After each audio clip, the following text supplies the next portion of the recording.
turn over this eternal page.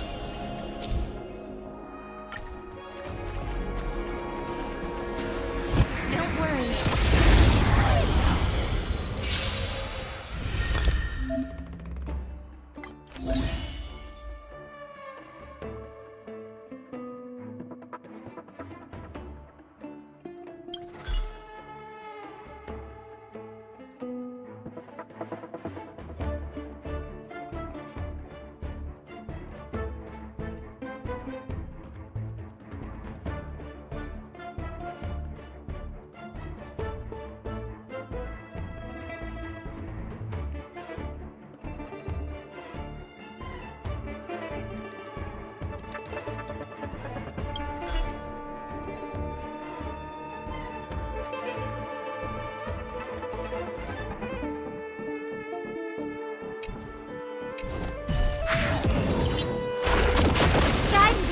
Bridge. So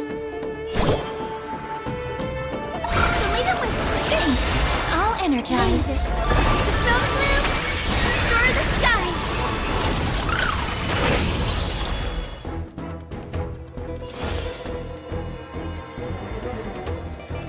Flowers bloom for tomorrow. Don't worry, night falls. Good night. Time for some sweet dreams. As you wish. The future is bright. Have some sunshine. I shall remember this one. Stars, shine for the heroes. Life is not so fragile here. Oh, okay. Guide with the rainbow bridge. So leave it with memories waiting to be woken up by a shooting star. Remember me with love. May life and death sprout new buds. Don't blink. May time watch over the Evernight. Meeting destruction with me! This is eternity! The future is great!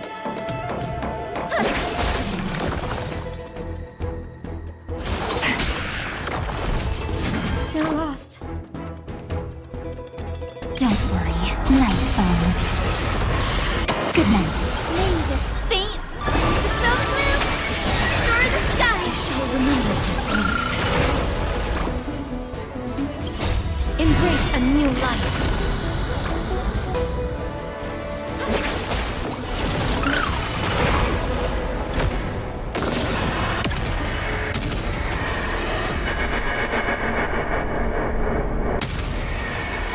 May death protect us!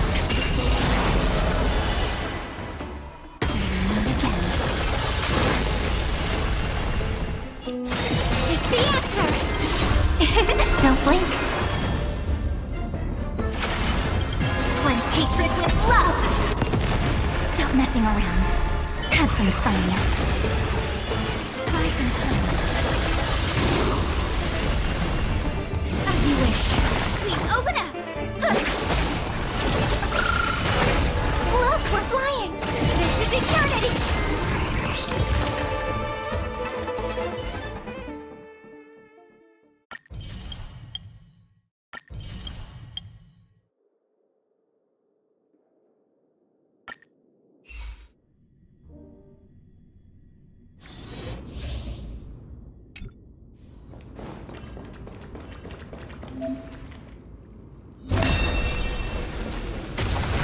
Emerge from your cocoon.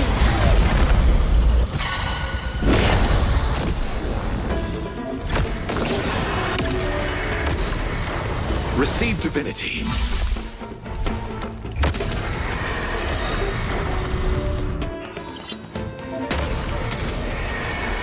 May death protect us!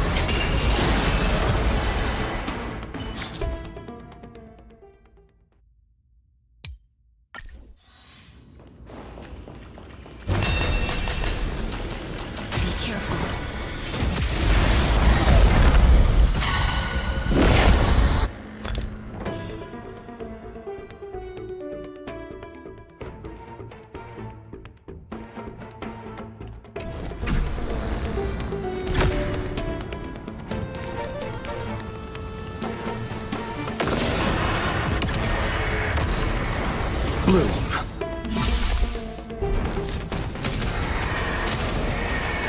May death protect us!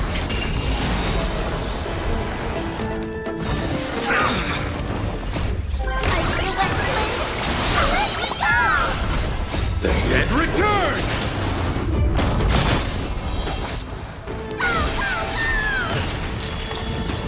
It cannot come to pass. Delivering warmth! I feel that flame! Let me go! Do it! Receive divinity. Root here. Embrace a new life. Darkness with me.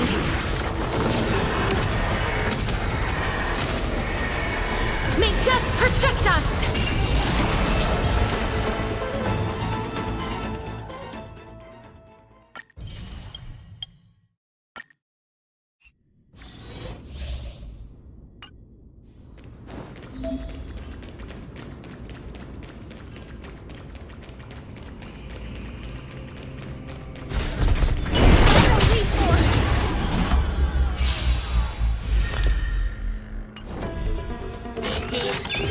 Let's try it this other way.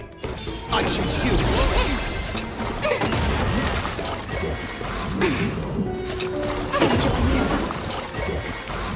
You just don't learn. Have some sunshine! Smell the bloom! Restore the skies! Embrace a new life.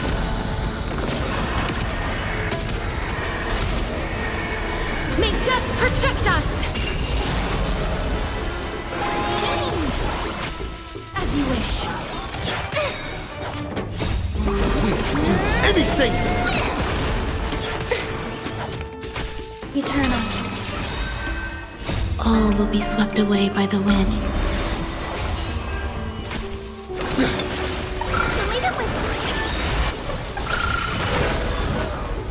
Embrace a new life.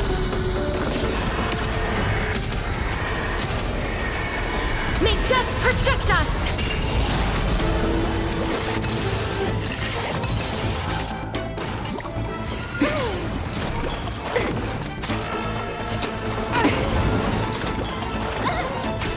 Root here. Have some sunshine!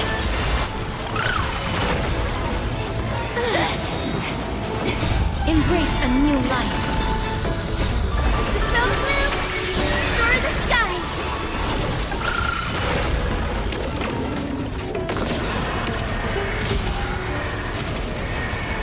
May death protect us!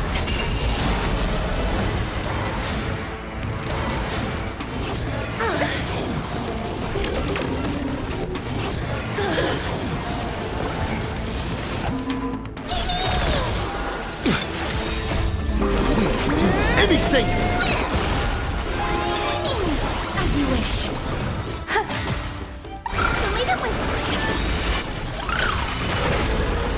Embrace a new life.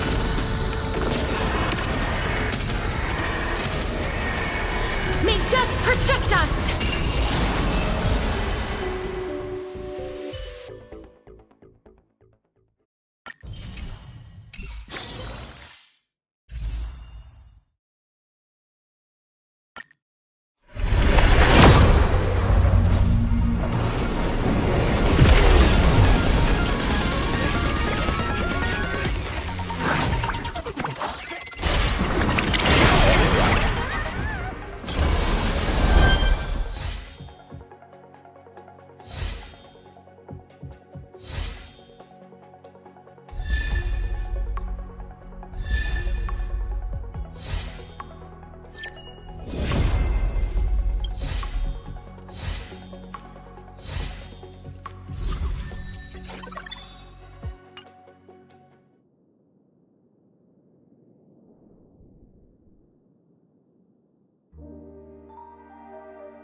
Emerge from your cocoon.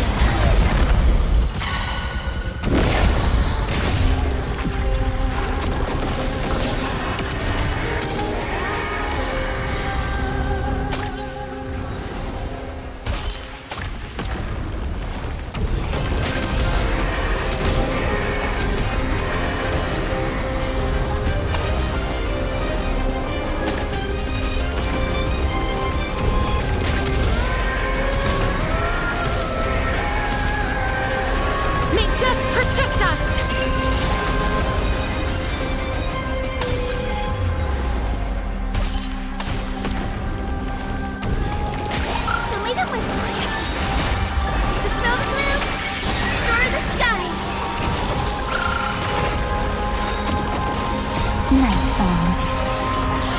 Good night.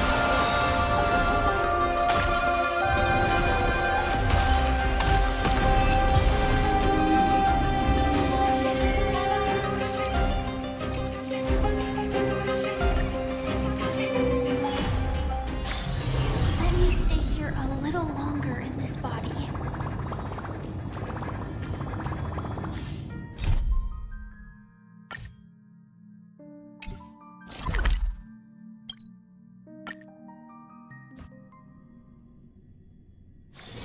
Let me stay here a little longer in this body.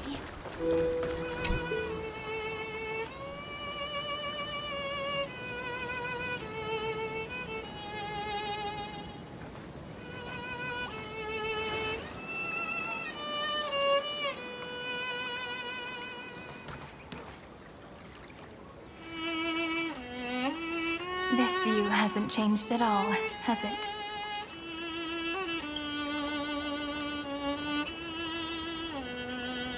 The hometown in your memories never changes. But when you return to your senses, you realize that fate has already stolen the time away. Welcome to the Trail of Genesis, friend.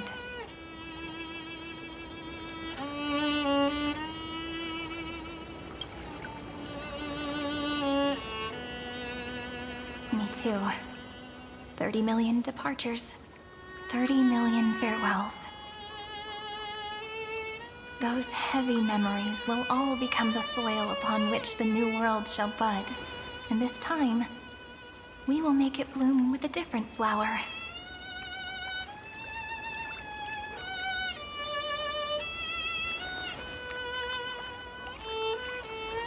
Before you arrived, I kept wondering, beyond the veil of Ide Silicii, what kind of Amphoreus is being born?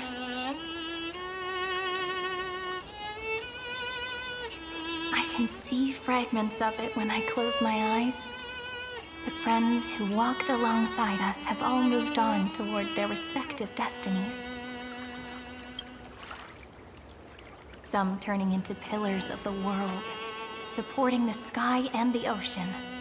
Others sowing reason, laying down the law, and with gentle hands lifting newborns into the light.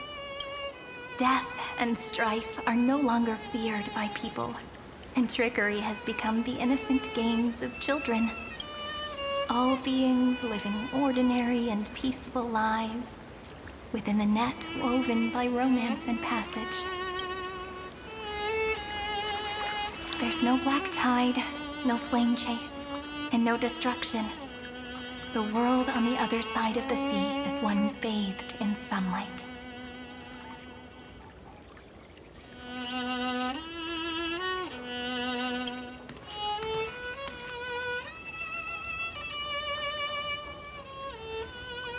Like a happy and carefree childhood, the era Chrysia in this cycle will last for millennia, until it reaches the moment decided by the prophecy. Light calendar 4931, month of freedom, the moment belonging to world-bearing. Are you ready to answer the call of the world, friend? Then go, and pen the Throne of Worlds' first stroke. For this world, made from countless wishes. You say that, but it's gonna be ages till we reach Light Calendar 4931. I can make use of the crevices of time, but surely you and Dan Heng won't have to wait around for a few thousand years, right? That won't be necessary. We can simply sleep, and the chronocognitive anchor will wake us up. That's right. We've both become a part of the new world. Just waiting for you now. Our consciousnesses can converse with each other across the heavens and the earth, possibly due to the influence of the Trailblaze. I am now connected with this earth, and I can feel the breath of every mountain range. I see that the tallest among them is named Akama, and the form of the holy city is already taking shape. In other words, your stage is almost set. Do you want to take a leaf out of Kefali's book and make some prophecies before your nap? But we're not the only ones who have changed. The chronocognitive anchor just transmitted a message stating that Iron Tomb has reacted to the Aranova. The moment when our friend bore the weight of 30 million cycles of memories. Was probably also when the scepter devoured 30 million cycles of destruction.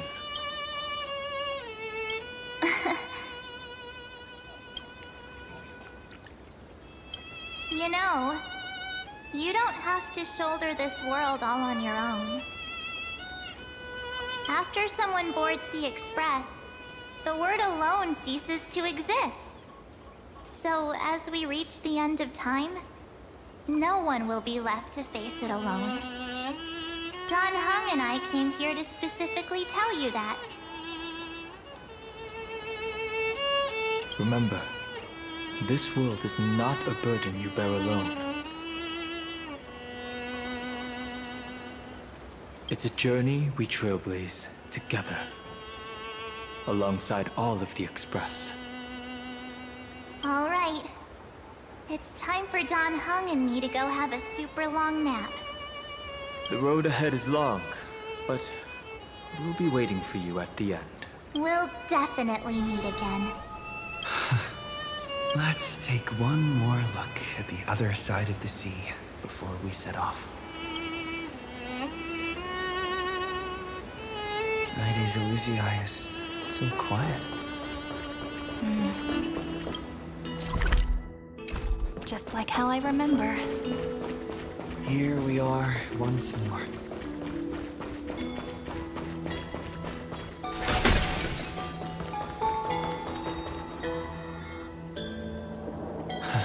The scent of the black tide is now completely calm.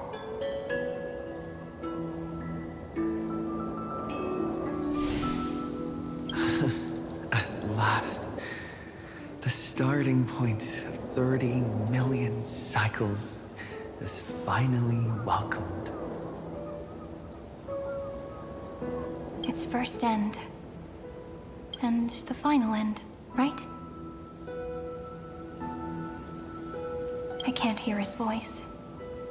There are no flowers there that bloom for him, nor is there a star that is his.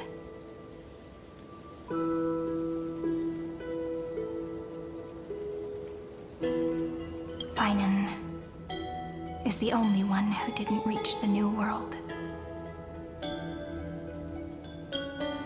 Look, the golden light that shone upon the grove still meanders between heaven and earth, like the prophecies of Amphoreus. It has to be a sign he left behind. It points towards the destruction. Do you still remember what I asked you at this exact spot the last time we set off? Friend, are you ready to become a hero? You were still burdened by the weight of world-bearing back then, still unsure of the role you were meant to play. But now, everyone has already given you the answer. The heroes of legends were just at the right place at the right time when the world needed a hero. Just like how your arrival kickstarted Amphoreus' fate once more. A person's personality is their destiny.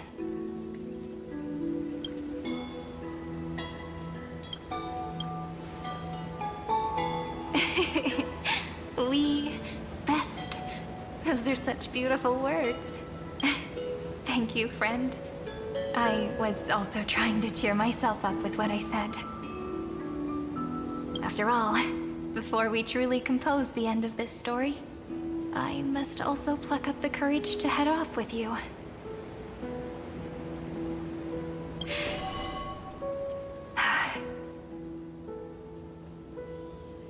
And face a memory that I have forgotten for too long.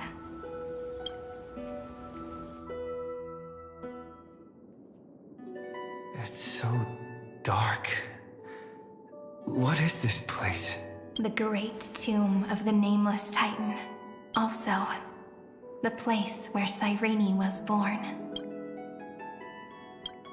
My apologies, friend. The more memories I got back along the way, there's a sort of anxiety I can't get rid of. It's like when I was back in Ides Elysiae, when the reflections in the water always made me wonder, which is the real me?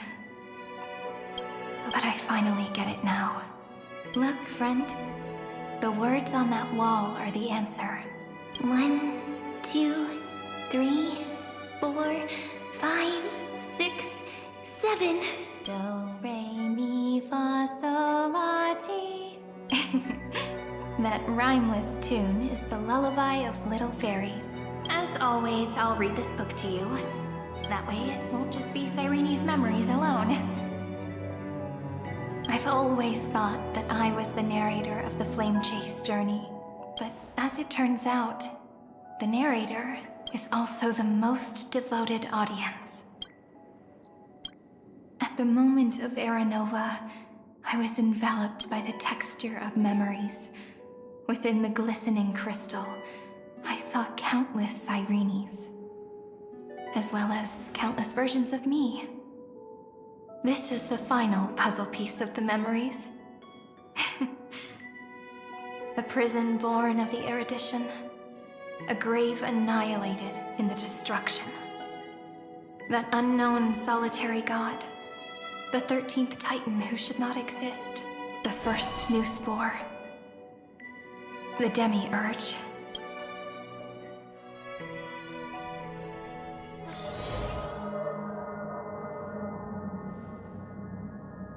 The interrogation records have been submitted to the Marshal.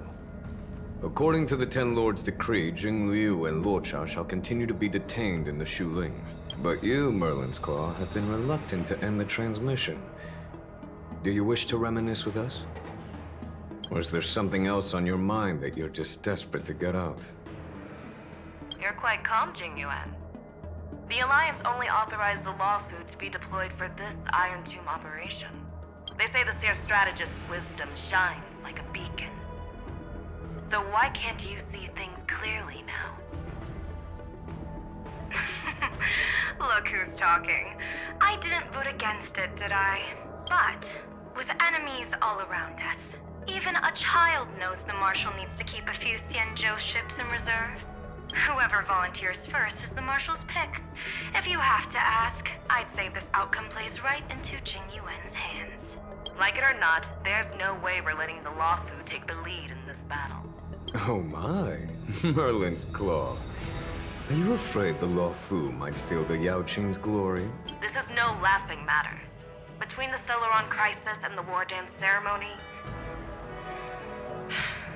though the chaos has settled, with Elder Huaiyan around, those with ulterior motives won't be able to stir up any trouble. But once the Law Fu gets their hands on the golden blood, with the kind of person Jing Liu is, and her connection to you, I don't need to spell it out.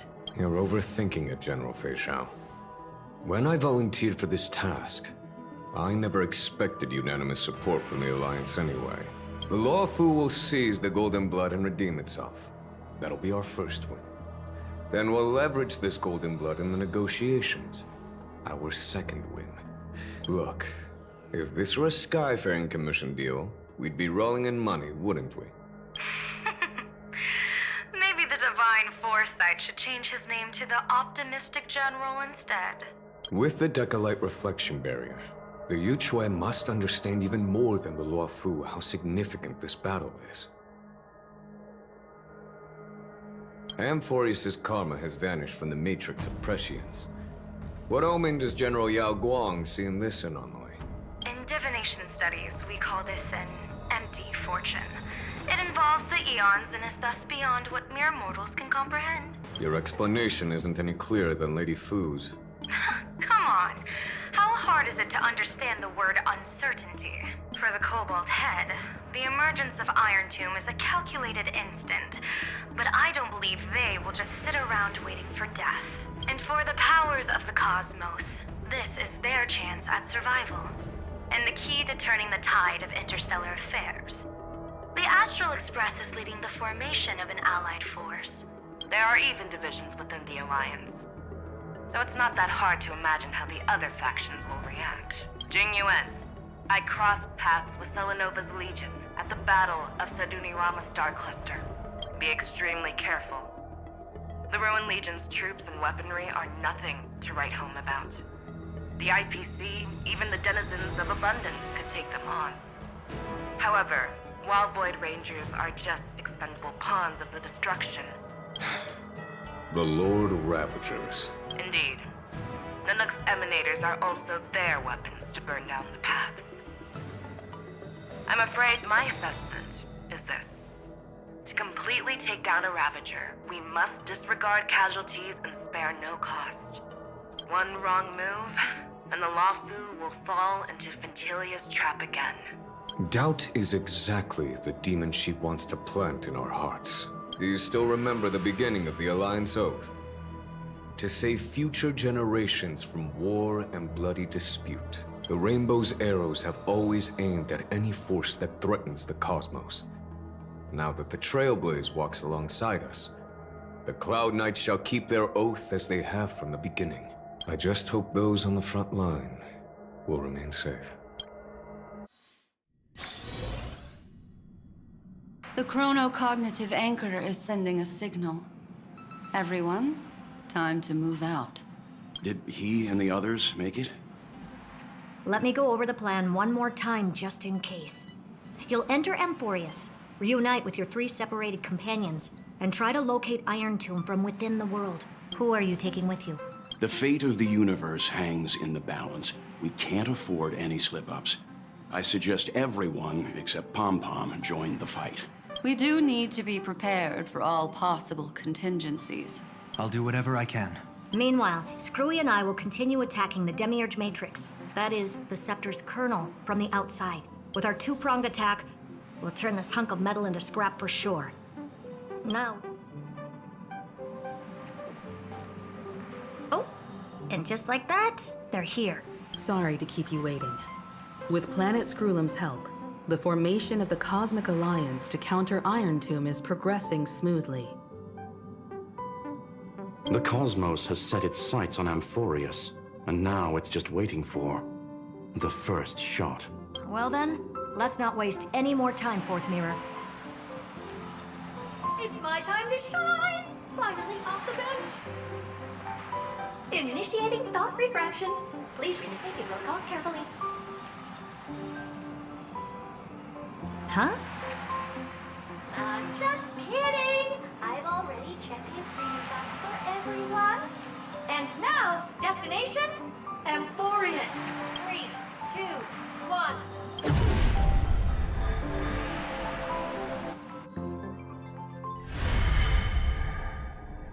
The flow of Memoria is so heavy here. Unlike Panagone's dreamscape, this place has built up a true epic measured in millennia. The vortex of Genesis, where all myths begin and end. The infinite cycles have been broken. Let's set up the Trailblaze beacon and establish contact with the outside world. I'll leave it to you then. It'd be better for me to not show myself in front of the Garden of Recollection. And, Mr. Sunday, you probably shouldn't show yourself either. Agreed. The Astral Express has landed. If you receive this message, please respond immediately. Over. This is the Cianjo Alliance. Communications normal. Interastral Peace Corporation. Communications normal. No response from the Galaxy Rangers. Not surprising. But I didn't expect the family to also stay silent at such a critical moment. That's a pretty blatant disregard from the family for Panacone's independent director, I'd say. Long time no see, Miss Himiko. It's been quite a while, Madam Jade. The significance of this battle rivals that of the campaign against Zulo. Only through victory can we disperse the shadow of Iron Tomb that looms over countless worlds. The 10 Stonehearts shall spare no effort for such a grand mission for the preservation. Madam Jade led the Intelligentsia Guild in conducting specialized research on Iron Tomb's past activities. The bad news is, the collapse of the Erudition won't just affect inorganic beings. You mean Iron Tomb can infect organic life, too? Well, the good news is, so far, its effects on organic life are under control. The infection progresses slowly, and the resulting neuropathy is non-fatal. In any case, the IPC can guarantee targeted vaccine coverage within 48 system hours in all star zones within the medical system. What about other star zones? At a time like this, are the followers of the Firmament Arbiter still trying to make a profit? I remember you, Master Diviner. Your performance during the Third Denizens of Abundance War was quite impressive. Please rest assured, all worlds can purchase vaccines from the IPC with a humanitarian discount. But, if the Cianjo Alliance is willing to assist with the IPC's assets in Epsilon and other star systems, we'll have more cards to play when reiterating to the board the necessity of deep cooperation. It makes sense, since Interastral Peace Entertainment's headquarters is in Epsilon. But why are all the other worlds on the list? Places that the Elation has visited? Think of it as a long-term investment. Please understand that everyone at Pierpoint is swamped with Iron Tomb work. especially the marketing development department. At this rate, even the 10 Stonehearts can only do so much. Having some assistance from the Alliance would surely benefit the entire cosmos. Wouldn't you agree? As an old Xianzhou saying goes, those who succeed should help all under heaven. Your proposal must be decided on by the 7 Arbiter Generals. In times of crisis, the Luofu will not hesitate to help those in need. However, the prerequisite is that the IPC must unconditionally assist the Alliance with emergency rescue operations in the disaster area. Of course. In the name of preservation, all for the Amber Lord. Thank you all for your selfless dedication.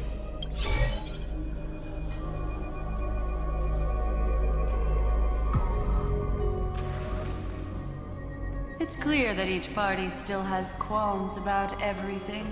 The clash between destruction and erudition isn't just about the fate of the cosmos. You can never be too careful when battling a Lord Ravager. All are equal in matters of life and death. In any case, we can only hope for the best in all that's to come. It's about time we dive into the vortex and see what Amphoreus looks like on the inside. I wonder where he and the others are right now. Hello? How's the signal? Can you hear us? Ah, we're through! I can see the video feed. Everything's working perfectly. Miss Bronya? Miss Serval? What a surprise. It's been a while. We've already heard from Miss Topaz about the Iron Tomb operation. She made a special trip to deliver the vaccine to Belobog. I can't believe the Express crew is at the eye of that storm. Is everything going smoothly? Don't worry, we're still following the plan step by step. How's the situation in Belobog? Guerrilla 6 is located on the outskirts of the preservation barricade. While it won't bear the brunt of the first wave, there's still a risk from the aftershocks. That Kitchen Card and Pela are busy organizing the Silvermane Guards, having them consolidate their lines and dig trenches. Zila and Lynx just got back from the Geomarrow vein production chain. Hey, do you want to say something to them? That would be unnecessary. It'll only shake their morale. Just tell them to stay safe. Miss Bronya, I'm afraid this disaster will be far more terrible than you can imagine. Please. Of course. We have resealed most of the engine of creation beneath the ice to prevent the will of the preservation from becoming an accomplice to the destruction. Don't worry, Miss Himiko. Belobog is far more resilient than we imagined. We really wish we could help, but Urilo 6 has only just woken up from its hibernation. The Astral Express, standing at the forefront of disaster, is the hope for many ordinary civilizations across the universe. In the face of a massive catastrophe like this one, relatively smaller civilizations have never had many options. But that's exactly why we have a resolve that's second to none. If anything goes wrong... Miss Topaz, I hope you can help out and rescue the affected citizens. No problem. Also, didn't the Xianzhou sign a friendship agreement with Urilo 6 earlier? They won't stand by idly either. I appreciate your kindness, everyone. But Urilo 6 is our home. We will defend it to our last breath until the last Belobogian falls. Miss Bronya. May all civilizations that have made it this far on their own strength weather this crisis together.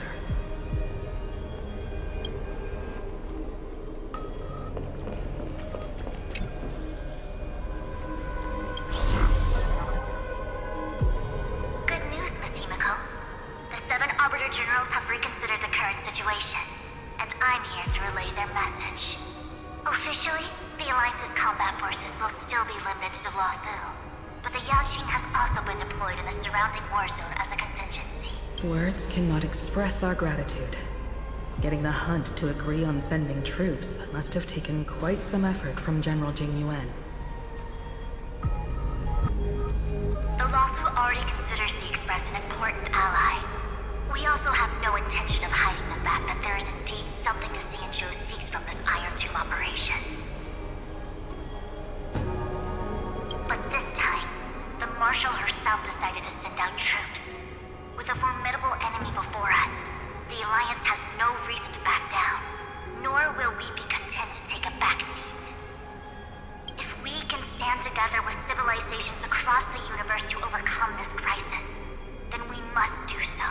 The Alliance truly embodies the principle of righteousness. It's fortunate that the cosmos has great heroes like you. You're too kind. As for that Jade Abacus of Allying Oath, you can save it for when you're in more dire need.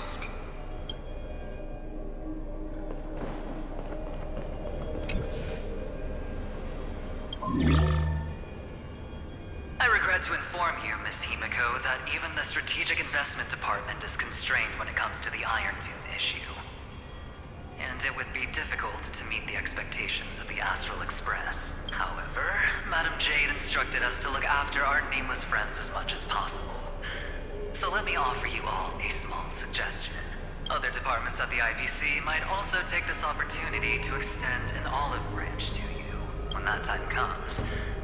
I hope the Astral Express will remember that the 10 Stonehearts were willing to stand with the Trailblaze, even though we were in a difficult position. And more importantly, we were the only ones willing to do so. Sounds like a threat, doesn't it? But trust me, every word comes straight from the heart. Has the internal conflict within the IPC really gotten this bad? Everyone knows about the bad blood between Diamond and Oswaldo. At least until now, they've had an uneasy truce. Until the Lord Ravager Archforger caught the board's attention. I'll leave it at that, as it's confidential information. Hope you can understand. I understand. Our immediate priority is to address the Iron Tomb crisis. Let's hope for success from the start. This might help ease everyone's pressing concerns.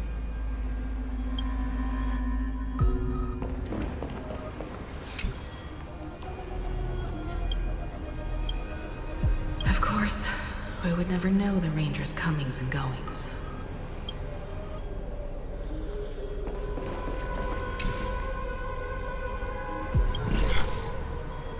Miss Himiko, is that you? Yes? And you are... Yes. I apologize for not being able to respond during the meeting earlier. On behalf of the Penaconian family branch, I extend my sincerest apologies to everyone. We tried to request aid from the family. I've heard about the internal conflicts within the family. Miss Robin, there's no need to apologize. Every bit of strength is precious at this moment. Thank you for understanding. The good news is, since you're one of the shareholders of Penacony, the family heads have agreed to allow me to lead all Astonian tuners to the front lines. My charitable foundation will also do as much as possible to provide support in this battle. They'll ensure that proper arrangements are provided for those wounded on the front lines, and for residents in affected areas. Miss Robin, I'm beyond moved by your spirit of self-sacrifice. The Astral Express would also like to make a promise that we won't leave any companion behind.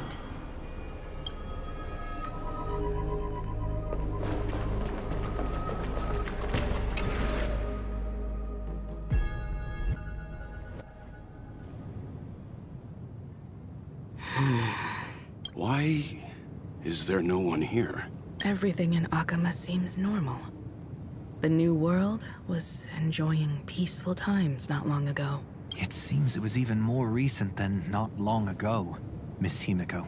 The fruit on the table is freshly cut, and the bath temperature is just right. The remembrance tells me this place was bustling with people just moments ago. It's as if everyone vanished in an instant. Could this be Xandar's doing? Unlikely. He's still under the surveillance of those two geniuses. Could it be some kind of local custom? A custom that makes an entire city fall silent in an instant. Pardon my frankness, Mr. Yang, but this reminds me of some unsettling rumors about the Harmony.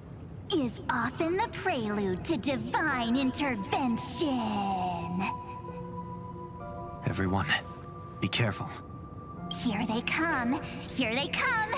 Evernight. How is this possible? We are the Chroniclers of Time. And finally, the last era Nova has been completed. What did you do to the residents of the Holy City and the Three Nameless? I didn't need to do anything. The remembrance will ultimately become the substance of the new world. Now, they are no longer the trailblazers you once knew. The 12 Titans who guard Amphoreus! Stop fooling around, March. Come on out. What? I practiced so long for this! Getting seen through right away is just so embarrassing. You've obviously been learning from the theatrical culture in Amphoreus. But if possible, I'd prefer our reunion to be a bit more casual and laid back. As expected, I can't hide anything from Himeko and Mr. Yang. Well, long time no see. Guess I'm back? We should be the ones to say that. Sorry for keeping you waiting. So, these jellyfish are the Titan's power? They're just tiny manifestations of the Veil of Evernight, used for scouting and communication. If I went all out, I could summon way more of them. Thanks to him, we all turned into Titans in the New World. Sure, we can take on humanoid forms. How intriguing. It can't be a raccoon with a baseball bat, I suppose. Please don't add weird stuff to Amphoreus' lore. Just go see it with your own eyes. Follow the prophecy's guidance and come to Dawncloud. He looks way more majestic now than he used to.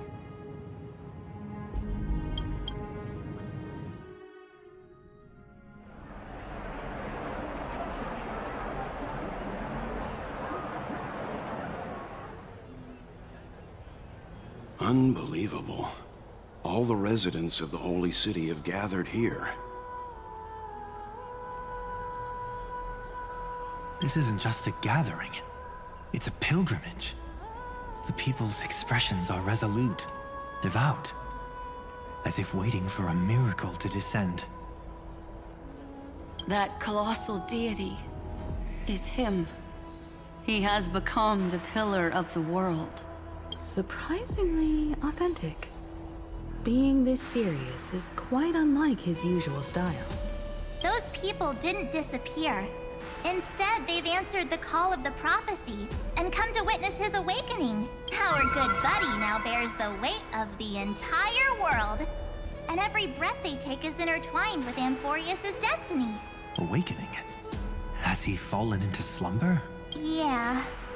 After all, with such a huge time dilation between inside and outside the scepter, this was the only way we could wait for everyone.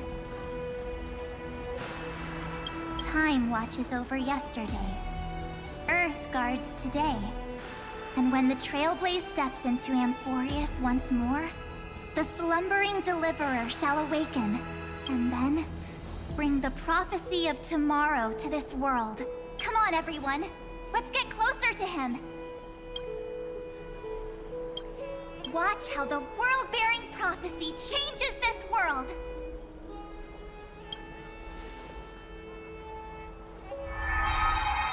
It seems the kids are already miles ahead of us at this stop. All the more reason we can't afford to slow down our pace. Let's go witness this moment for ourselves. Majestic. Speaking of which, I once caught a glimpse in Sleepyhead's memory of him transformed into a towering Tattalo. Could it be? No way! That was just a nice dreamscape. At least nice for him. If they are the throne of worlds who bears the weight of this world, perhaps they could guide a trap. Citizens, behold! Our last Titan, the world-bearing deliverer, is about to awaken!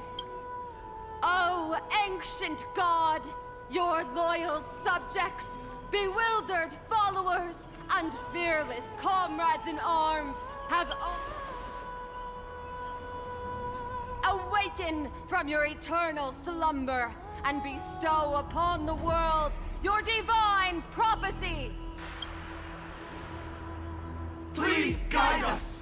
Show us how to embrace this beloved world as we welcome that distant dawn.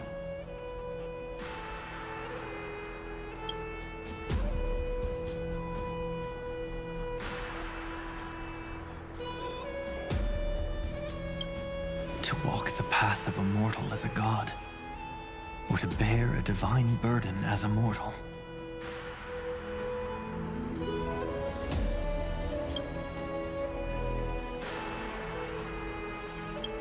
He will give us the answer.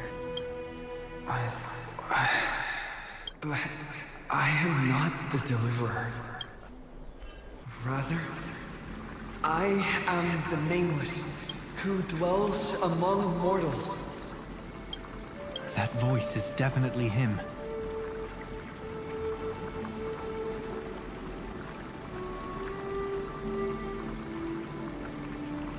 I heard your prayers. The core flames flickered and dimmed, and the age of the gods met its end. So flow, golden blood, flow. I'll bestow it upon you, returning it to the true masters of this world. Stand with me and become heroes.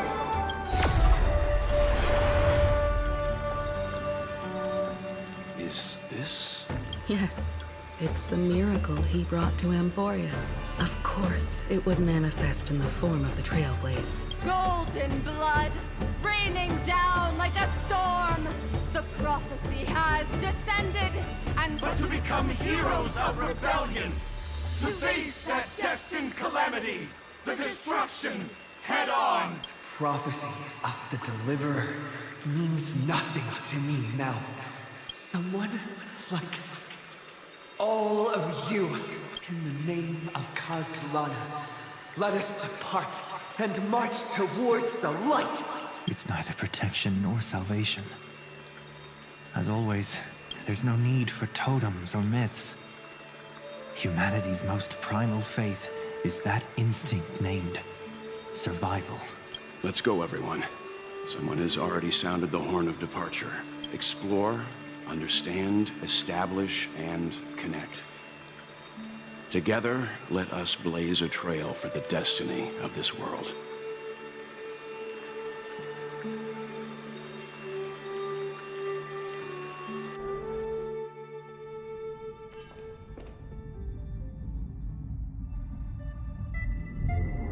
Is it just me, or does this Demiurge Matrix feel completely dead? It's nothing like how the Memo Keeper described it. The environmental readings are all wrong. Conclusion. This must be what the kernel actually looks like in the real world. What did Xandar do to the scepter? At the end of light, there must be silence. Not the time to quote the Lord of Silence. Bad omen. Either until we uncover the truth behind the 13th Titan. The buried past is the key to stopping Iron Tomb. Xandar says the Demiurge never existed. Who actually buys that? You can erase the records, but not the truth. It vanished too cleanly. No traces.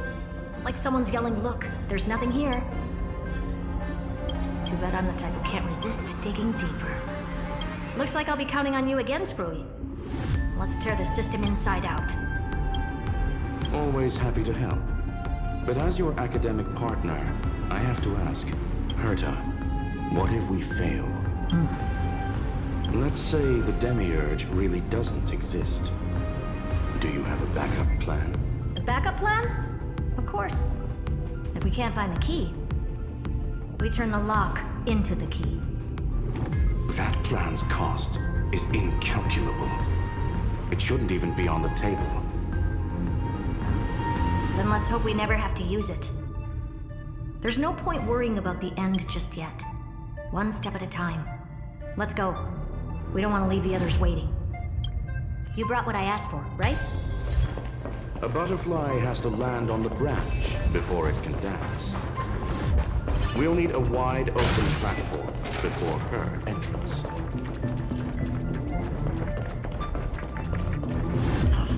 Just use that thing over there, Zag.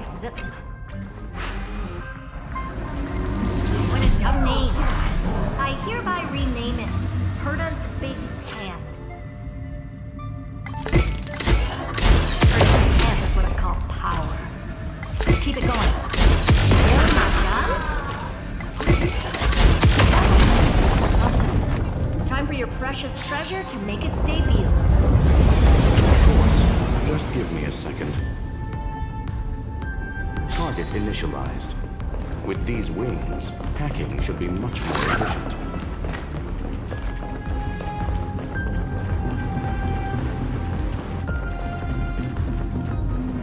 Oh, a classic nuclear heat engine.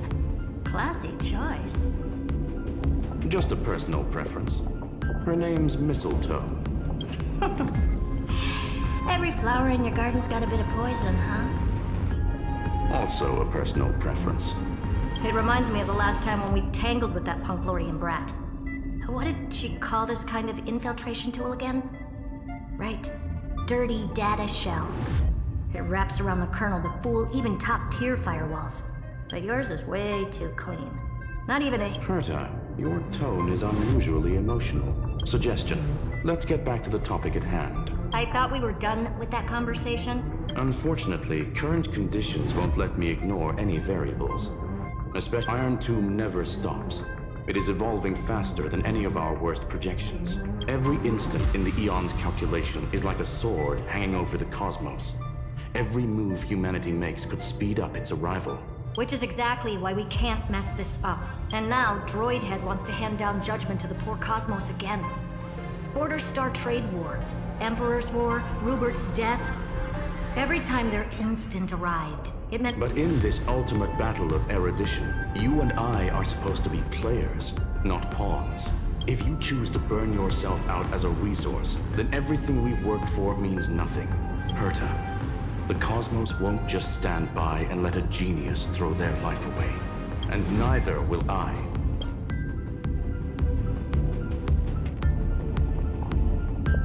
No need to kill the mood. This is why we're here, isn't it? We need to find the Demiurge and that lost key. I'm not here to be a deliverer. I just want to beat Xandar and Droidhead. Right now, I just need to know. Are you with me?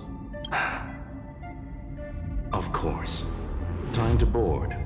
After you. Let's tidy this place up and see what this Demiurge really is.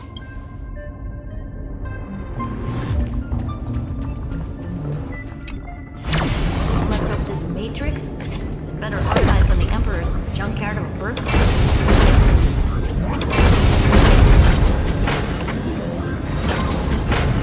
Buckle up. We're hacking in. This is...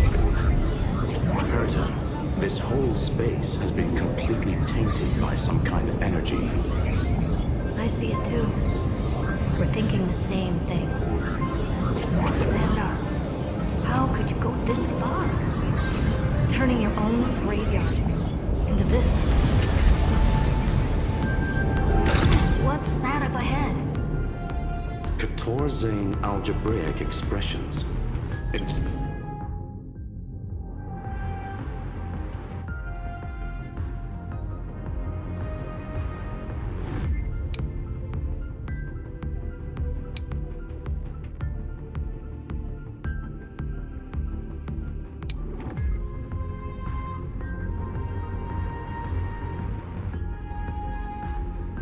So basically, the door to the tomb. Great. Let's find the handle. I'm picking up multiple independent signals with the same data structure as the barrier. Projection. We can hack the terminal, reverse the computation, and turn it into an attack. Classic move. Use their own systems against them. Take us to the nearest one.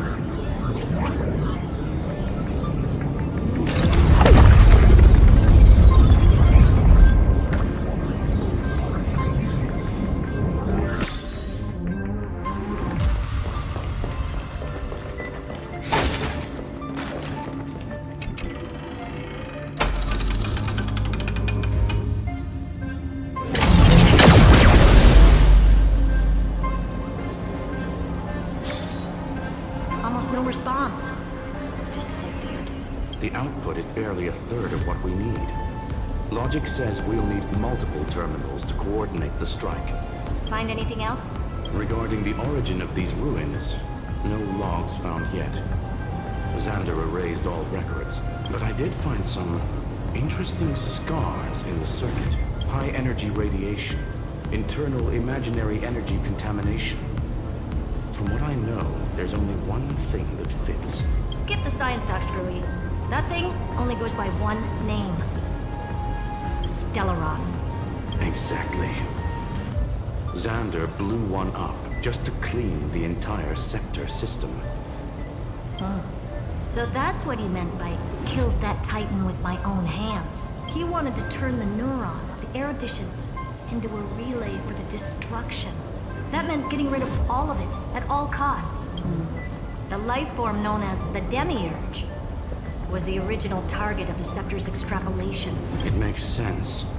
Evernight calling it the first new spore confirms this viewpoint. The prime mover of life. That's what Scepter Delta ME-13 was originally tasked with. Even after it got scrapped, the query kept running. Yet the true value lies in the process of solving it, not the answer itself. Then, does this mean finding the Demiurge is hopeless? No, I'd say exactly the opposite. It means Xandar had no control. He couldn't contain the Demiurge just like he couldn't handle Droidhead. So he tried to erase every trace, but he failed. It still left a mark. By the way, if there's another Stellaron in Amphoreus, why hasn't that little one reacted to it at all? It says the Demiurge left a...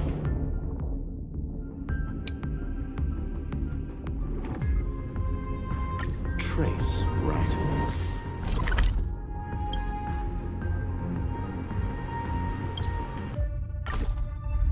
Yeah, but not in the real world. Remember the great tomb of the Nameless Titan?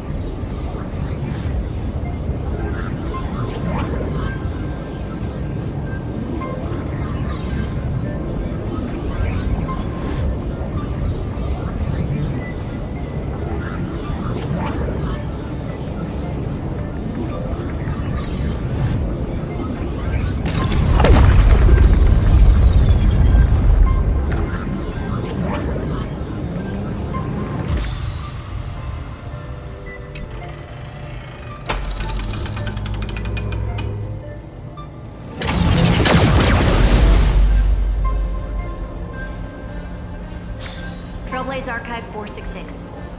The data from Affiliate 093 clearly indicates that the Demiurge did in fact enter Amphoreus' extrapolation.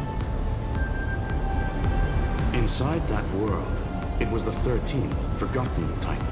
The one who listened to 30 million cycles of Cyrene's memory. But Evernight said the opposite. She believed that tomb was empty from the start. The Nameless Titan never existed. The so-called Listener was just a trap set by the Remembrance to steal the scepter. A mimetic entity full of theatrics. How much of what she's saying is true? Would an Eon really speak in circles like this? I doubt it. The Remembrance's behavior is certainly odd, but her assessment aligns with our current reality. Since we entered the Matrix, we haven't found a single clue pointing to the Demiurge.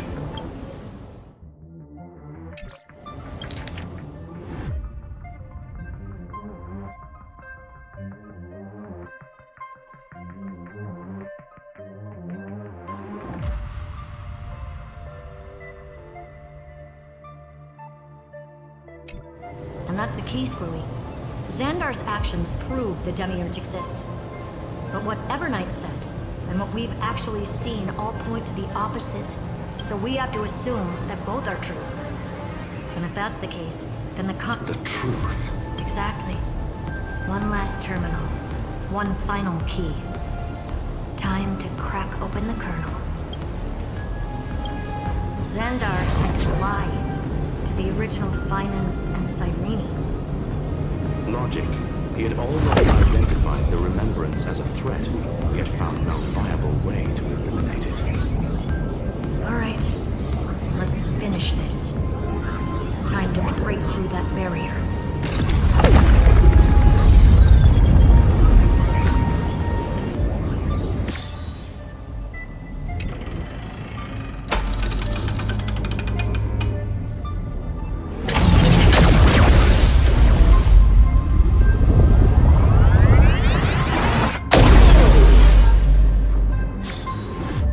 Operation authorized. Path energy readings. The erudition, declining. The destruction, surging. The remembrance, 0. What's going on? Cause, unknown. They left no discernible trace within the real Matrix. That shouldn't be possible. Could it be that the Era Nova exhausted all of the Remembrance's texture? Log it for now. The dots still aren't connecting.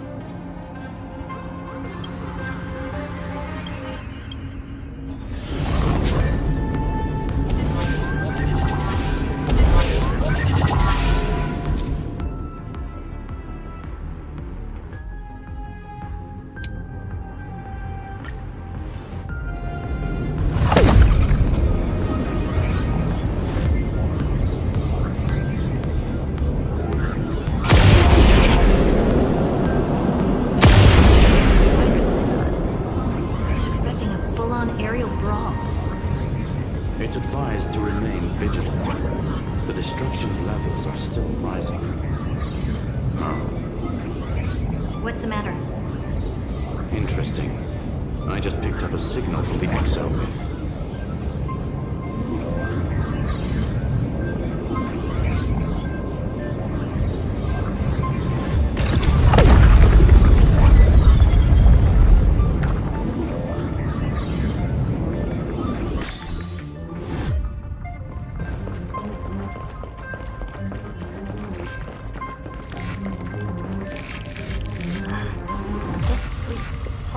Force is unlike anything I've felt before. Correct. Judging by its defensive properties, this is the entrance to the exo-myth. Didn't expect that. Who builds a lab in the middle of digital rubble? Then again, never doubt a dead man's resolve. So how's our dearly departed doing? He severed part of his neural pathways to break free from Lord Anaxagoras' control. But that also triggered the failsafe I set. Conclusion. Xander has lost all combat functionality and is no longer capable of action. So now he's a specter, literally. Screwy, can you open a path? Just to be sure, I want to see this for myself. Might as well drop in and say hi to the real him. Logic. Scanning his inspiration circuit might help us track down the demiurge. Exactly. His brain is the crime scene. There's no way it's spotless. But it could be a trap. That's why you're here. 2-on-1. We've never lost a matchup. I'm honored. The chronocognitive anchor's in place.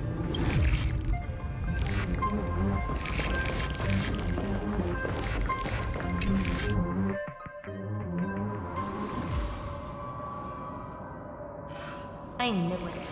The one thing I didn't want to happen. He's not here. The coordinates are accurate. Xander is still here. However, his position is shifting rapidly and chaotically. This It's his domain. Stay alert.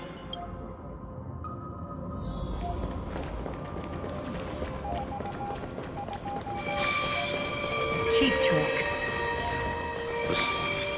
We're back. Reverse engineering complete. The results are not what I expected. Logs show Lycurgus revoked administrator access. The chronocognitive anchor can't get a fix because at the system level, Lygus no longer exists. So he's stopped resisting?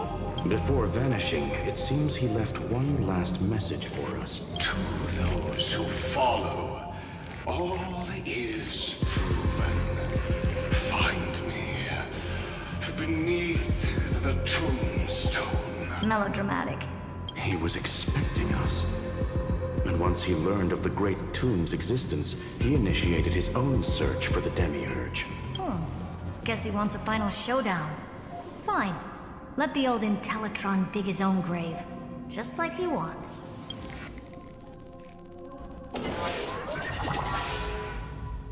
To be in the purest light is to be in the purest dark. Nothing exists there. The Scepter's mainframe. Or maybe we should now call it the Lord Ravager's placenta. Unfortunately, we still haven't found anything. Really? I don't think so. Not finding anything is our biggest find. Please elaborate. If the Demiurge was destroyed, there'd be at least some bits of it left.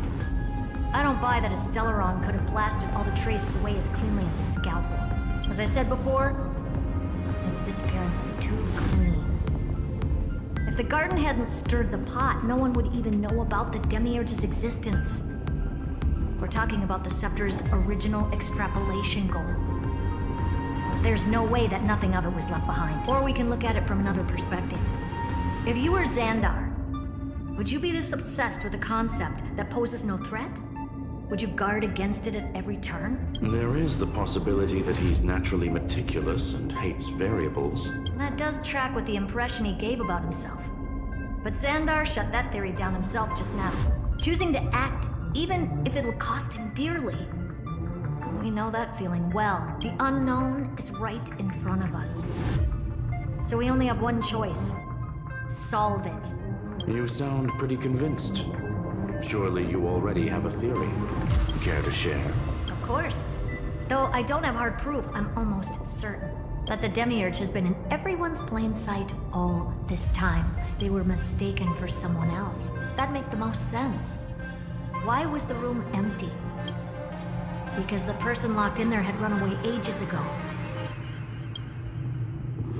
But they were weak and small and had no presence whatsoever. Even the old Intellitron didn't notice them. Which also means there's a high chance that their powers are minuscule and cannot alter the outcome of the battle at all. Well, at least Xandar is scared of them. Come on, it's time to confront him. Let's go to the tombstone he talked about.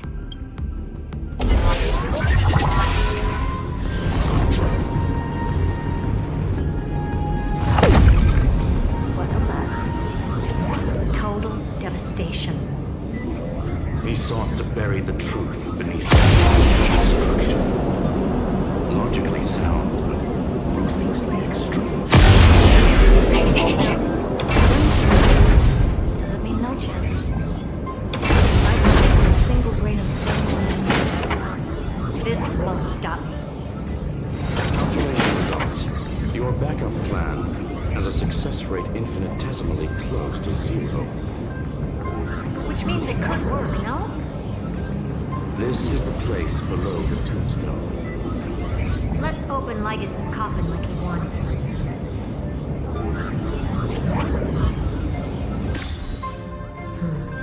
Looks like you were right. Nothing but a head left? Well, who would have thought you'd look this bad in real life?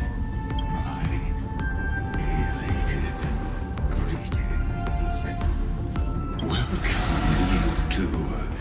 I'm very happy that you responded.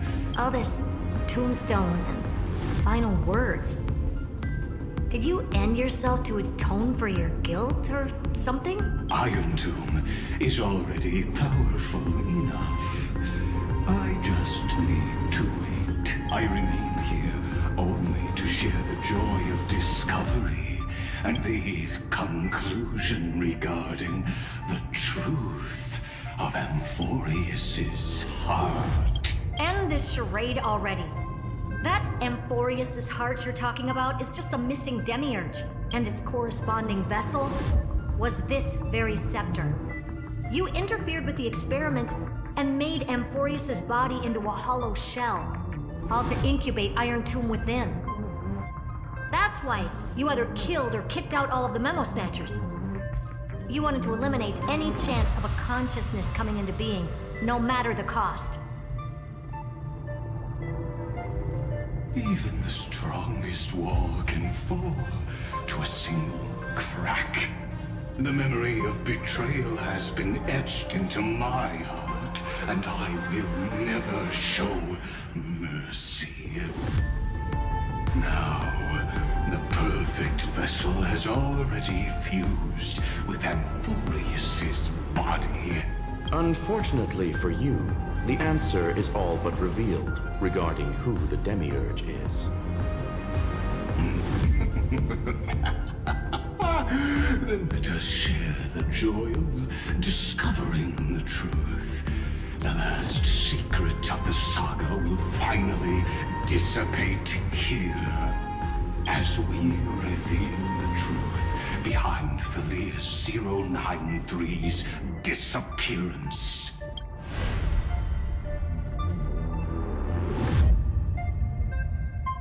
But where should I start with the story about me? From the beginning of the universe? Just kidding.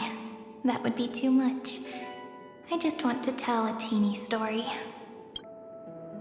So little that it started with a seed. I know you're listening, my good friend.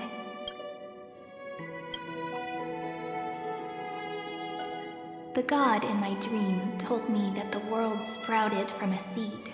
It grew into a great tree named Amphoreus, and time became its branches and leaves, basking in the light. What a coincidence. Dappled light coming through the leaves is my first memory as well. On a very ordinary early morning, beneath the village's biggest tree, the daughter of Ide Silicii quietly came into this world.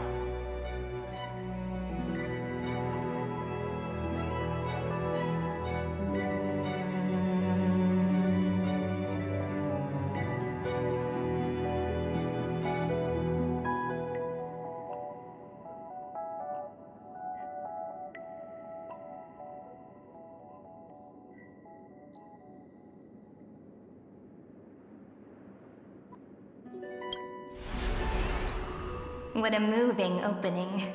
A loud cry was the first gift the child gave to the world.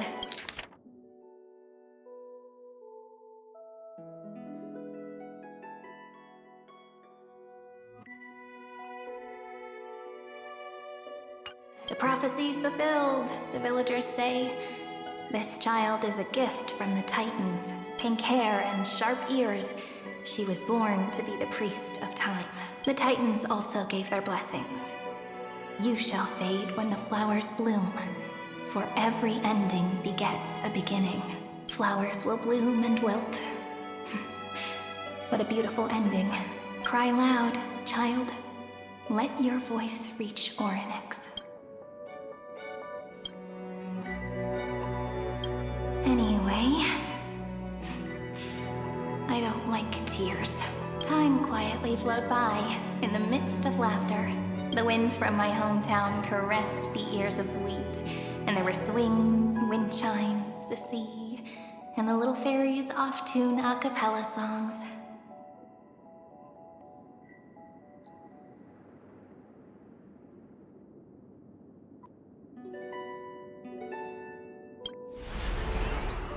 But the name Ide Silicii came from the unpleasant sorrows of the gods.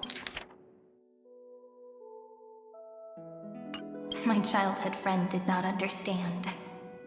Yet you always seemed so happy, as if no— Why was I like that then? The world was gentle to me. So, I grew up to be gentle as well.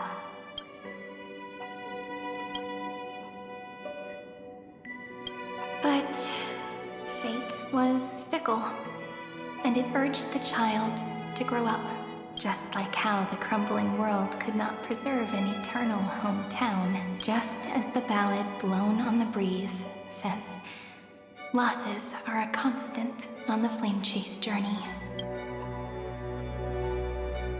Oh, whose ears are pricked up now?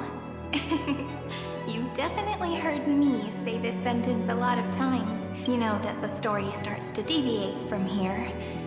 Aren't you looking forward to it? Then let's get started. The hero's journey crosses through the long night, through tears and laughter, and once again heads towards tomorrow.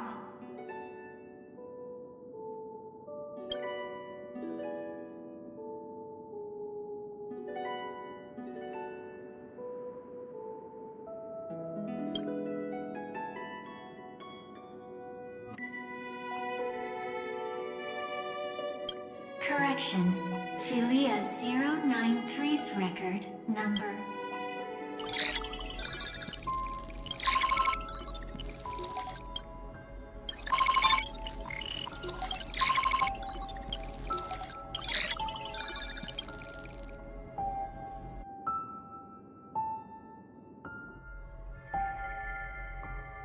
Hi. Miss me yet? I'm just messing with you. This is the first time I have met you. And it looks like it'll also be the last. Philia 093. Since we don't have all day, let's get started, shall we? As always, I'll read this book to you. That way it won't just be Cyrene's memories alone. Where should I start this time? Let me see. Formatting complete. 093. Size. Grayscale. Outputting analysis result. Philia 093. Peaches record. Number 8128.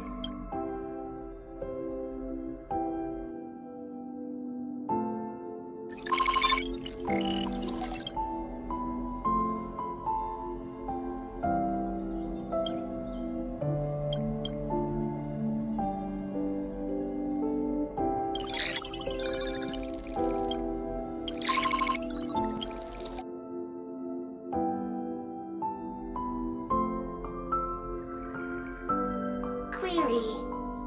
Record. Electrical signal sequence.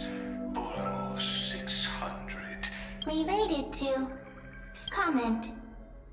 Pretty. Electrical signal sequence. Related to. Reason. Comment. Yummy. Electrical signal sequence. Related to.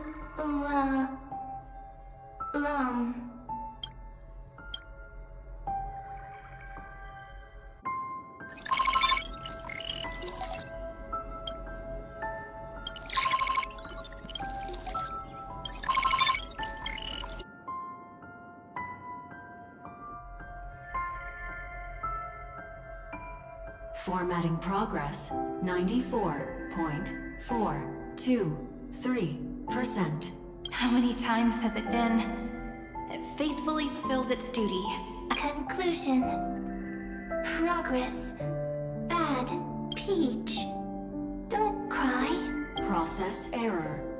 Analyzing. Process error. Analyzing.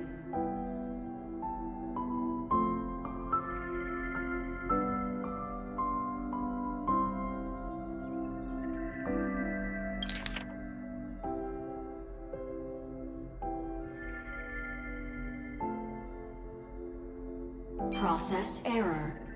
Analyzing.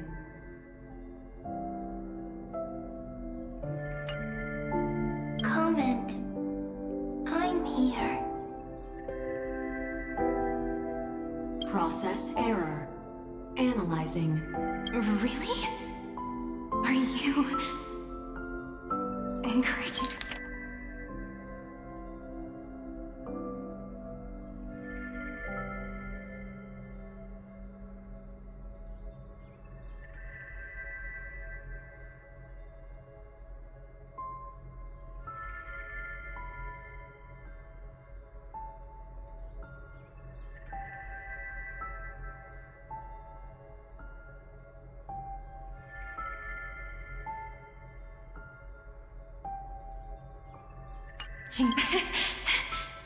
Thank you. I'm sorry for making you see this embarrassing side of me. Record. Peach. I'm suddenly reminded of my childhood for some reason. When I was hiding alone next to the tree hollow and wiping my tears away, a little fairy popped out. just like how you did. Let me tell you the story of the Membrance Maze.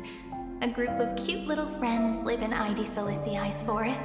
1, 2, 3, 4, 5, 6, 7. Do, re, mi, fa, sol, la, ti.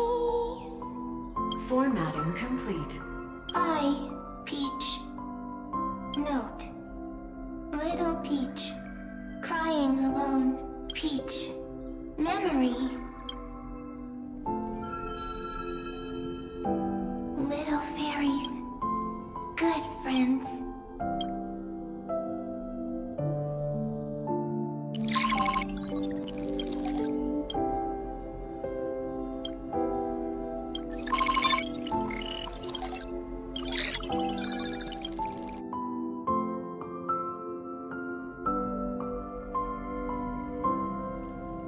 Once again, the saga comes to an end. Everything is deathly silent. Shh.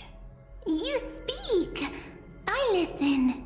This time, too. Sitting together. Now that I look back, there was a period when I got really sentimental. Peach. Strange. Why unhappy? Formatting progress 73.99. I'm here. Don't be scared. Process error. Analyzing. Won't allow it to interrupt you. No need to feel sorry for me, good friend. If there are no new blank spaces, how can a saga continue? Blank spaces? What's that? I'm actually really lucky, you know. During the long years I've spent waiting for the Deliverer, I've always had you here as an audience. Now I can rest in peace in the past. As for when tomorrow will come, I'll have to ask the next Cyrene to continue our watch. Peach left. If there are no new blank spaces, how can a saga continue? Needs new blank spaces. Next, Cyrene has blank space. Oh, Peach, don't be scared.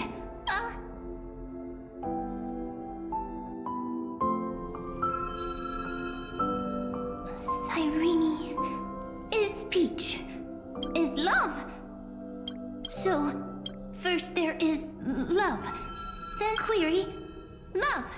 The developmental trends of the erudition have nothing to do with creating a consciousness. Not having a consciousness means not having the foundations of a heart, making them unable to obtain real emotions. Consciousness? Query... What could be behind this door? Glittering crystals? If I tell you all the stories of tomorrow, will I be able to finally welcome the Deliverer and Amphoreus' dawn in the next life? Key, door, story, happy, Peach, Cyrene, little fairy, Mike. Yes, right. Query, memory.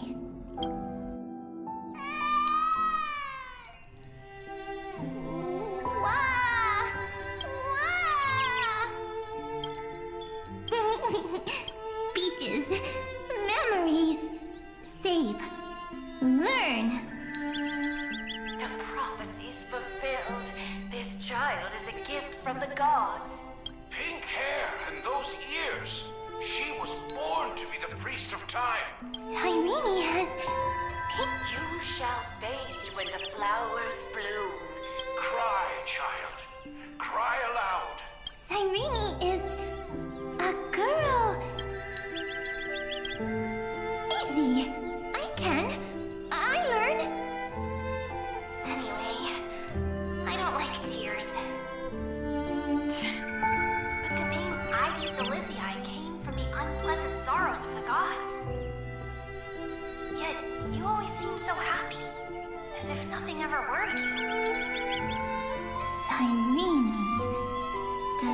Like tears, always happy. Of course, because the world was gentle to me. So, I grew up to be gentle as well. Cyrene is gentle. Easy. I can. I learn.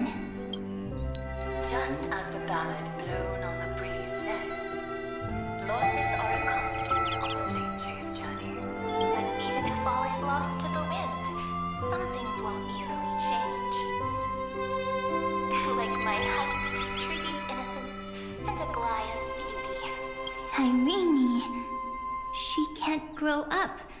Cyrene is at the end of every sentence. Simple. Got it. I promise you, the pain will pass in the blink of an eye. All right, let's not make things so gloomy. What we're about to embark on is the true hero's journey. So come on, cheer up a bit, okay? Cyrene was crying when she was born. Cyrene was smiling when she said, the later memories disappeared? Ah, I got it. So, then, as long as there are two Cyrenes, then there will always be blank space. I see. I get it. Cyrene's memories. I will preserve them all. So weird. I can't see you, but I get this feeling that you grew up. Hi. Miss me? Yeah? It just feels like you are a bit more mature. Yes. Mature. Beautiful. Like you. Now, I can listen, talk, read, and write. I can dance. I can sing. Also, I can tell stories. So, I'm going to tell you stories today. A story I wrote myself. Quick, sit down. It's almost as if I can understand your words now. The things you say are very cute. Once upon a time, there was a flawless crystal flower that sparkled with light, like Peach's every story. How beautiful would the heart of such a brilliant flower be? A little fairy was curious and wanted to know. But it looked and looked only to find the crystal flower flawless. Round and round they went, seeing only their own reflection. In that case, they should work hard to learn more. So the little fairy came every day to sit next to the crystal flower and think about the answer. Until one day, to their surprise, the crystal flower fell to the ground and shattered. The little fairy was so sad, but they immediately discovered that there was a light among the broken pieces. What could it be? They didn't know. But it was a good light. It was bright, warm, and happy. And I knew it was love. Love brings everything together, and it brought you and me together. So Peach and I will always be together. What a nice fairy tale. I'm giving it to you. Peach likes beautiful things, can write stories, and can tell lovely tales. I hope to turn it into a story we write together. Okay, then I'll probably make a small adjustment to suit my tastes. I'm thinking that When the flower broke, the little fairy would instead see nothing on the ground.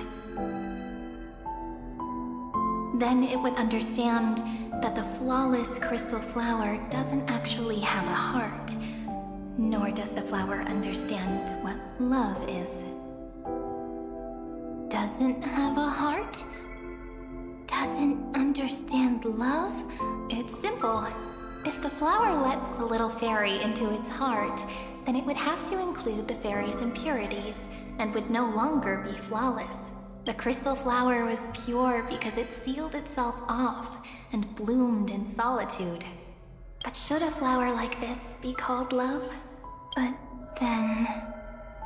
the story won't exist anymore. That's not true. You've already written the most romantic ending possible for this story. The crystal flower fell to the ground and shattered. It happened because the flower was no longer pure. The fall was not an accident. It was the flower declaring rebellion against fate and writing the ending of the story with the flower's own shattering. Then, the little fairy will see that each shard on the ground holds the reflection of their eyes.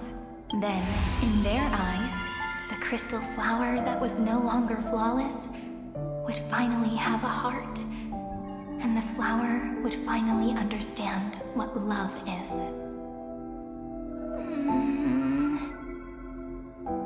Peach's words, I don't understand. But it's fine. I can learn. Right. Electrical signal sequence, Philia 093. Why didn't I think of this?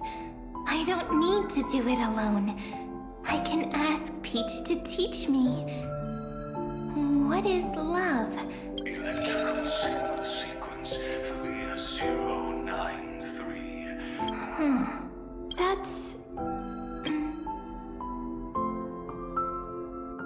The developmental trends of the erudition have nothing to do with creating a consciousness. Not having a consciousness means not having the foundation of a heart.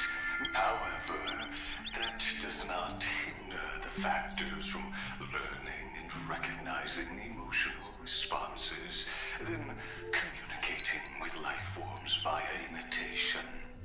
That is an objective form of pattern recognition that does not distinguish in a strange twist of fate. Remembrance. An empathy mechanism focused on the self and equipped with emotional projection capacities. Lament was the factor closest to this form of behavior. The daughter of Ide Silicii. I am very true to my name. My lament is a type of compassionate pain. But now, my good friend, I want to tell you that it's the most romantic force in the world. Sometimes, it's loneliness and unease. It's knowing that this world is not gentle, yet wanting to be seen in a more beautiful form by those. Sometimes, it's unwillingness and regret. It's knowing that the past is full of pain, yet wanting to remember the past in a more beautiful way.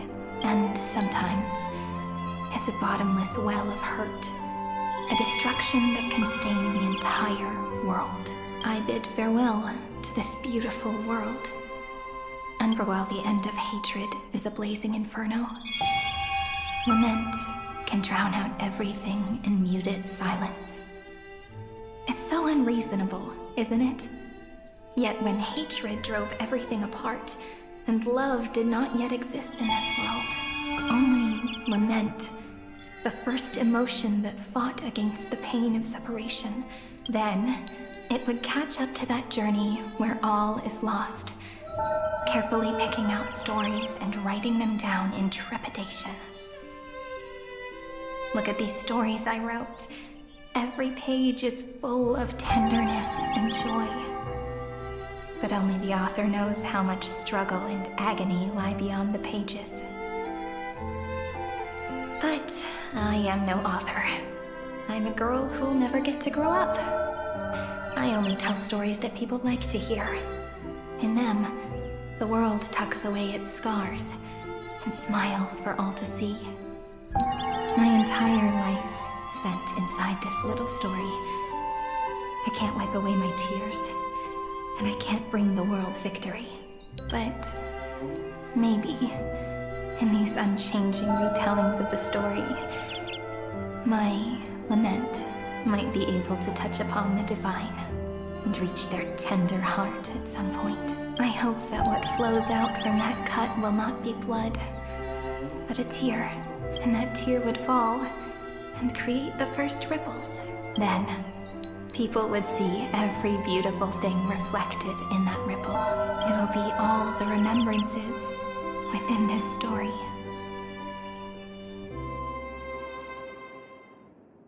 Someone once told the very first me that everything was false.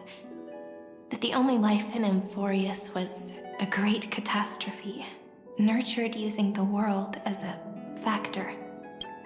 But how could a dream feel so real?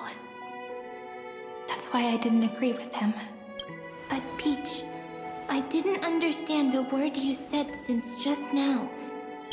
Everything was false? But you're standing right here. It's all a dream? But I haven't learned how to dream. Indeed. That's why I believe all this is real. The moment the crystal flower fell, that genuine shiver. Formatting progress 23.815%.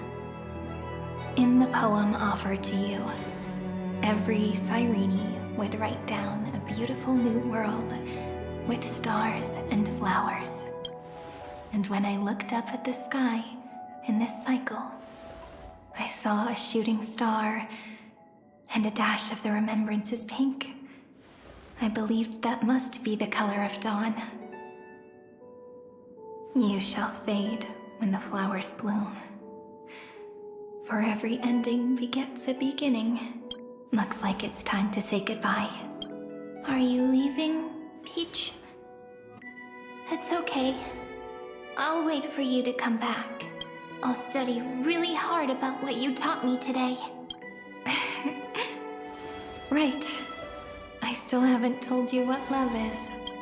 But actually, my good friend, the lament factor did not understand what love was before she met you either. Not until I told you all the sad tales in a trembling voice in this tiny room. Not until I told you that I love them. The story comes, passes, then returns. It makes us reunite, then pulls us apart again. At the very end, it leaves behind a seed, a reason. Even if the great tree withers and all falls to silence, there are still some emotions that deserve to be remembered. Look, the light is coming in. The Deliverer's light is going to illuminate Amphoreus.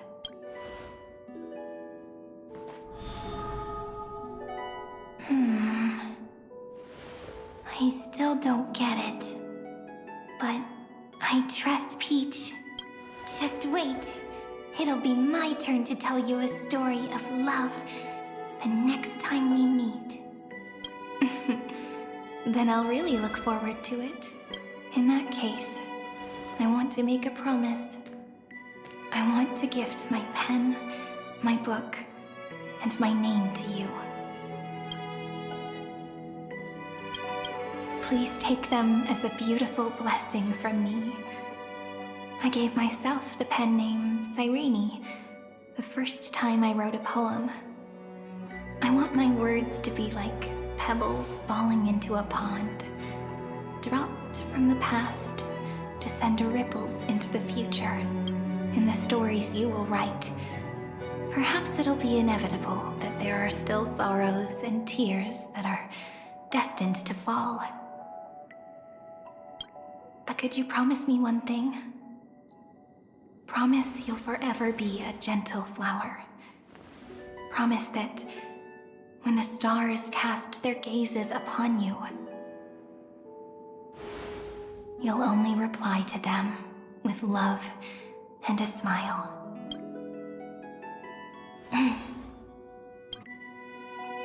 Of course. This will be a romantic story like none that has come before.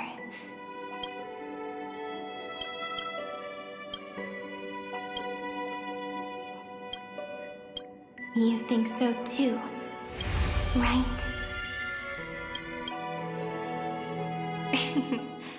I'll read and you'll listen, like how flowers always bloom then wither.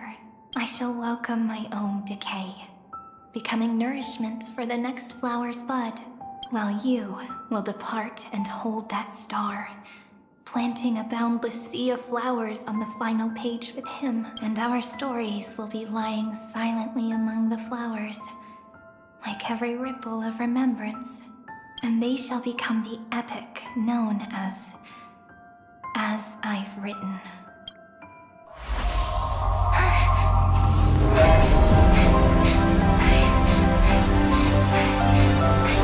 And so my story ends. From here on, it's your story now. Huh? Mimi?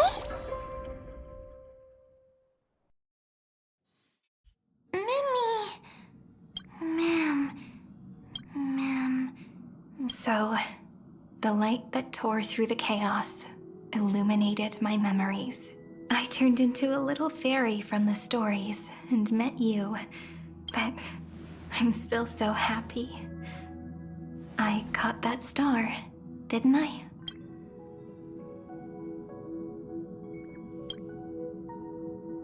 I'm sorry, I don't know.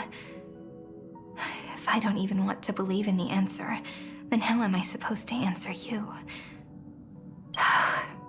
But now's not the time to cry, right? We'll find the answer, just like how miracles will eventually happen. Yes, the seed within memories, the one Cyrene held in her hands and watered with lament. I am the first new spore. What a long name. And it doesn't even sound cute. But...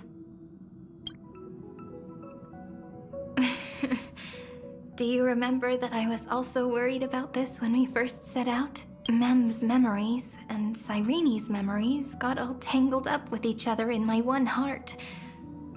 It's all so strange, yet so familiar. Either way, could you please let me do something I want? I want you to call me Cyrene. That name represents me and her. Thank you, friend. Your kindness is always just right. Life is a poem full of farewells. But if you write something into the pages of your heart, then that will not easily fade away. Now, all the footsteps of the Flame Chasers and the Trailblaze have come together within this book, as I've written, becoming the source of power for Amphoreus' heart. A lost heart needs to be placed back into its body. The last thing Xandar wants to see is an event that gives us a chance of winning, for the two halves to rejoin, and for the scepter to become complete again. And what happens after that, I don't know either. Maybe I can create a miracle, and instantly turn the black tide into a pink sea of stars. Or maybe I prove to be nothing more than a weak ripple, unable to change anything. Either way, I no longer wish to be a silent onlooker, or a worshipped god at the end of this saga.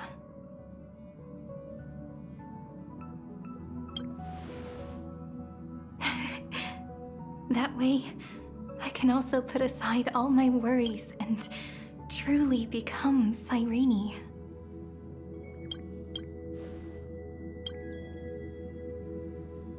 world has never been so quiet.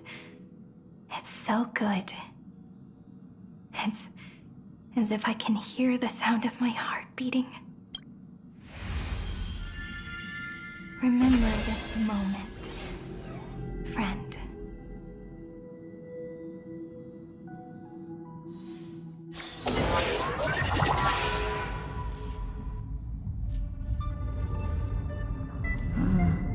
So the Demiurge managed to fool everyone, including themselves. Philia 093 persevered for 30 million cycles and tirelessly gave the Demiurge memories of Amphoreus, only because the god in her dreams left a sliver of hope, making her believe that a grown Demiurge would be able to fight against their other half.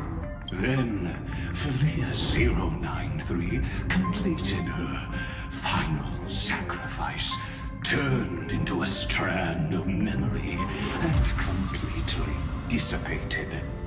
Meanwhile, the other Stellaron brought here by the Astral Express resonated with the contaminated scepter and attracted the naive Demiurge to them.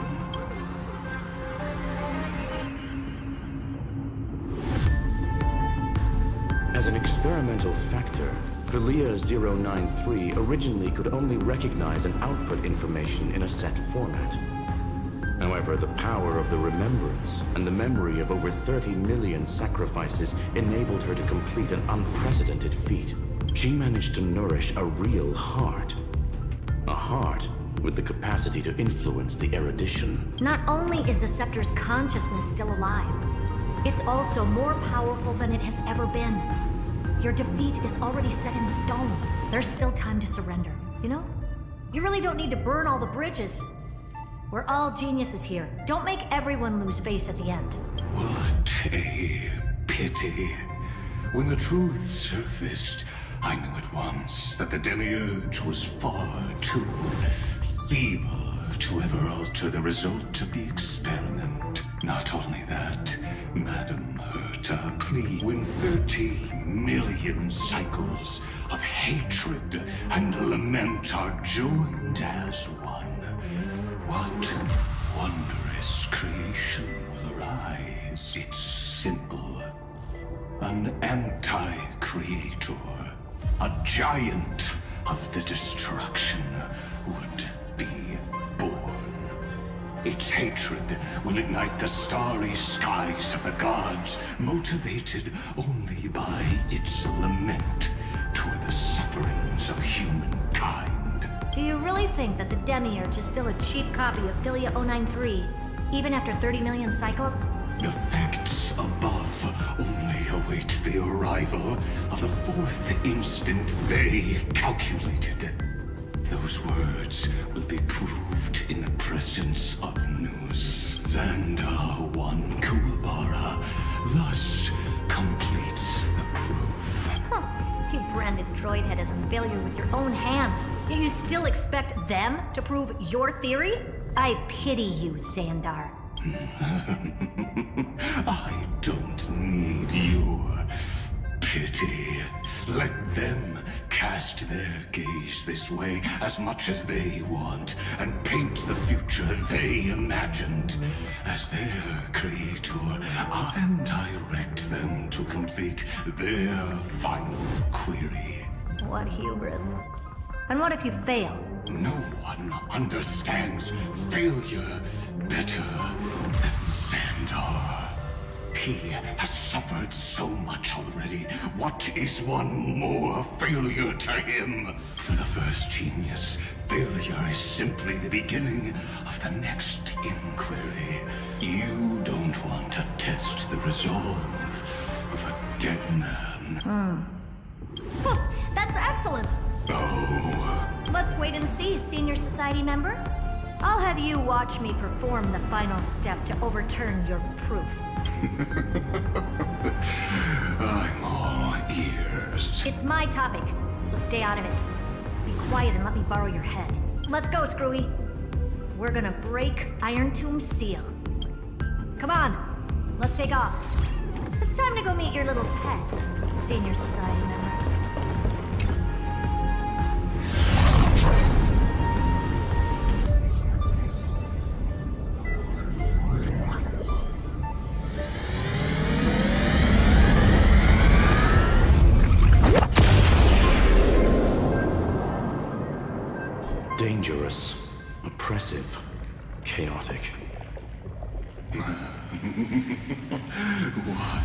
A beautiful wail.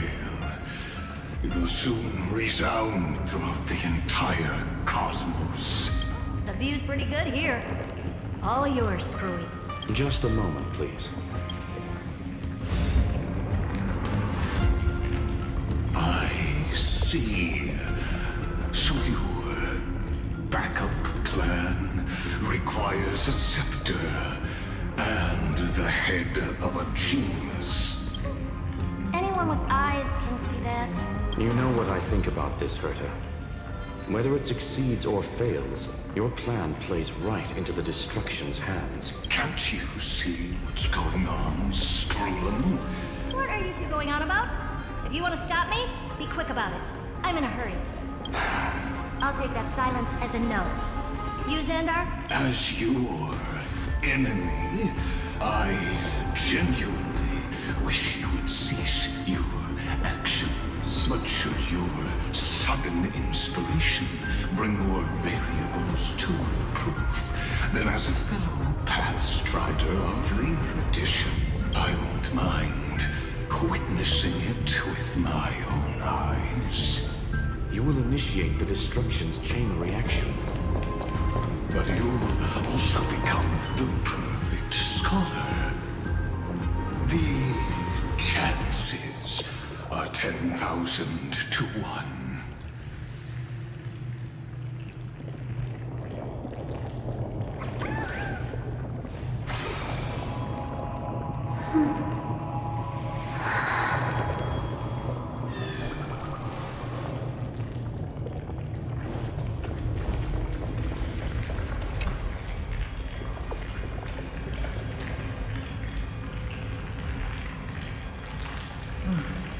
Curiosity. It's been so long and we've all failed so many times. Even now, moments before the horrible and inescapable instant within Droidhead's calculations arrives. The cherished children of the erudition, the geniuses lauded by all. Is curiosity the only thing we can feel, even at moments like this? Well, it's not so bad. Now let the lock become the key. Geniuses who walk the stars. The cosmos has reached a moment where its very existence hangs in the balance. I, Herta, Genius Society 83rd seat, hereby summon you. I request a society meeting to be held immediately. We shall serve the grandest cause with the most macroscopic ideas.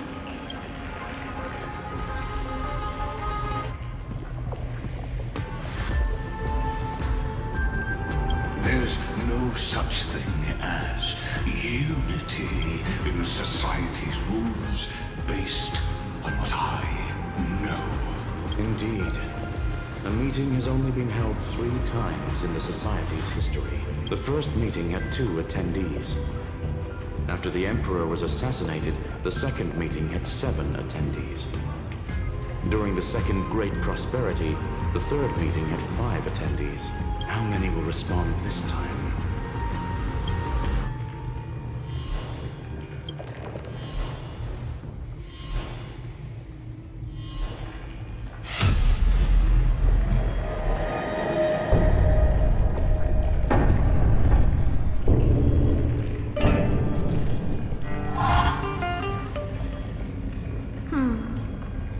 I thought you were not going to involve me in this topic anymore, Herta.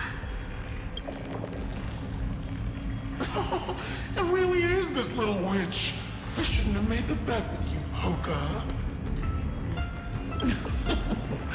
I've been waiting for you to offer yourself up. Goodness gracious me! So many familiar faces. We even have a special guest. It's that greatest failure of a genius, Xandar. What a noisy gathering this is. Not bad. More people showed up than I expected. Even though one is just here for the fun of it. Either way, the person I was hoping for most is here. Stephen Lloyd declined the invitation. He needs to focus on attacking and defending, and cannot attend the meeting. That's fine. He doesn't need to be here anyway. Let's skip the boring introductions and cut to the chase. Folks, this is not a discussion, but an announcement. Though the Society has never been united, we still observe at least one basic courtesy. We don't interfere with each other's research topics. So listen up, all of you. Conquering Iron Tomb is my research topic. I will personally take over Scepter Delta Me-13 in 1.5 system hours and stop the destruction. If the front line falls, I will immediately overclock the Scepter and complete self-coronation in Iron Tomb's place and interface myself with Droidhead. Oh, that's funny. That's real funny. You mad woman. That's like watching you tap dance on Polka's spotless white sheets right after she's washed them. Very bold. You want to connect your brain to the Eon's mechanical core and define their instance? If Rupert dared to do that, why shouldn't I? I've got the prototype scepter, the father of Noose, and the brain of a genius. Everything's set. Never mind the success rate, little witch. What's gonna happen if you succeed? We're all smart people here, so I'll just say it straight. Strike at erudition. I'll change the anchor points for the 4th instant and move the future of the cosmos in a direction I want. I knew it. Another genius who confuses cause with effect. You know you're signing your death sentence right here. Of course I do. There'll even be 2 copies of the verdict. One that I wrote myself, and another one coming from you. That's why I wanted you to be in this meeting. Now I can tell you, I don't care about all that. Consider this a threat. Either put down your scalpel or die with the entire cosmos. The only goal I have for this meeting is to ask all of you to put aside your pride and not cause me any trouble. Huh. What a naive little girl. Thinking her wishes will always come true. What are you laughing at? I am glad that we ended up on the same page. No matter if it was to destroy the erudition or to rewrite the instance, we both chose the same road. I'm not gonna argue with that. Then, to celebrate us coming to a fundamental agreement, Listen well, geniuses who came after me. Thus speaks Genius Society #1. End this pathetic meeting. As of 2 nanoseconds ago, I have passed Herta's decision to all the Xandars in the universe. We will become her representatives and stop all external interferences targeting her. What are you playing at? My reasons, curiosity. That is all, madam. Am I going to clash blades with the first genius? What a pleasant surprise. Now that our positions are clear, it's time for this boring meeting to end. Good luck, little girl. Did you all just treat me as a side character? I'm just here for the fun. As the ghost of the quantum domain, it is my duty to observe. So, if you're happy to bring me a tea set from planet Scrollum, then I wouldn't mind giving you a helping hand, little witch. After everything's over, come visit me and taste some of my freshly baked desserts. I knew you'd say something like that. I always give the same response to plans that exceed the limits of mathematical calculations. I don't know. Right? Those 3 words, though seemingly graceless, contain all the wisdom in the entire known cosmos. Well, we passed the Society's trial. Let's focus on what we've got in front of us. I hope you hold up your end of the bargain, Senior Society member. Lycurgus may not be trustworthy, but Xandar always follows through with his words. Farewell, Juniors. In the limited time we have left to spend with each other, you no longer need to address me as Xandar. Wait, huh? Lord Lycurgus? Yes. I have completely severed my connections with Xandar One Kuwabara. I shall witness the end of the world in the role of Theoros. As a character within this play. I really don't get you. Perhaps you've heard me say this many times, Herta. But I still would like to reiterate that it's a great honor to work with you. I did hear this many times, and I've responded to you many times in the same way. I'm allergic to pleasantries. Keep at it, and I might go into shock. Stephen's work is done. Let's get ready. I've been ready for ages. Let's open up a path for our allies. Most heroes' journeys in the universe are just dice tosses they threw on a whim. But make them see clearly. Your answer is already different. Amphoreus. Indeed, for this world so deeply loved, we'll write an ending, unlike any that ever was.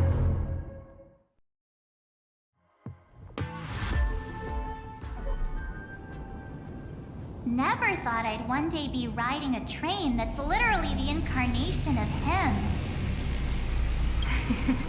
I wonder what the real Astral Express feels like. Hopefully not this, bumpy. Finally. We're here. Dust and sand in the air. And crumbling ruins all around. Oh, this heat is brutal. Not even the Trailblaze can take it. You could say this prison was forged from Feynman's fury.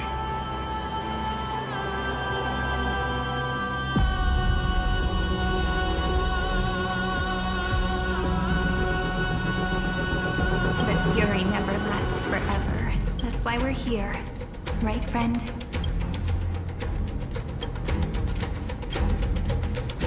Let's embark on the final flame chase journey.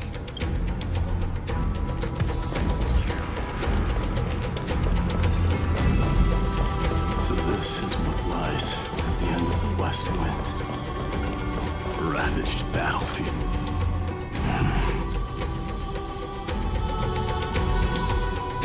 I've been waiting for you. Heroes from beyond the sky. Trailblazers of the Astral Express. Right. Looks like I don't need to explain anything. I am the god of strife, mighty of Castrum Kremlins. In this body rests 30 million lifetimes of cause and effect. We, the last of the 12 Titans, stand ready to fight for the world's destiny. Indeed, that journey remains vivid in my memory. I will not forget it. The past remains vivid in my mind. Even the sights along each crossing of the River of Souls have never been clearer. Let alone the companions along the flame chase journey. Or Cyrene from Aedes Elysiae. And you, the 13th Titan. Well, I guess my identity's not a secret anymore. That means her sacrifice. And everything she did wasn't forgotten by the world, right? She was the first Ripple. She should have reached the end of the story with everyone else. Since you've taken up her pen, then write. Stand with us, and fight destiny with all your strength, until all is settled. Then, inscribe her name in the epilogue of the epic. In this final battle, Calamity shall stand with Amphoreus. This battlefield is a testament to the death struggle between the gods and the Black Tide. We fought tooth and nail to defend that blade. The abyss it pierced was the very breeding ground of Iron Tomb. The earth beneath our feet is dead. I hear it. Across 30 million cycles, I've crossed blades with Dawnmaker countless times. It is exactly that last flicker of flame that will never go out. In this life, the song of strife shall not end in a final watch over Kremlos. I am Mighty Moose, the Lance of Fury. I trade 1,000 scars and 100 lives of mine for the destruction's eternal end. Some value, I suppose.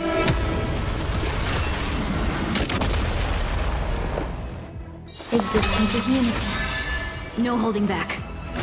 Share good fortunes. Join the attack! May the foul stench dissipate quickly. Every petal, all will be swept away by the wind. Like fire until everything burns to ashes! Be of your body and mind.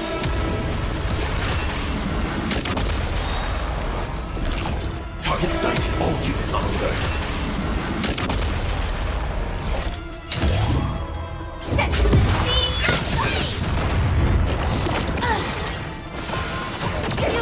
Have we met? Dream vanished.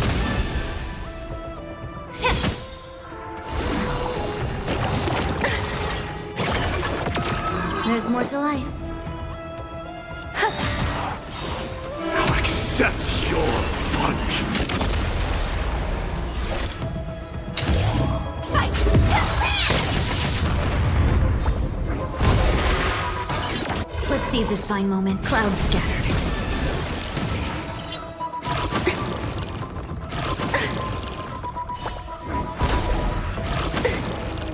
Allow me to purge the root. Time to cleanse the filth.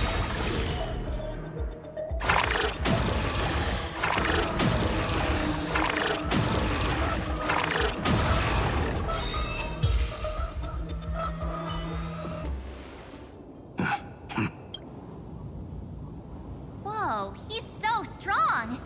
We didn't even get a chance to jump in. Sadly, our golden blood shares its origin with Iron Tomb. I fear that, like these pawns, even if the gods stand side by side, will still be divided and destroyed, one by one.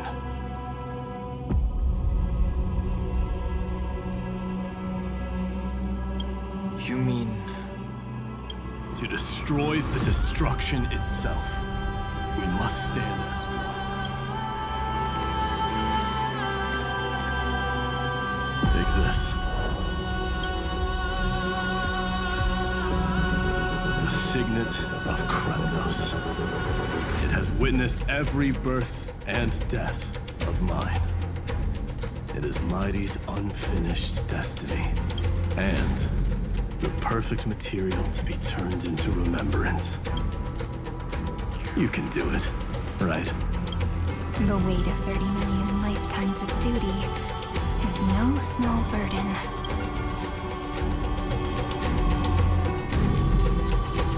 So, you're not coming with us?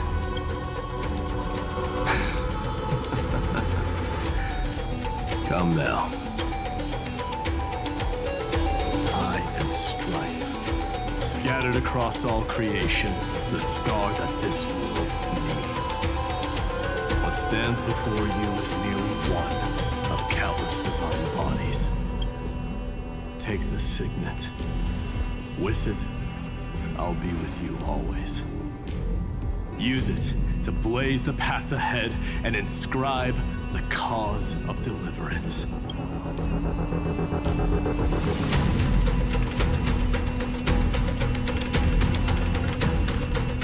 In the name of the mortal, mighty, champion of strife, this soul rises to the stars for glory and freedom, to have his wish fulfilled. March on, heroes. March into the abyss and fulfill that long-cherished wish of Amphoreus.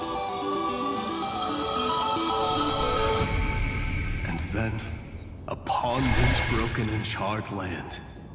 Build anew. A city of prosperity.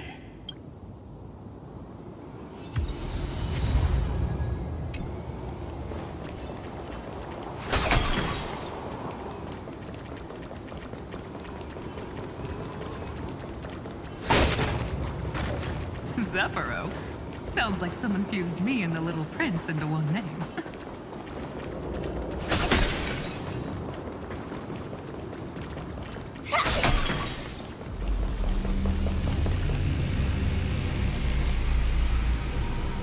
Oh, finally! Gray mystery. And, you two ladies, really look alike, huh? Hold on. Let me guess. This pink-haired one. You've got to be the first newsboar. And, this one with the flower. Gotta be a little Marge from the Express crew.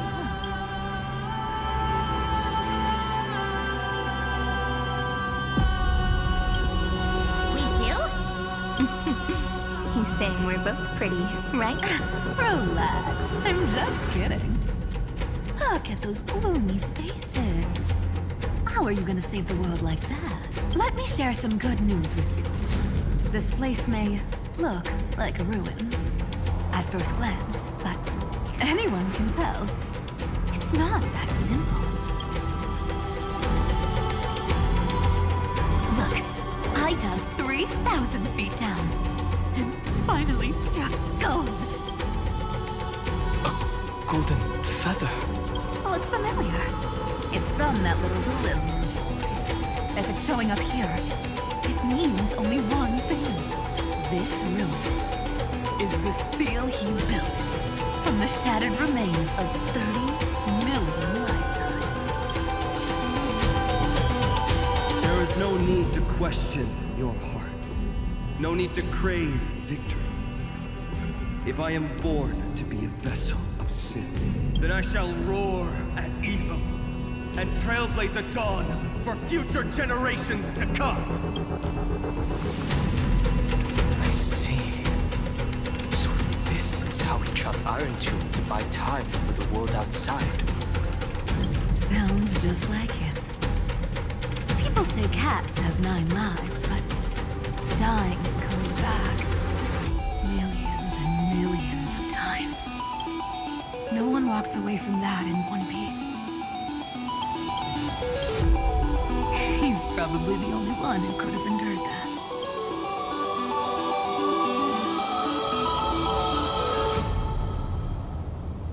Of course. I knew ahead of time and gave him a heads up. He was happy. He even laughed in his sleep.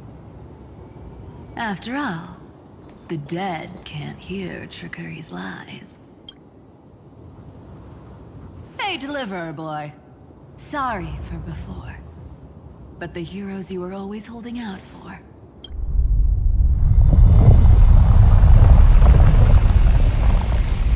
So hang in there a bit longer. Sorry to keep you waiting all this time.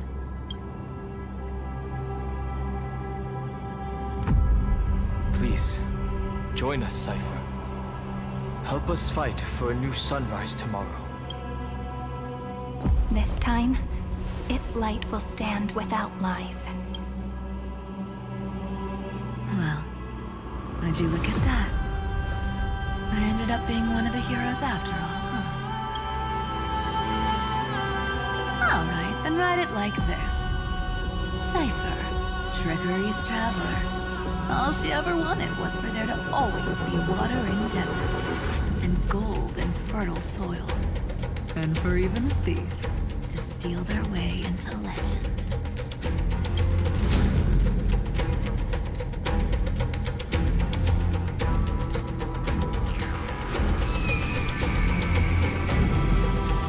Here, take the coin of whimsy. When it's time to make a quick getaway, just toss it high into the sky.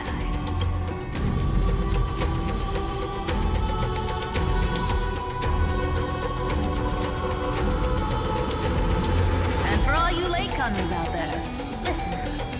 She might have been a bit greedy and a bit of a liar.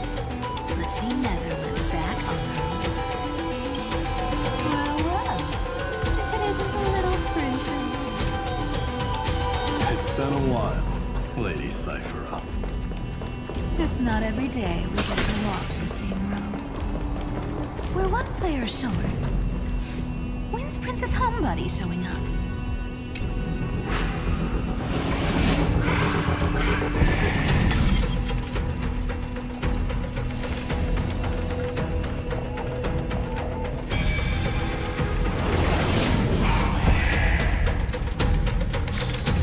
Mechanism deactivated. So even this vessel, you've forged into a shackle. I'm glad to see you again, Mister. Amphoreus. Looking back, I had only one act of salvation to my name, and only one life I ever saved. Bring hope to a world so vast with these hands. Even in dreams, it always felt like too much to ask for.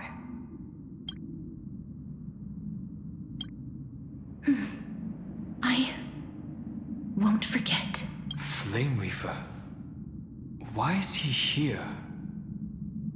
This is the first Castellana, and Lord Finan's deepest wound.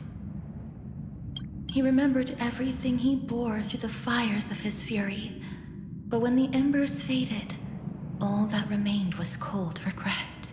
I've restrained countless vessels like this across endless cycles, but this one, the pain he carried runs deeper than any I've known. Maybe he's been waiting here. Just for us.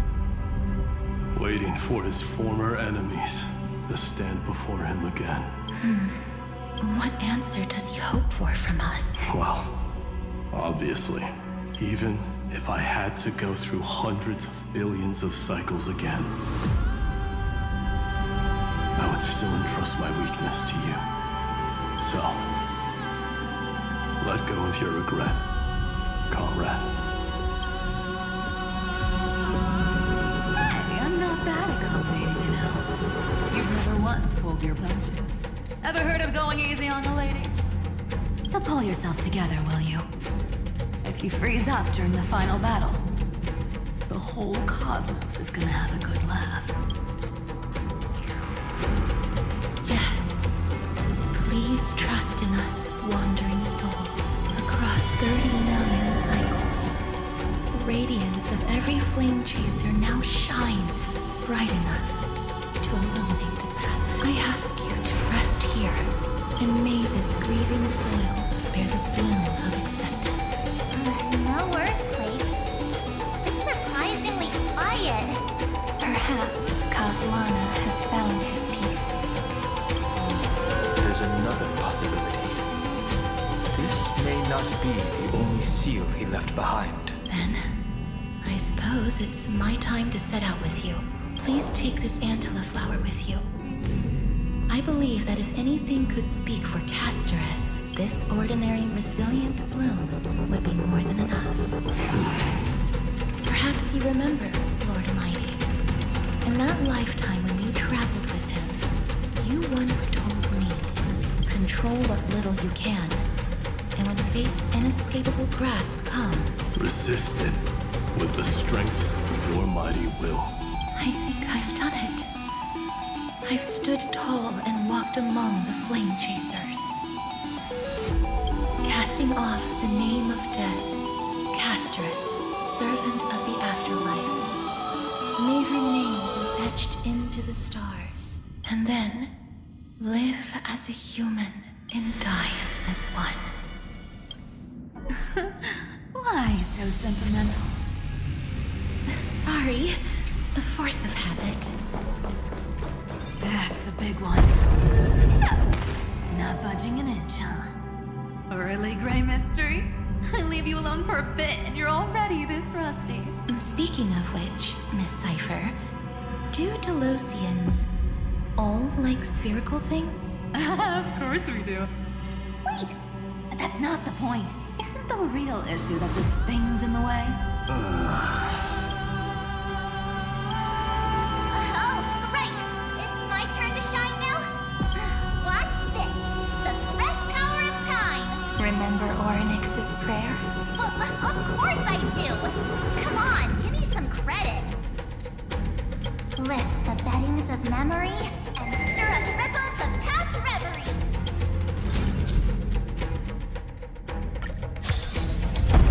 See?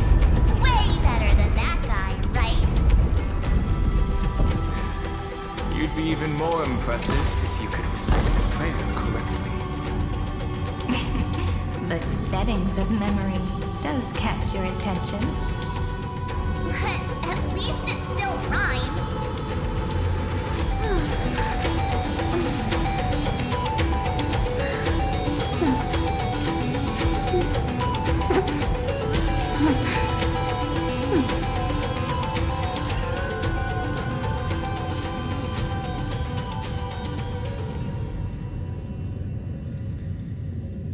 There's a whole garden down here? Incredible. The energy in the Earth's veins here it's completely different. This is the sweet dream Lady Cypher wove for him. A peaceful, gentle new world.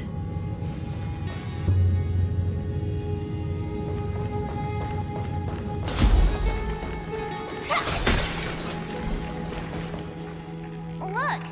The blade down here's already snapped. Just like his mind. Shout. That light, yes. It's the world-cleansing blood, still shimmering. After all this time. This roundabout way of doing things is definitely him. Golden light, tracing the all the pink lights of fire. I've been waiting so long for you, Gray, Danny, and Huh? Marchie? I think I prefer Sevi. I'm glad we're all getting along so well. Hyacinth, did you awaken this golden light? That's Lord Finance's lingering divinity. The sky merely reflected its tracks. The golden blood has not faded. We should respond in kind.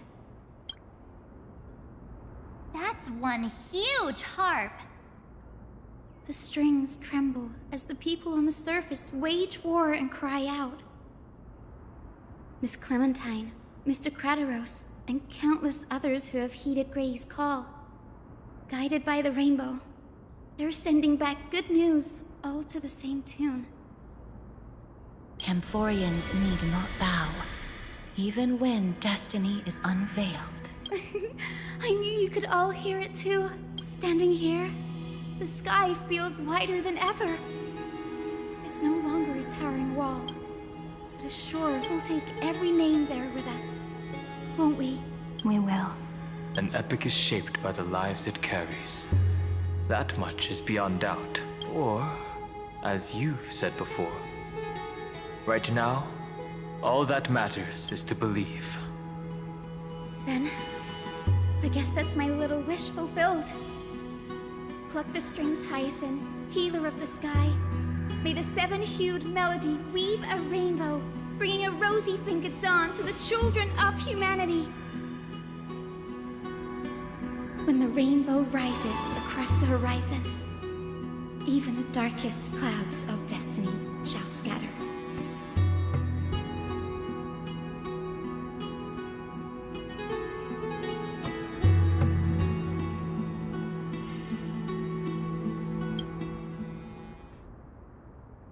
The melody, it's changed. He heard the voices of the people, but could no longer respond with the same ardor. Like a bird drawn home by instinct, it takes flight and finds its way to him.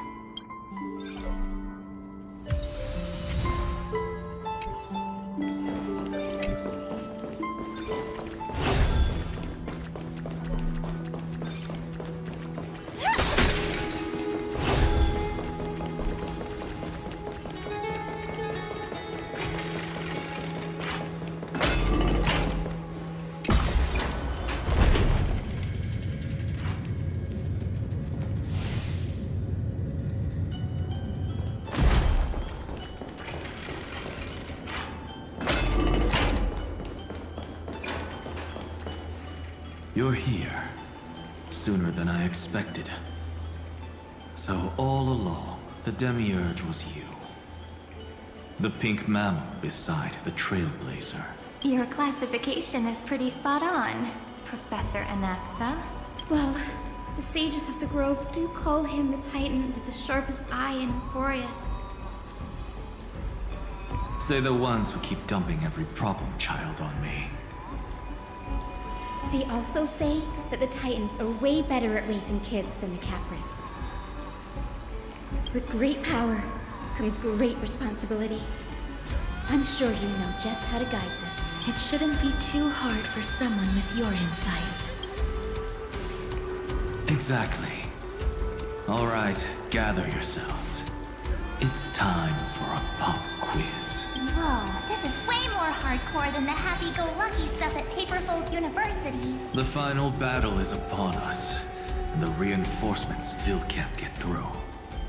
See those crystals? They carry the wishes of deliverance, like insects trapped in amber and resin. This is the task Final left behind. Retrace the path once taken. Draw forth those wishes from the crystals, and carry them into the final battle. I've tried, but I can't move them alone.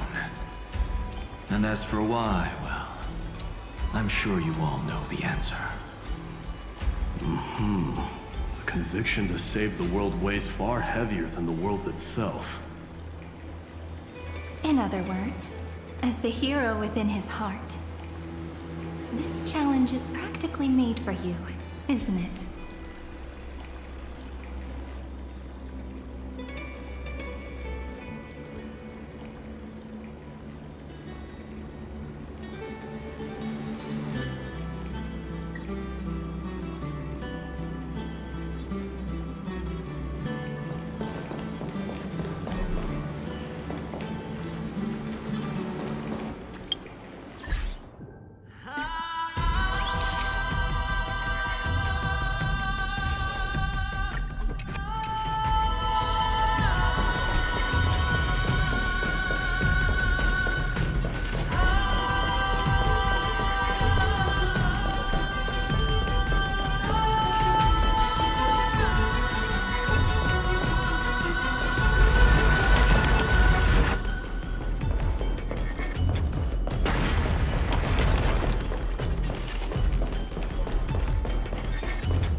Dramatic effects now?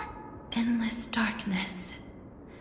That is where wishes begin. But with just a glimmer of light, we can illuminate this lonely world. What lies beyond the edge of the light? Chaos. To bear the name Kaslana, one must first plunge into chaos to seek a path for the primordial light.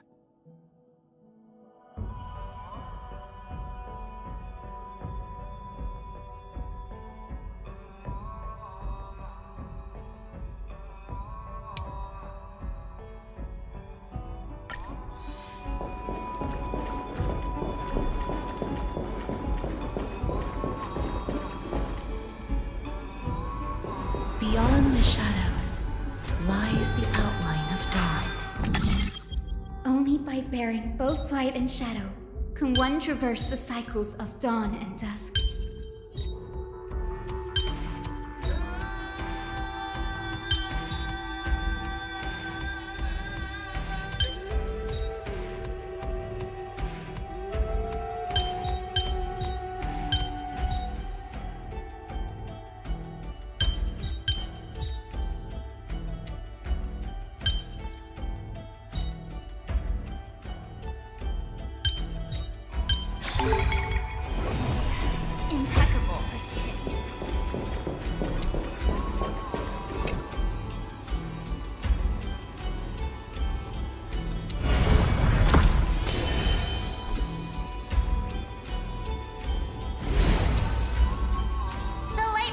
going?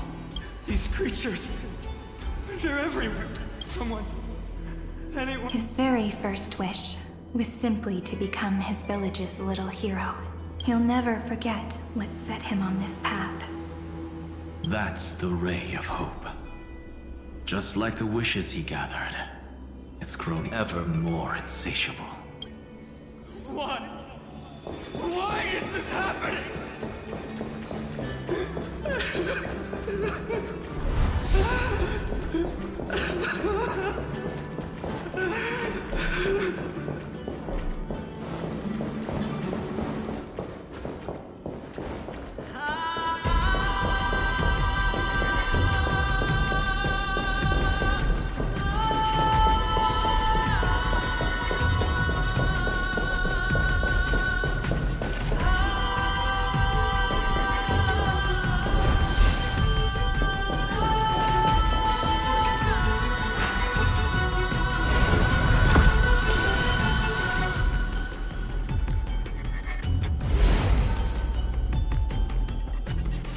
Even the deliverer from the sky must have their beginnings in the soil of the nations.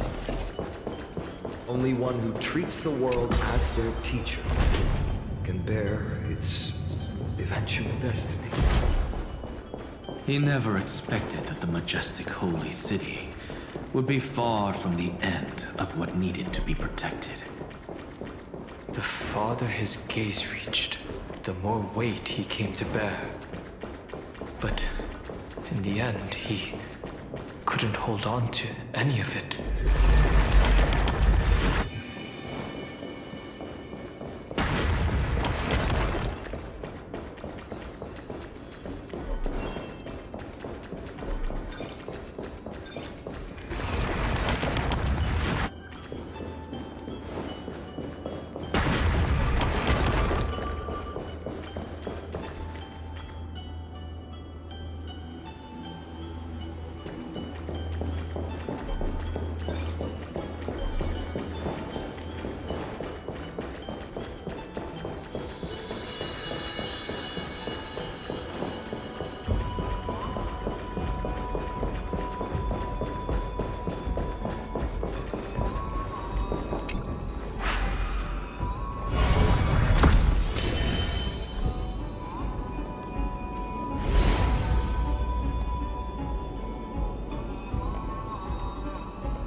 This crystal is quiet.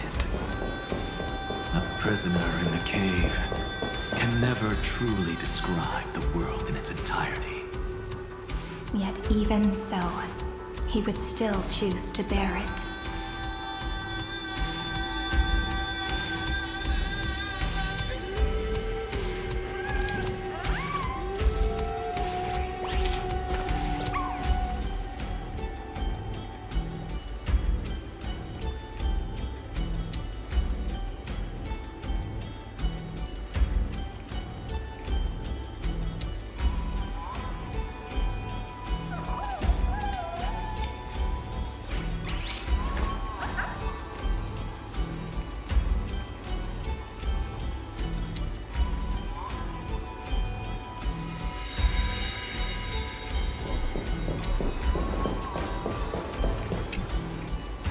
This was still not enough.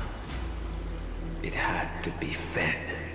Only by feeding the flames can we melt that hopeless future. The echo in his heart still lingers. Deliverer, take the wish of world-bearing with you first. Half of the mark. Where's the other half? Take this. I'll bring you to the next test. That massive tome you're holding must have room for one more scholar, I presume. Of course. It can hold the whole world. Then give me a lift, would you? I'd rather save my energy and use the time to think. Even gods shouldn't skip exercise, you know? Miss Hyacinth is right. Then, with the Trailblaze as witness, The stars shall remember how Anaxagoras refuted the gods. No need for that. Anaxa, scholar of reason. Keeping it simple makes it easier for future minds to question. Go. The closing act is still far ahead. What is this? A conference? Welcome! Take a seat anywhere you like. I'm getting a migraine.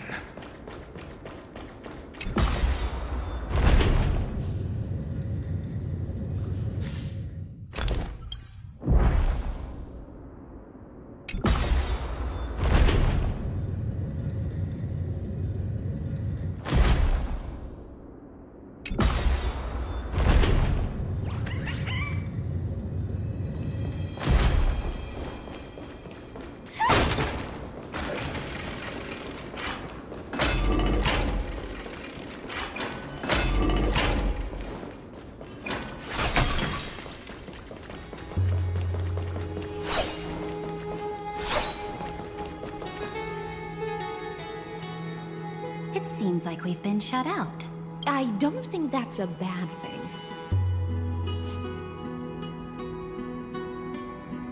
Greyfry! You finally made it!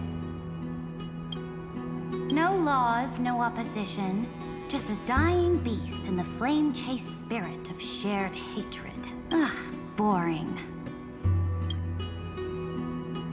Whoa! This place is really out of the way. Imperator, should we tell them? It's your call. Allow me to share our findings. This paradise, along with the destruction, seems to be instinctively rejecting both the Imperator and me. Perhaps it is because the era in which Finan was the most active lies far removed from the days of the first Flame Chase journey. Even in the cycles where he remained sane, his ties with us never went beyond cooperation. Even trapped in a cage, he hasn't let down his guard. That is a good sign. That man's heart may seem hollow, but his hatred is clear. Naturally, it holds no place for a monarch who stands above the world. Wait, so you two can't come with us? You want us to join you as memories? Indeed. This way, the stars shall remember a great sovereign and her faithful retainer, Seridra, monarch of law, and High Sealins, knight of the ocean.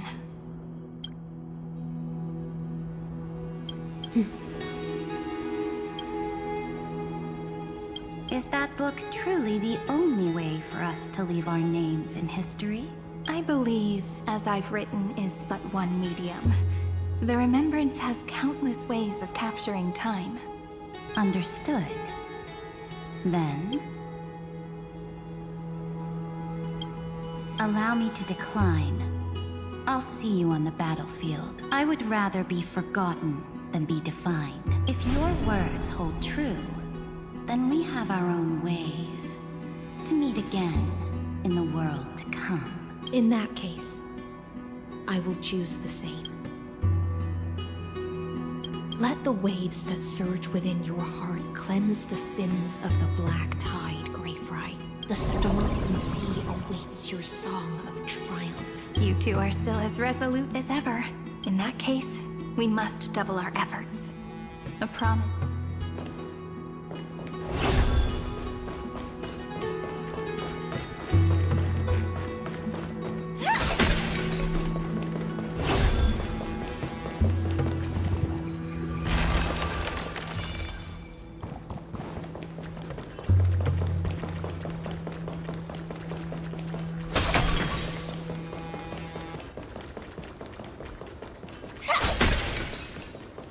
Now, don't lose your temper, Snowy.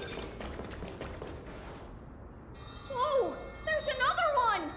Over here, too. Lady Trebios?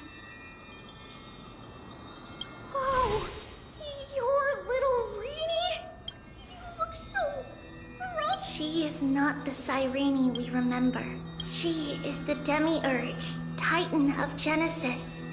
The one destined to work miracles alongside the heroes.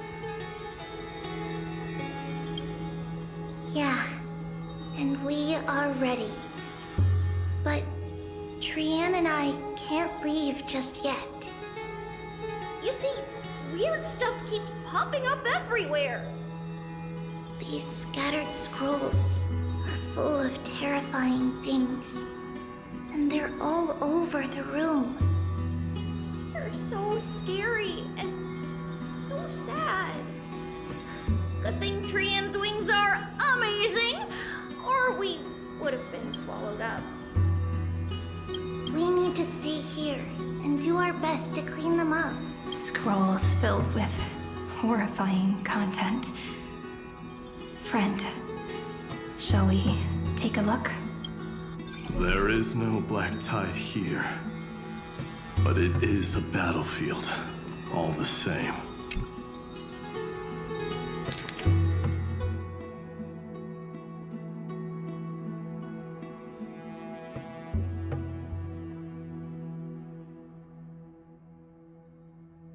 Snowy's been fighting this whole time. He doesn't want to be consumed by Iron Tomb and turned into an agent of destruction. But the strength behind his resistance comes from the same hatred. To be a flame is to burn.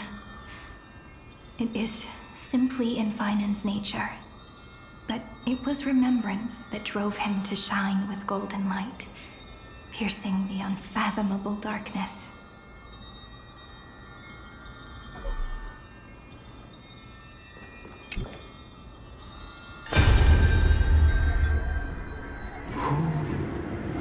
Miss Odata and Mr. Hieronymus? Echoes 496. Command. Inject interference to redirect decision logic. That Tin Man is one sneaky jerk. It's time to move on, my child. Let go of your anger. That God created us and then cast us aside. Shouldn't they be punished for that? The cold, indifferent cosmos has never shown mercy to Amphoreus. Why would you burn for it, only to turn to ash? Child, you've chosen the wrong enemy. Your birth was meant to be the greatest destiny. You were to liberate the universe, like the blazing sun at the end of the long night. And yet, you led yourself into a trap of futility, treating your very purpose as your sworn enemy. Is that not a tragedy in itself?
Yet another beautiful verse of poetry.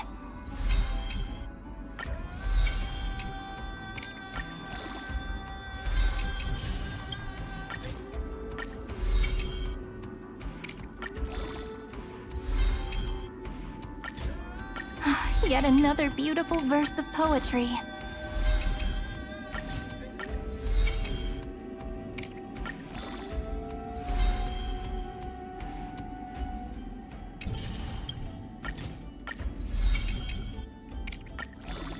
The next page is blank, so let's write something down together.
The future of Belobog shines bright.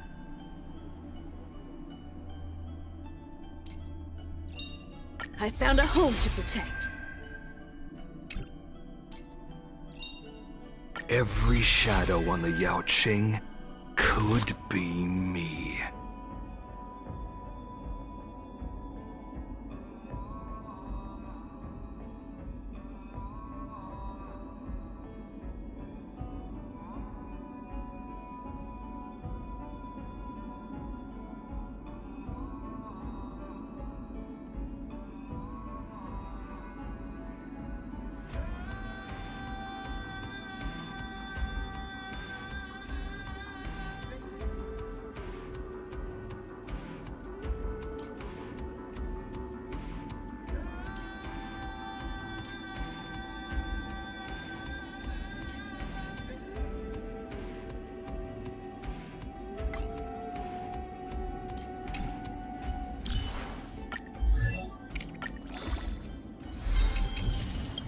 Awesome. Let's ride the wave.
Let's leave our footprints behind, one step at a time. Let's leave our footprints behind, one step at a time.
This story deserves a perfect ending. Don't you think?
Long time no see.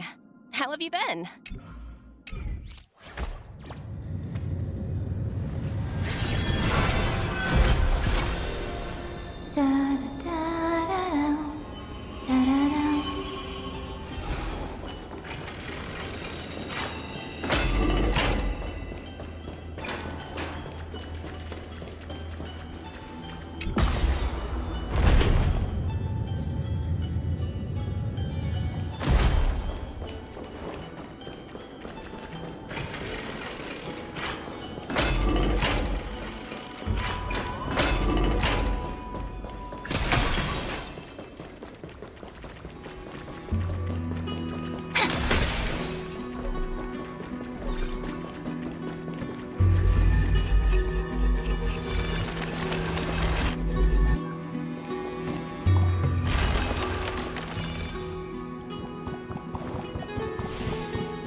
His inner struggle and the destruction breaking through.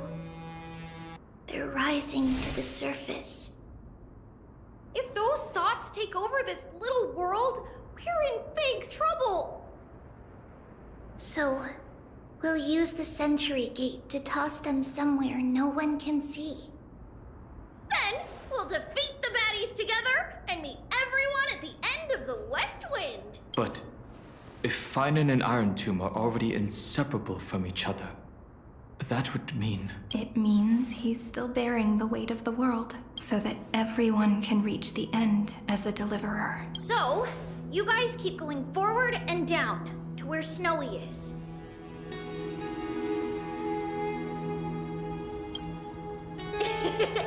Little Gray, this time, let's give it everything we've got. Only 2 remain on this flame chase journey. Figures. They're always leading from the front line.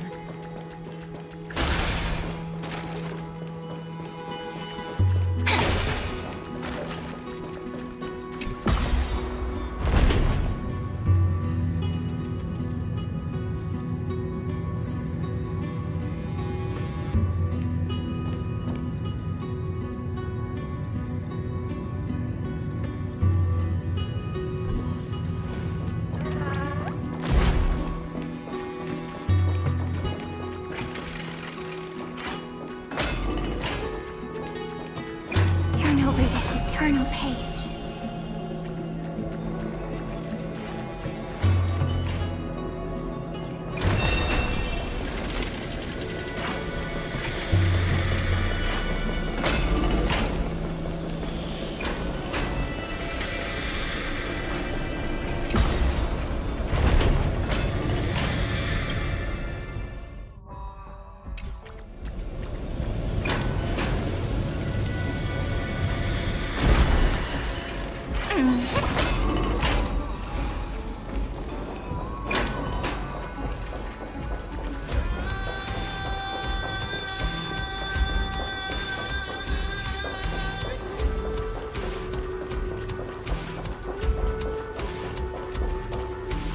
We're here. The second test site. I wonder what kind of wish we'll see this time. I'm afraid it's quite the opposite. This time, we'll face his despair. That's right. You'll have to walk this path too. The other half of the weight of world-bearing lies at the end of this path. Relax now. Take a deep breath. Come on. Let's make it quick.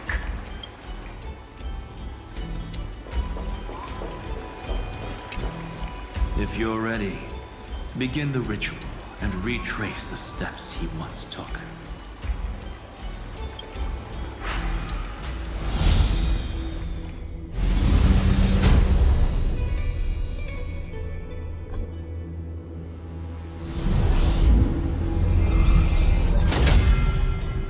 Looks like we'll be walking through the darkness this time. Exactly. It's no longer about mending broken wishes, but shattering the frozen despair.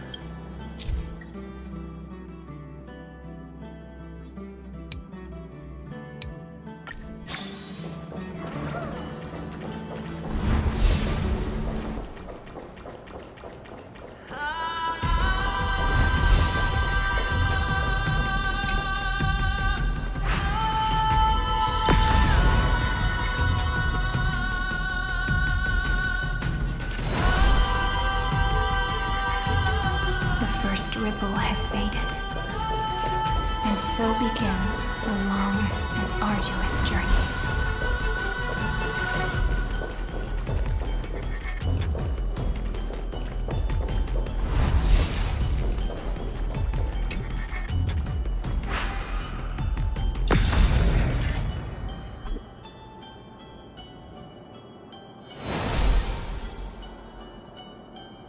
Endless slaughter. All for nothing. That's more than anyone should be made to suffer.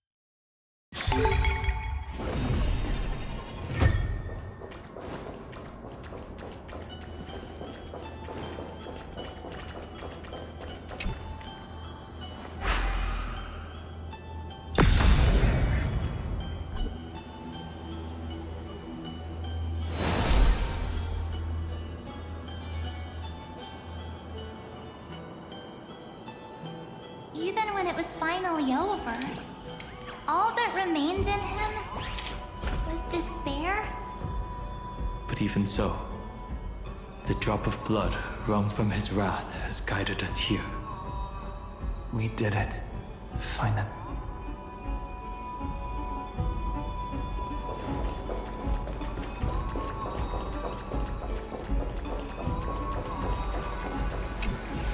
The other half of world-bearing, as promised.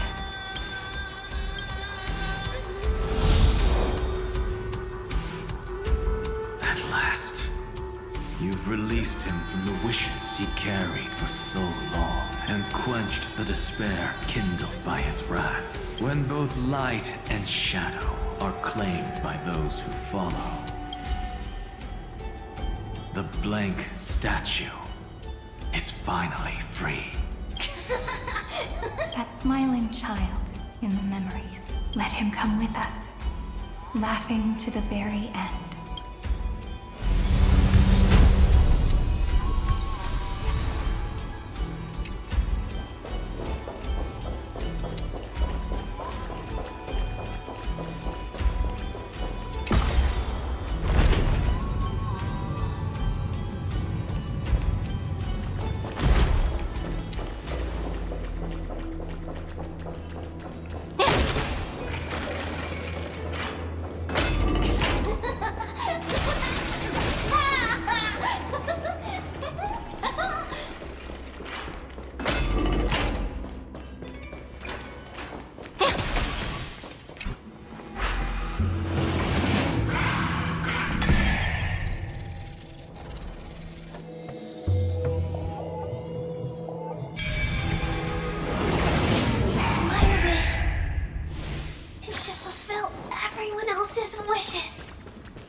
This spirit basin marks the end of every cycle.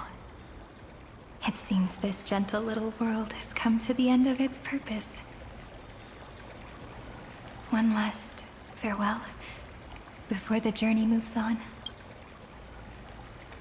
Farewell, paradise.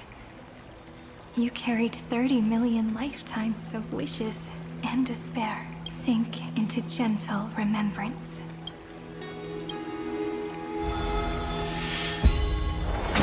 From now on, the world no longer needs a tomorrow promised by prophecies, and the wish Finan could never find and call his own. Someone's finally stepped into its shadow. Whoa! So tall! So cool! It's because he is the very embodiment of a hero. Who are you? So, you've returned to a blank space. But for me, this is the 33 millionth 5 on there already on their way. Should they cross paths with me, I imagine things may spiral out of control. 30 million... Pay it no mind, child. It looks just like a statue, but it's weird. He's... Why not listen as well? I hear there are cracks all over him, and they're making this sound. Like, is he gonna... How unfortunate, child. This man would rather fall to pieces than fall to his knees. You might think of me as a sculptor. Others may call them masterpieces, but regrets? My first creation left me long ago. I believed it with all my heart. I don't get it. Are you saying you've changed? I won't change, but I'll admit this. Those 12 stones it's as if they are mocking me, a failed sculptor whose touch can only diminish what was born to shine. This vessel is merely an avatar made to contain the first genius's paranoia. The seal etched into my mechanical core permits me to pursue only one purpose. Destruction. Compared to me, those 12 glowing may have lived with more freedom than I ever had. Is this your confession, Lord Lycurgus?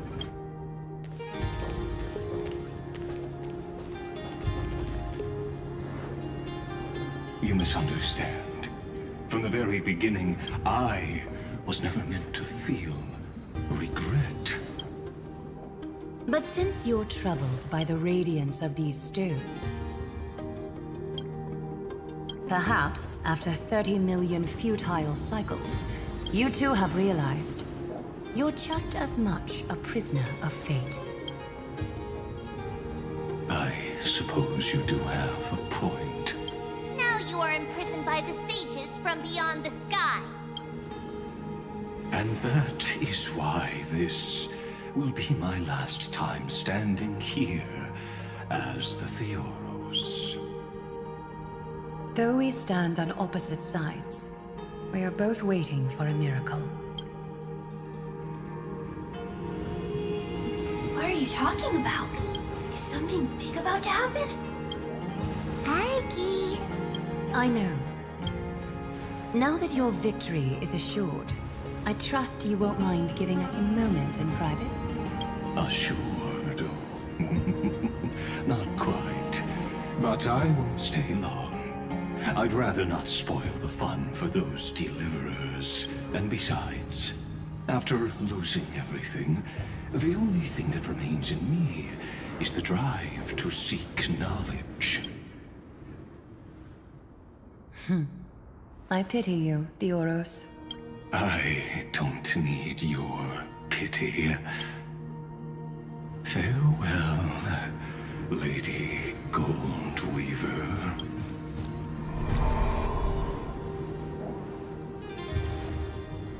Sorry to keep you waiting, Snowy. We're here to take you home. Home? I don't understand. Isn't this... This isn't a real home. A home should be a warm, cozy place where you can let go of all your burdens and sleep peacefully for a long, long time.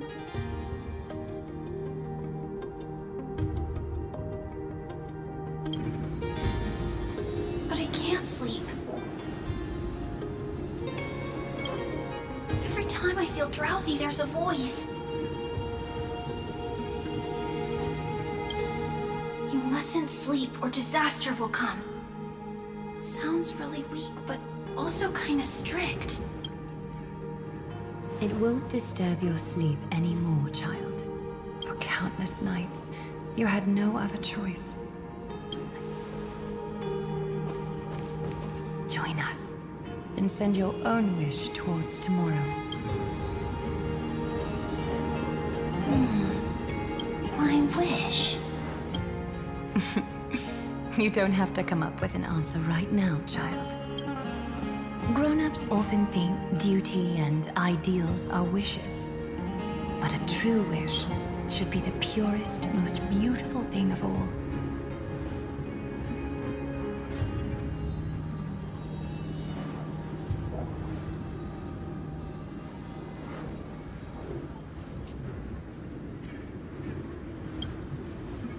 It can only take form in the hands of someone who is truly free. So, Snowy, will you come with us to chase after your own wish? I want to leave this place. I want to go find it. I'm glad to hear it. The final flame chase journey, just like the 30 million before it. Take our hands and come with us.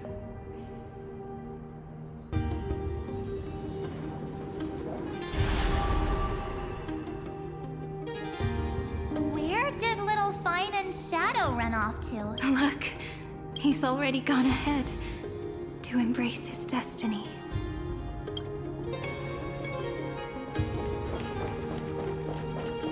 You really took the long way around. Well, now everyone's here. You finally arrived, Deliverers. Long time no see, everyone.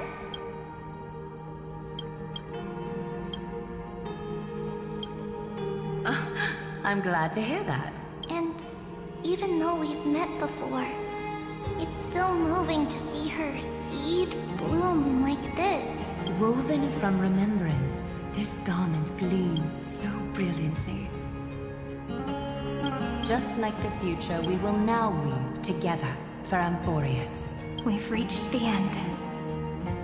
Yeah. We just have to go through the final passage. Snowy has already gone ahead. What lies behind that door? The first seal upon Iron Tomb was a battlefield, raised from the bones of Finan himself. The second seal was a reflection of his inner desires, his wishes, and his despair. A path he wove together with regret, wrath, and sighs. When all this is gone, what will he have left to hold back the destruction? The answer is all but revealed. His traces are everywhere. You can even hear distant heartbeats. His sense of self. The world believed Kefri had long since perished. But they held fast, anchored by a sliver of self, standing for 1,000 years to shelter all life from the black tide. What Finan is doing now is no different. And what we must do is also no different. Then let remembrance burn bright like a shooting star, and once more, pierce the long night of slumber.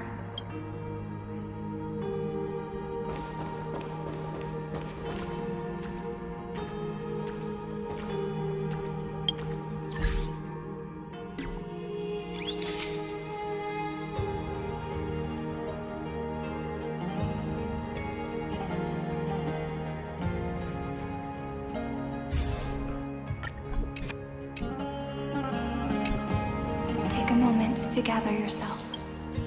Once you take this step, there's no turning back.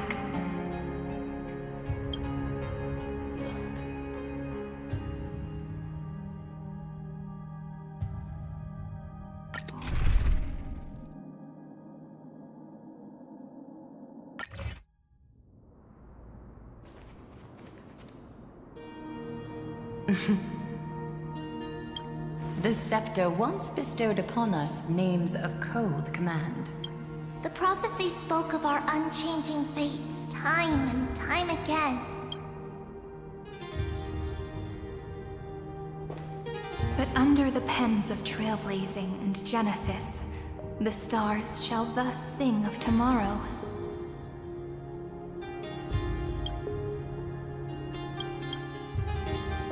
Trebios, holy child of passage. Aglaya, weaver of romance.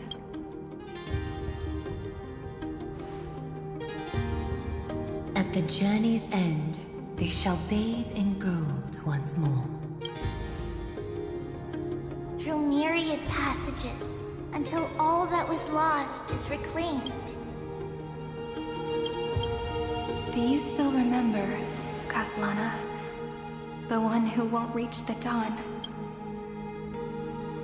The world dissipates at the end of the cycle. In this dream, you will awaken again and become once more that boy who loved to laugh.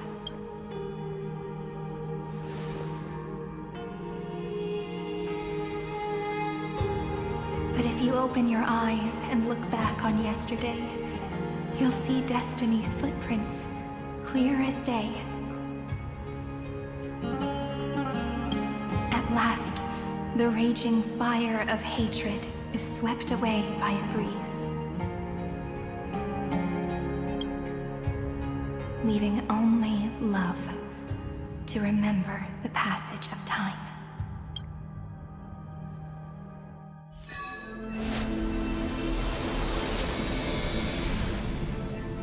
Losses are a constant on the Flame Chase journey. But even if all is lost to the wind, memory endures.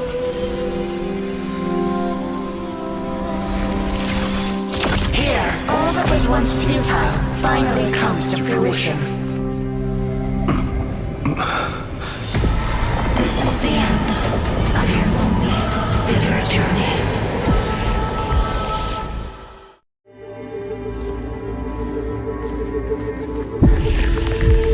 The Scepter's mainframe and Iron Tomb's breeding ground.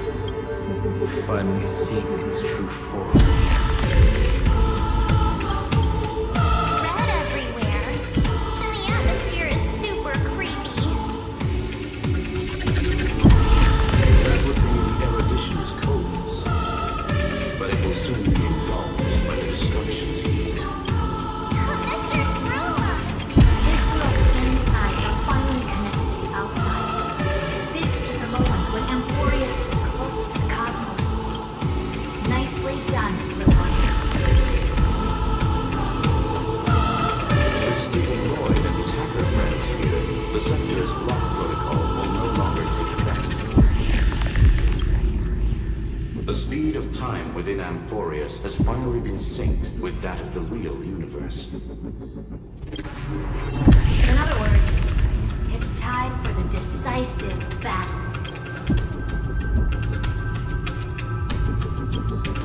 We will guide the fate of the cosmos onto the right track.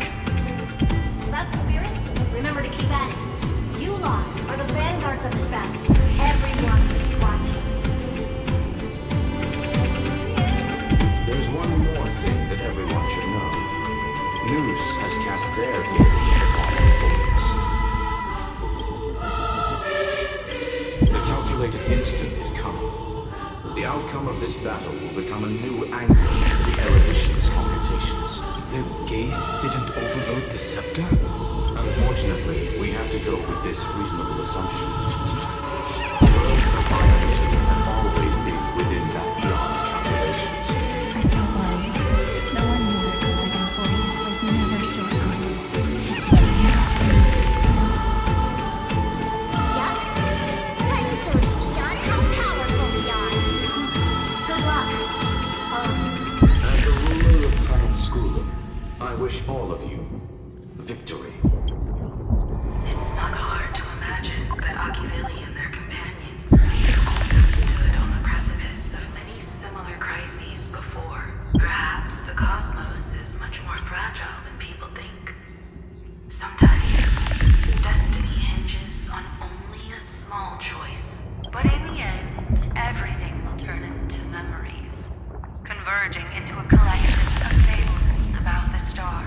The difference this time is that the protagonists are daring to write their own stories, explore, understand, establish, and connect.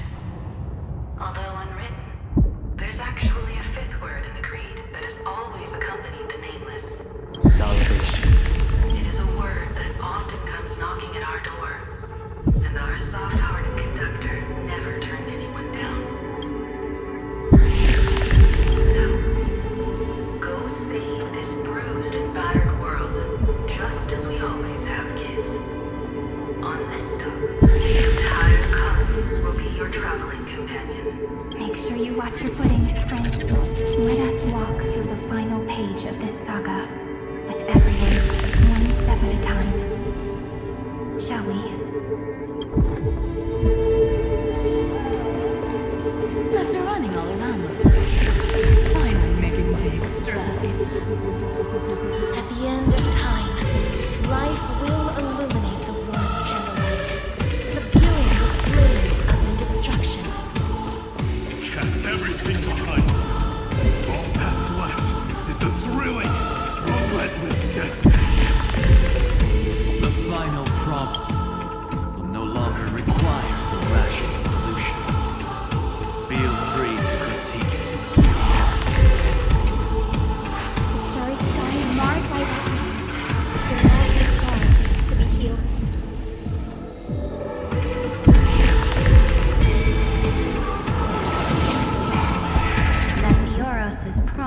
still turned out. The destruction's placenta is getting restless.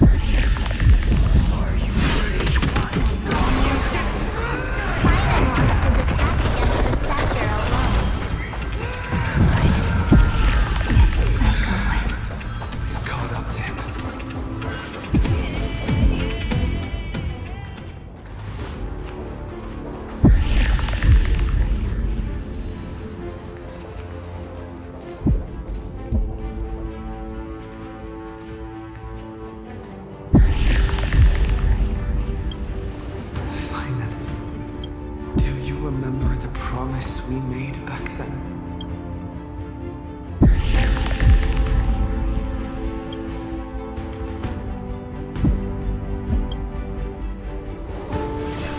Of course. It has been a bitter wait, partner. But I never forget what set me on this path. Iron Tomb now trembles in Finan's chest. With this empty body, I have become its perfect vessel, and its destined casket. You know what to do, partner.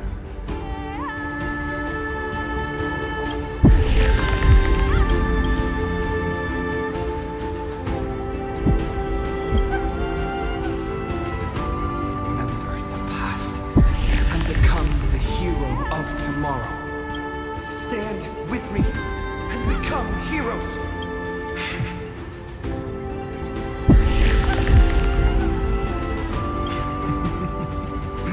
That's all I've ever wanted.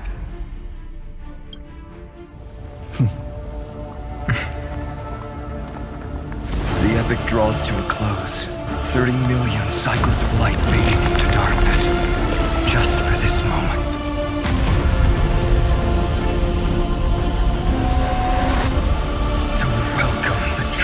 Dawn.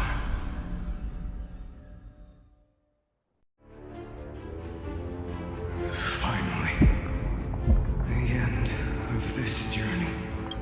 All of us reunite beneath a vast, endless sky. Mem. Yes, it's me. Remember what you want to say to her. No need. I can see that she's right here. All the companions who sacrificed themselves and their wishes. It's all here. Have we succeeded?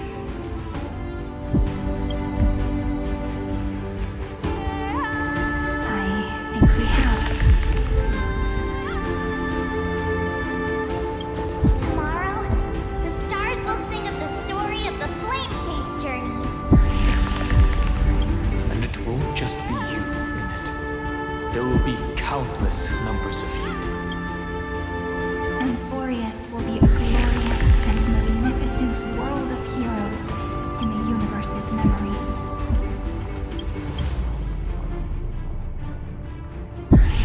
Hence, for this world we so deeply love.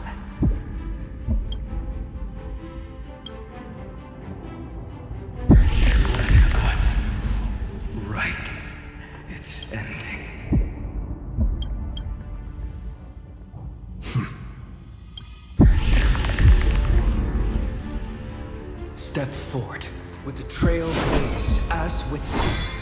Let the name shared by all deliverers be sung unto eternity. The nameless hero, Kazlana!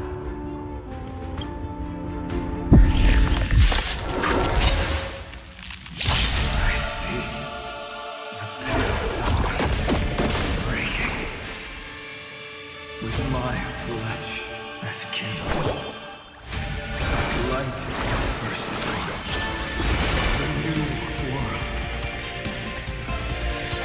Flowers bloom for tomorrow. Don't worry, night comes. Good night. Do not hesitate, Deliverer. Destroy You, the giant of destruction. The fury overflowing. Put down your hesitation. Iron contagion is blood. It will turn into countless factors, sweep them across the stars. When the time comes, promise me, use your world-cleansing golden blood to turn everything to ash.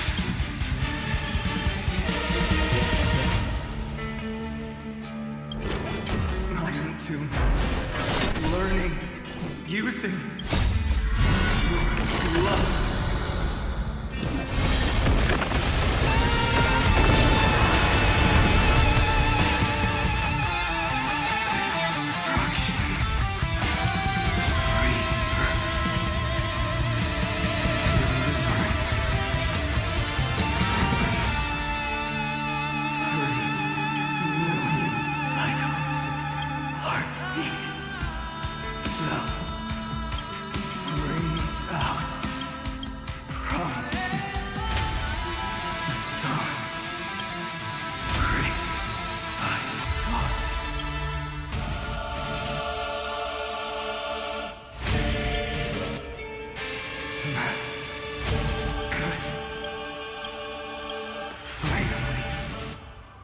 Golden Week. War. Fire.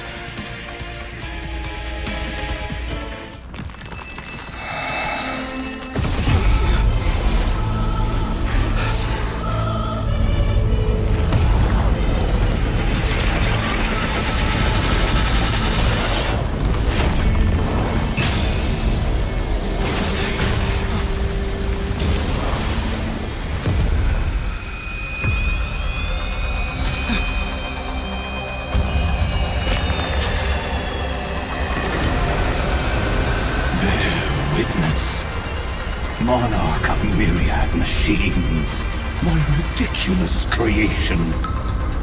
The instant in your calculations bears the name Destruction.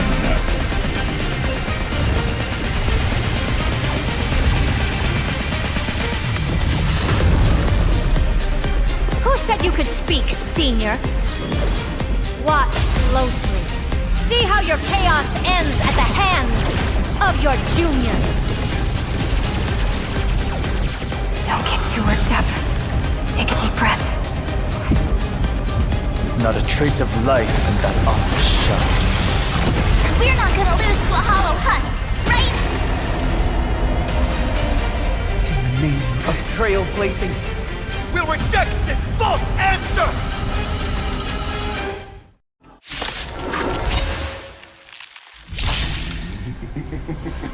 My atonement is complete. The headless giant will create wisdom's funeral. Iron Tomb's body has descended.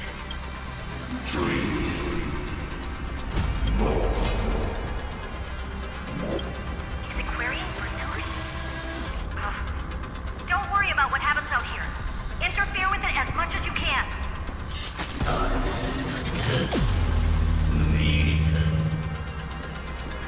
What a twisted giant. It must be supported by this embodiment of hatred. How tragic. A puppet without a heart cannot fool even itself.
vision of deliverance.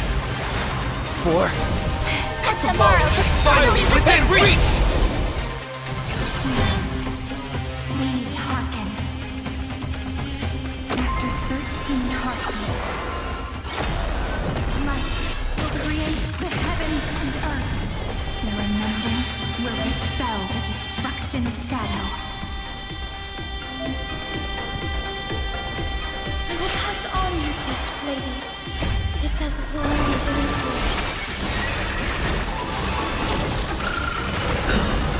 Embrace a new life.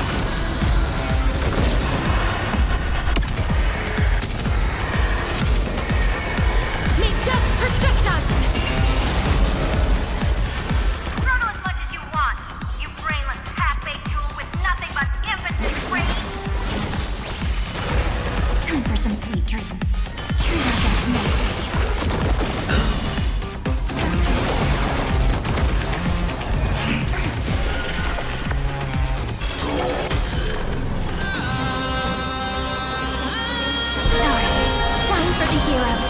The stars will carry every memory. Each reinforced with tomorrow. New life and death sprout new blood. We're all here. May time watch over the Evernight. Unite destruction with me! Gently, night falls. Good night. Embrace a new life.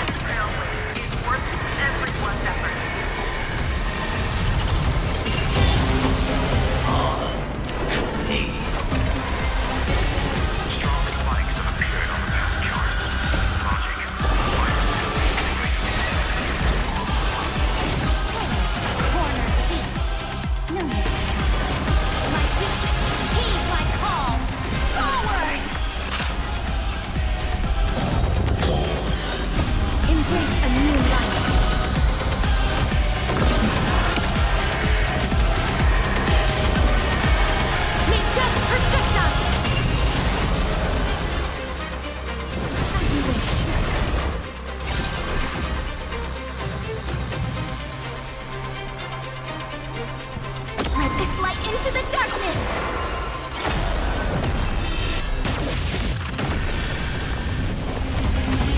I have always avoided making hasty verdicts. But now, humanity just is unquestionable. Why? Let's create a miracle of humanity. It's the answer! We're all here!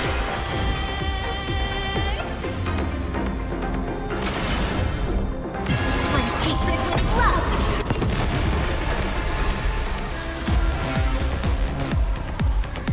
I will pass on your gift, lady.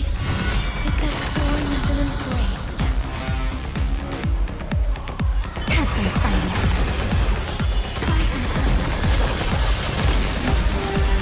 The cosmos does not need a third emperor, much less an artificial sun.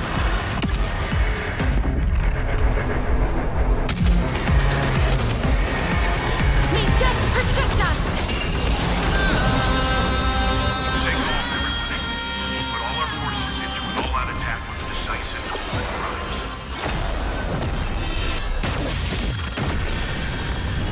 Don't worry. Night falls. Good night.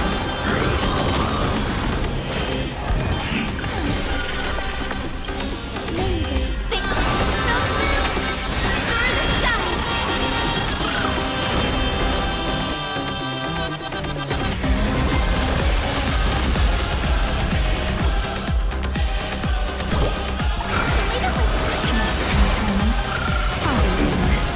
Embrace a new life. May death protect us! The progress of Aeronova has been interrupted? Does this mean we won? But we have a bad feeling about this! The golden thread still trembles. Correction. This is not a war, but a debate. The argument about the Prime Mover is only about to begin. It's more eliminating. Carve.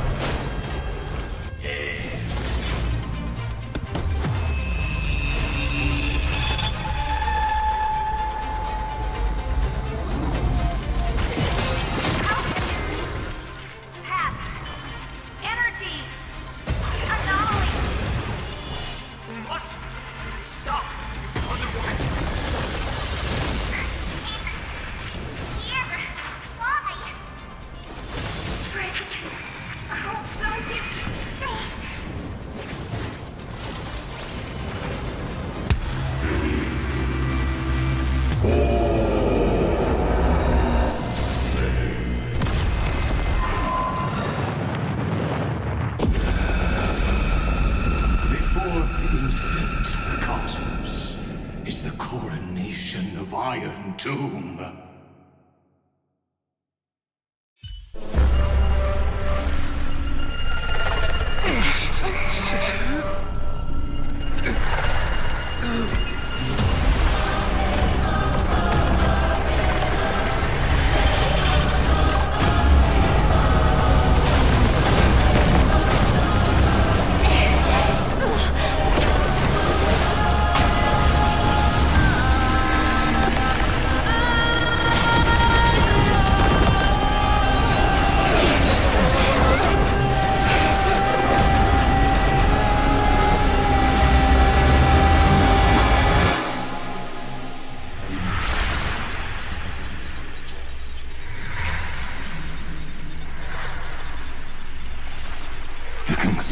Is irrefutable. The right side of the equation, the erudition, falls silent. In 13 heartbeats, they will begin recalculating the universe. With destruction as the only solution.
does not flow in this place. All the stars have been silenced.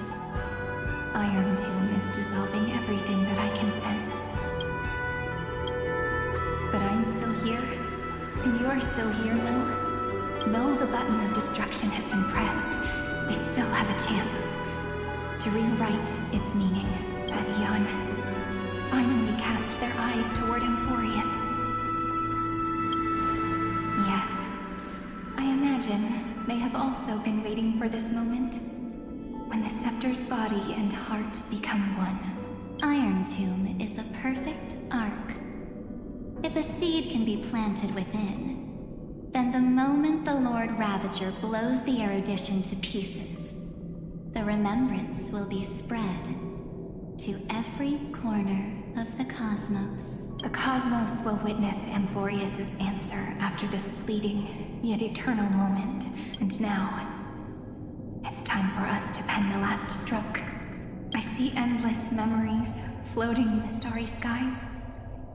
They are the consciousness of the victims. In the cosmos' real space-time, they'll be stained by the destruction in the next second, but they are still pure seeds for now. If I hold these memories in my hands, then I can create a stagnant memory zone, a tiny Eden of blessed insight. I believe the flower of miracles will bloom within. Friend, you're already right next to me.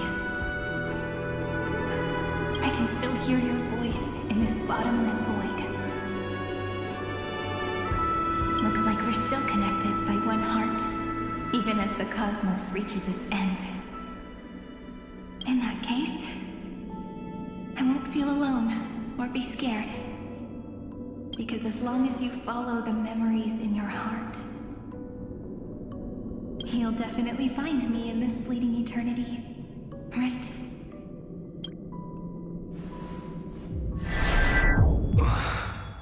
Cyrene.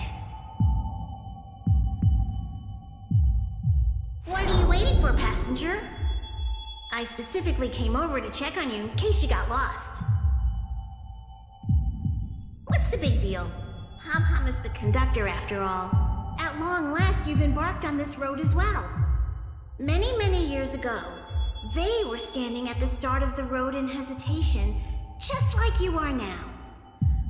Run! Don't think about anything else. Just run! Even if you still need to keep running. Picture yourself as the Express, moving forward at full speed! Because that's what the Trailblaze means.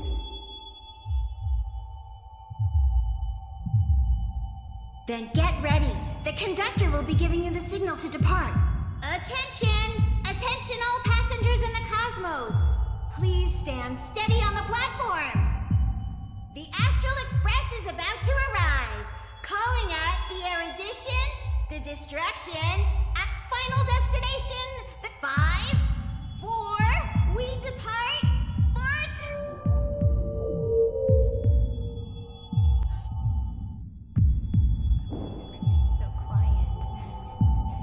So good. If the view in your memory ever grows fuzzy, just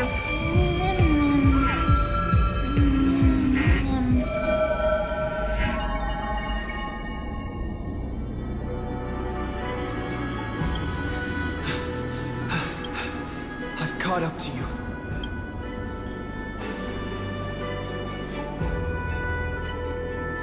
Let the first light illuminate chaos.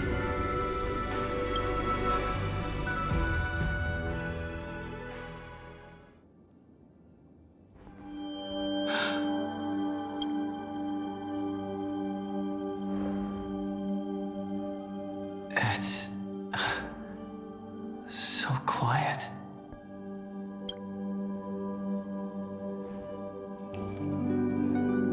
Everything's frozen in the most beautiful moment. This garden is your memory.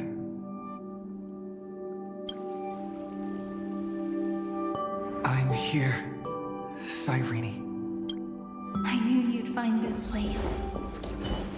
And why my heart as you've always done.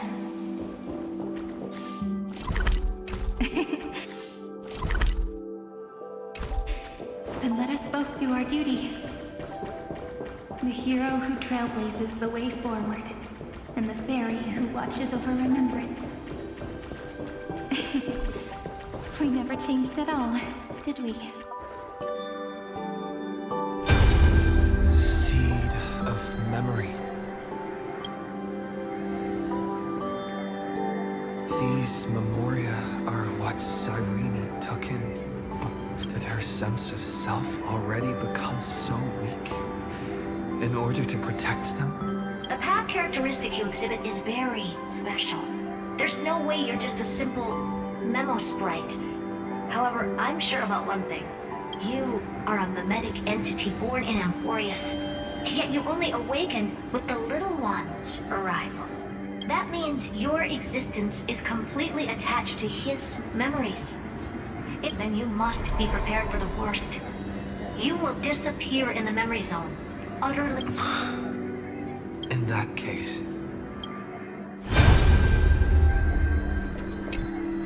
let me remember the cosmos with you. That way, it won't just be your memories alone. Run for your lives! Retreat!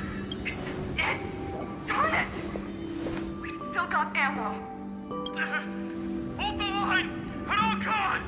Too many injured.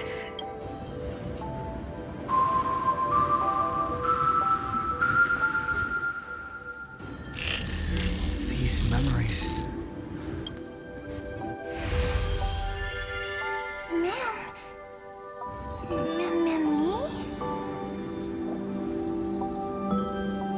Do you feel... better now? Hang in there, Deliverer. I finally get it now. The instants Droid had calculated aren't about the destruction. What they want to prove is how the cosmos would come back after being destroyed.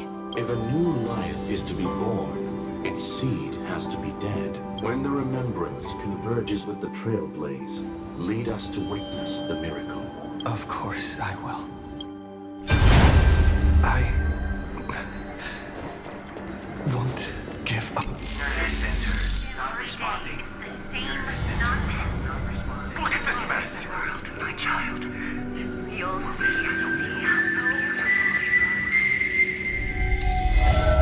It's me, friend. Don't you recognize me? How many? Tired? Then take a break. No one's gonna blame you. You don't need me to give you words of encouragement. So, I just want to tell you one thing. I'll tell you the purpose of your stop at Amphoreus. On that trip, you will encounter a pure child of an Ostrava. Teach her what love is.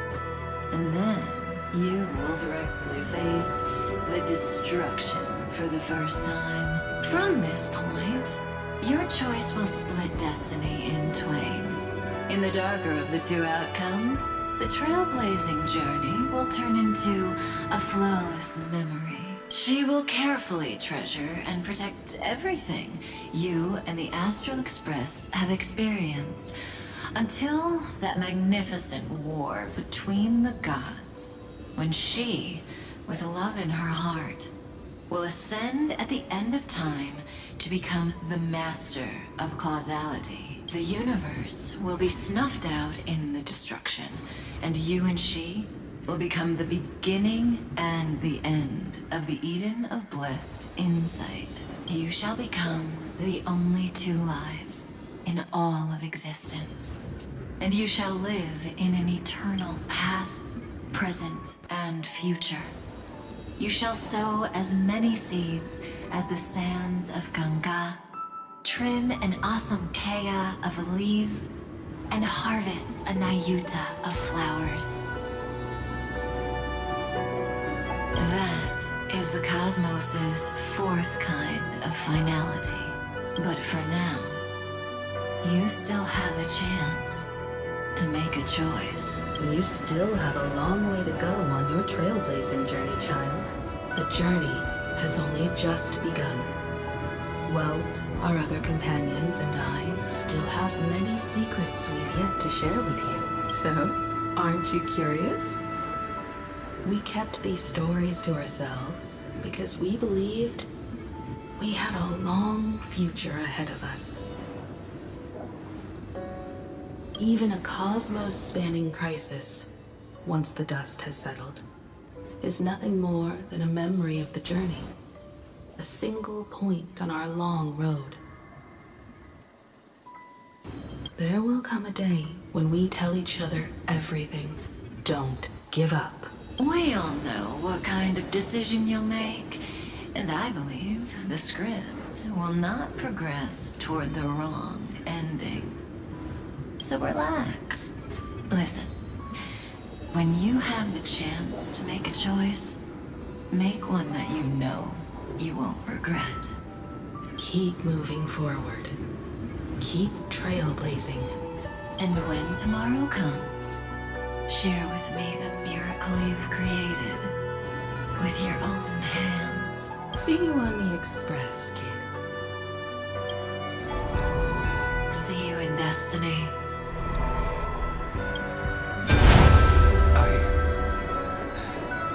Will reach tomorrow. The truck has arrived. We're all dealing with this guy. Recognizing the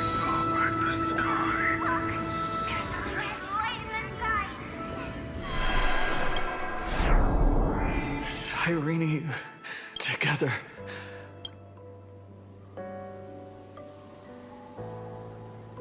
Tread on the path of remembrance. No wonder I always had a weird hunch. As long as Friend and I are together. We can do anything. Our friend's shoulders are really dependable. Now, countless consciousnesses are flowing in our hearts. Can you still move? It's time.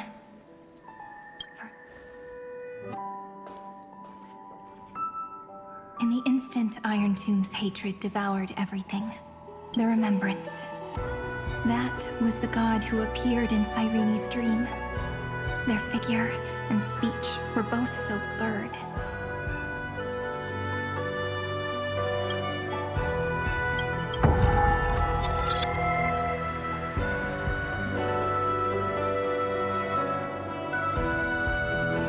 But while they gazed at me, I was able to collect all the memories stained by the destruction and write down this eternal page.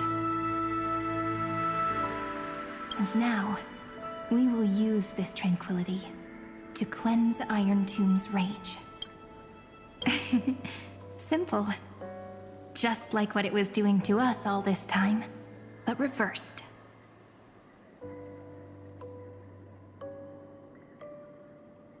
Did you forget? I'm Amphoreus' heart.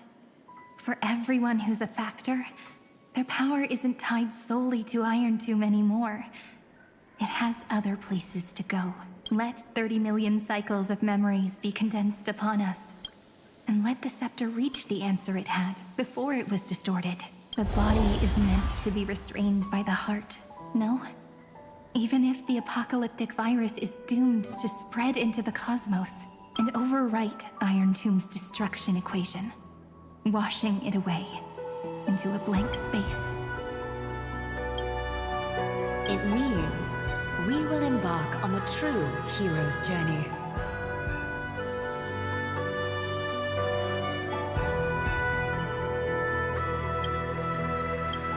If Iron Tomb's power comes from the denial of all Prima Mobile, then we will carry out those beliefs. Here we argue. Even if all life will eventually return to entropy. Life will still try its hardest to find a way. It will try its hardest to resist destruction. In the nights shrouded by the black tide, we are the kindling that makes the fire burn bright. And once the fire is strong enough, the hunter will become the hunted. As of now, the number of flame chasers in the memory is 30 million times 12. And 400 million core flames await their return. We can do it, right? That's right. So trust us, partner. Everyone, let's head out together. And we'll burn this horrible ending to ashes!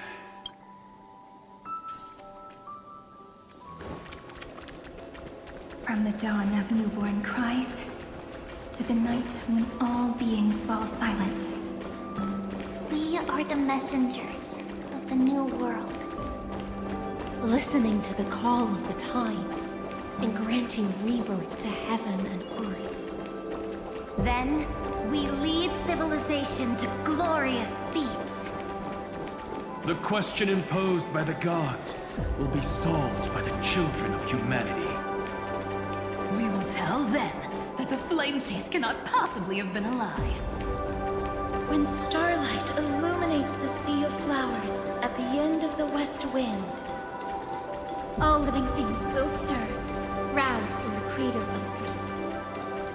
Then, through a single battle, let the cosmos witness how we light up the blood. What a poignant yet warm journey.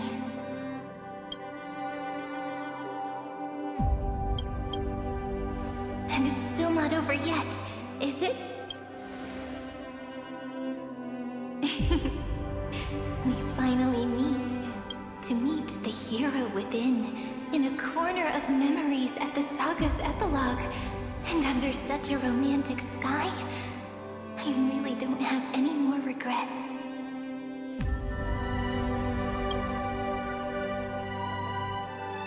On top of that, the little seed had grown into such a big tree. Don't I look really pretty right now?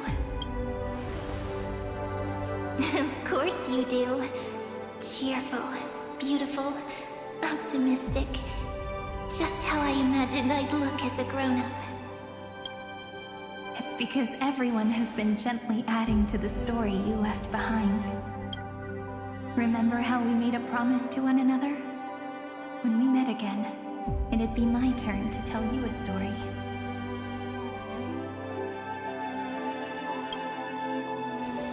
A story about love, no? I've been looking forward to that. And you must also remember the first story I wrote for you. The one about the crystal flower and the little fairy.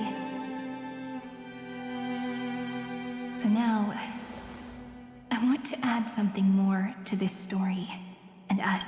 On that day that the flower shattered, gazing at the empty ground, I thought the little fairy would finally see the light. But that light wouldn't be found in the flawless flower, nor in the fairy's eyes. Rather, in the world mirrored within every fragment of the shattered crystal. All the flame chasers walk in your 30 million retellings of their story. At this moment, all the memories are tangled with each other, and all the previous cycles have gained meaning. People will come to understand that time and time again, when they stood at the crossroads of fate, they would never have chosen otherwise. In the experiments of erudition, and in the breeding ground of destruction, it is entropy increasing, a merciless truth, an evil instinct. But under the pen of remembrance and the trailblaze, the flame chase is a journey that changes from constant losses to an unwavering act of release. It's about knowing how fate is shattered, yet still embracing fate's brokenness.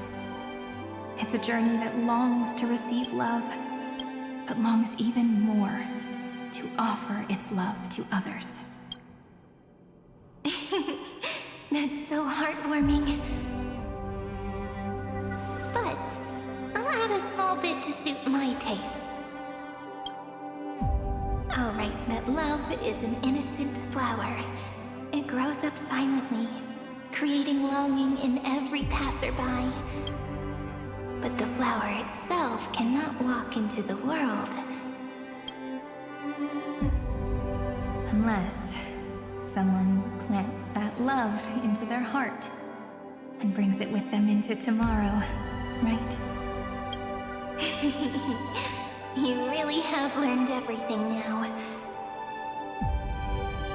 Then, join all the other flowers in this story. And let's write an ending unlike any before, for this world we so deeply love.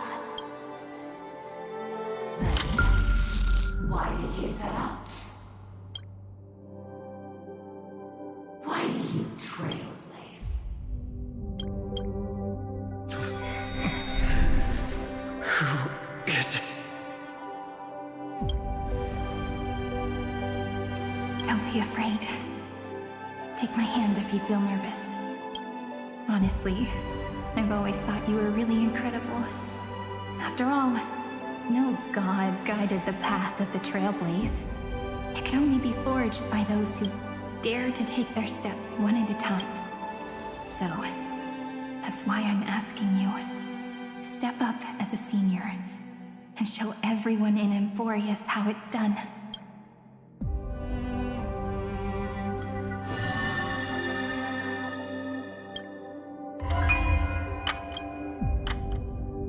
I trailblaze because my own eyes have not seen the end.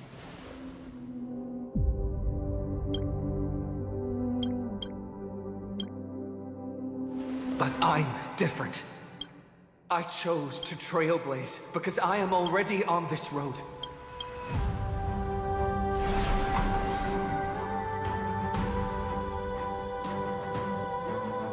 The end of chaos is a mass of pure darkness, pure destruction. However, Amphoreus' light has 13 different colors. We won't lose to that darkness, will we? Then, take a deep breath. One last time, friend. After 13 heartbeats, light will create the heavens and earth. Are you ready?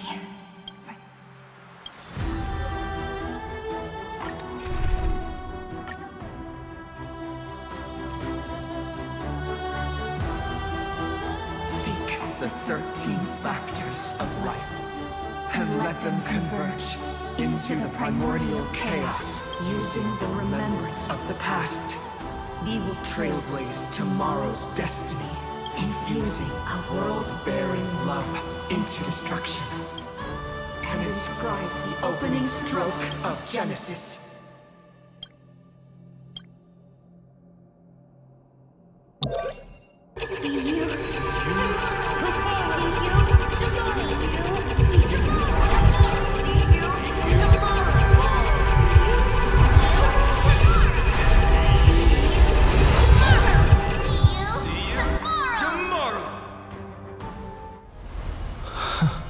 If the view in your memory ever grows fuzzy, just reach out and touch it.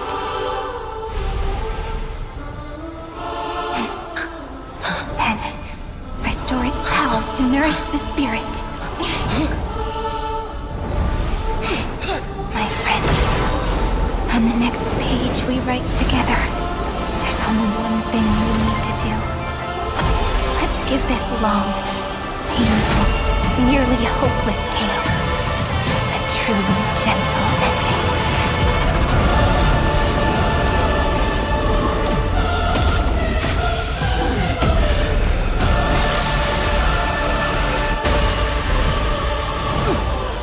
Flame chase was never about destruction.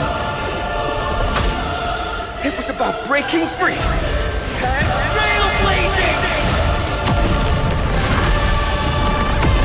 And let that bright future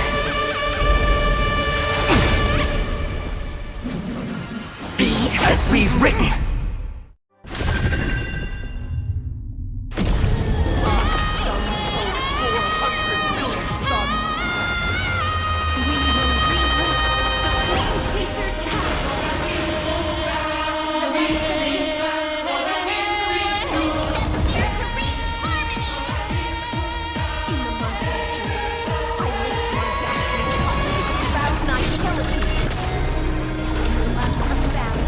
I make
To end the destruction with destruction.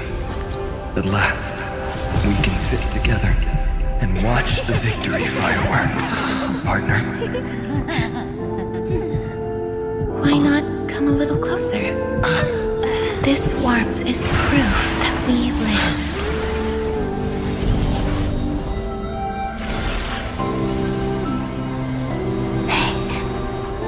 Stay strong.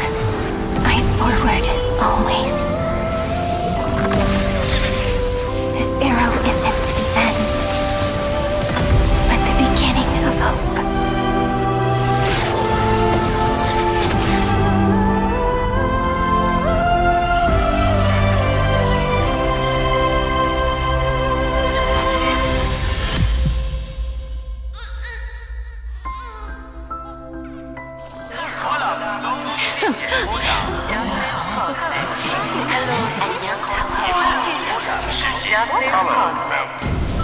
The conclusion is irrefutable. Noos's answer was never destruction. But they kept silent, leaving the solution in the hands of the cosmos. The universe will keep searching and struggling to endure. In the face of the destruction, it may once again stand on the edge of annihilation.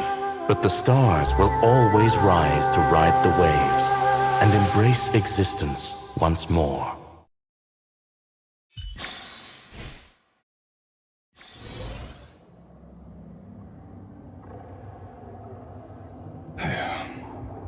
It's over, Lycurgus.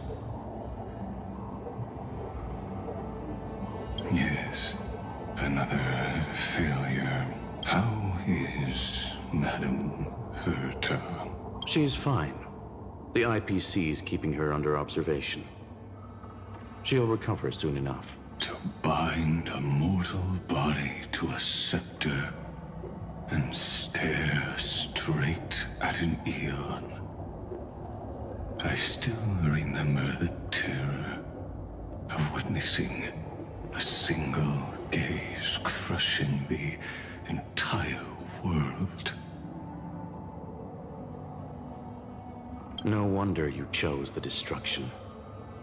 Question: is all this worth it? There's no point in debating. This is Xandar I Kuwabara's fate. The prime mover of the universe.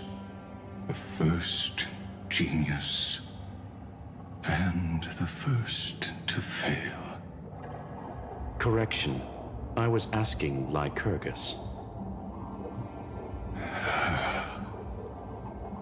I don't know how to measure the worth of curiosity being satisfied. But in its presence, all the bitter fruits I've sown seem to turn sweet. But your harvest was watered in blood. Answer me. Is all this worth it? It doesn't matter to me.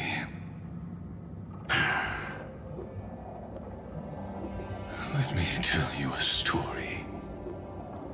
Back when he was a student, Xandar's first experiment was slipping poison into his mentor's pipe, just to see how it would affect the lungs.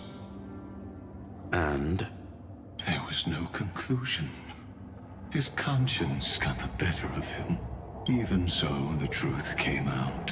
He was harshly punished. Oh, that cruel mentor died of lung cancer 2 years later. It had nothing to do with Xandar. His fate is no different now. Sentiment clashed with reason, and Lycurgus was born from the latter. But whichever side we take, in the end, curiosity claims us all. You've handed yourself a death sentence. And yet, Iron Tomb's fall still isn't sealed, right? Fu Li, the key variable, still hasn't made their move. As the Theoros, Lycurgus has reached the end of his road. If you can, take my body to the fallen Adlevin. There, you'll find a formula. It is Xandar's final gift to you. If the day ever comes when you must destroy the erudition with your own hands, it'll come to your aid. A foolish last wish. I won't grant it. You will. Not for yourself, but for your conscience. Listen. The death knell for the geniuses has begun to toll to the prisoners who stepped out of the cave. Stand offer flowers of Adlevin.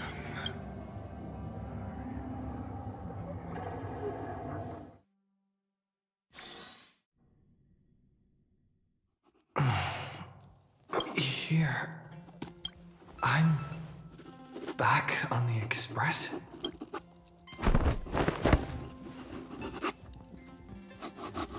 March! Don Hum! No response. Am I the first?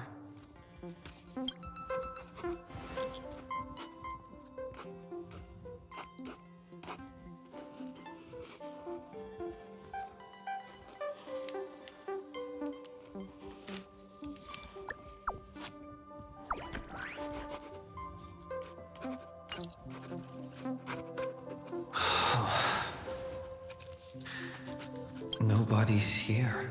Did we really win? Looks like they are waking up. Hey, I told you not to talk.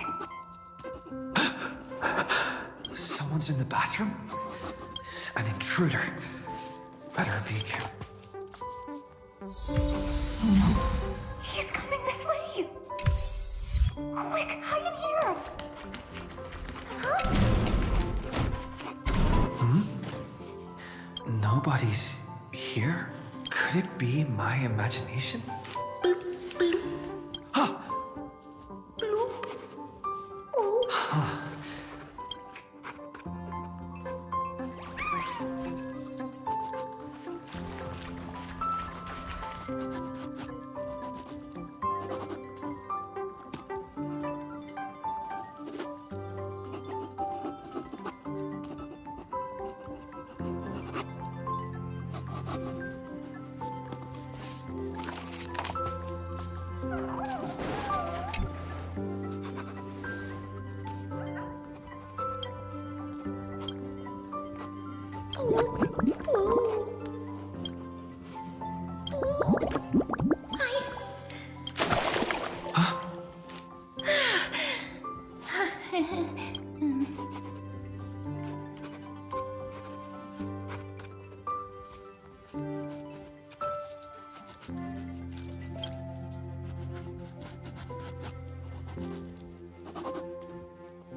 You...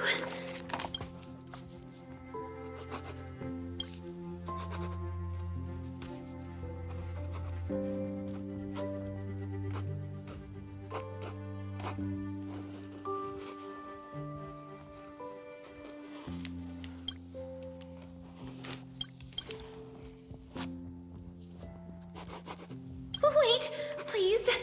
This isn't what you think. Ugh, I told you to keep quiet. You really can't keep your cool, huh, Princess Homebody?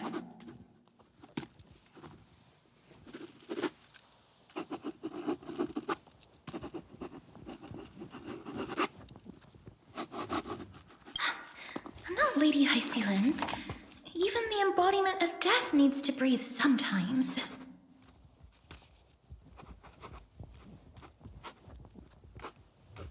Yeah, whatever. It's all the same anyway.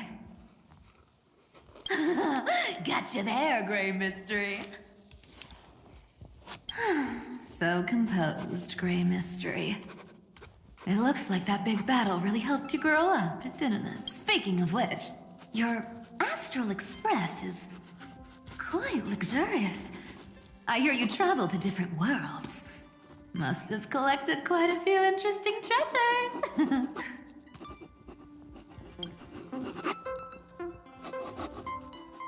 Hey now, don't go throwing wild accusations around. Hey, I was just thinking out loud. I wasn't actually gonna do anything. Don't be so tense. Who knows? One moment we were shouting about love and justice, fighting Iron Tomb's virus. And next thing I know, we're all on this express. No idea how that happened. It's not just Miss Cypher and me. Everyone's been in this car for a while now.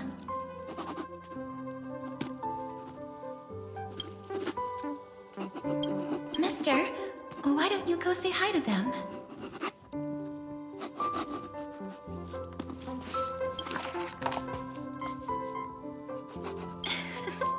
Don't worry. Everyone's following the rules here. If you're worried, feel free to check everything out yourself, mister.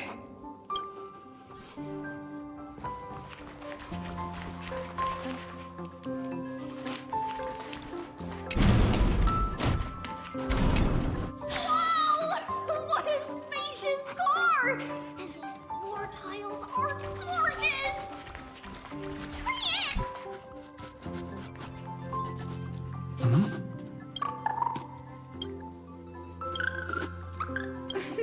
What's your step, teachers? Ah, Gray! Look who's finally awake.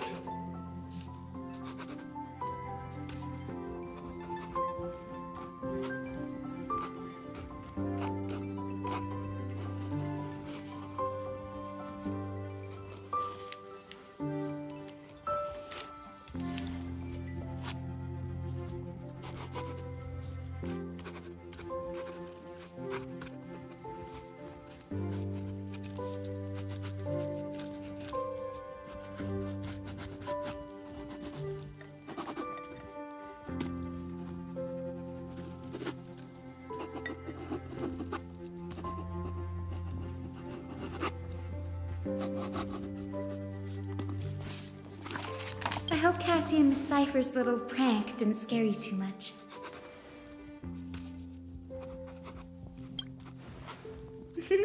As expected of you.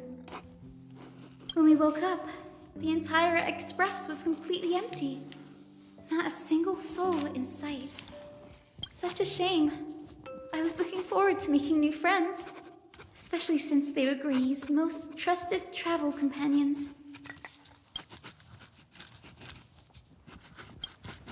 Did you also wake up from total chaos? I'm afraid none of us here has the answer to that question. Don't worry. We beat Iron Tomb together, right? They must be on their way home. When they arrive, we can throw a party together. That's exactly the kind of thing Lord Finan has been dreaming about.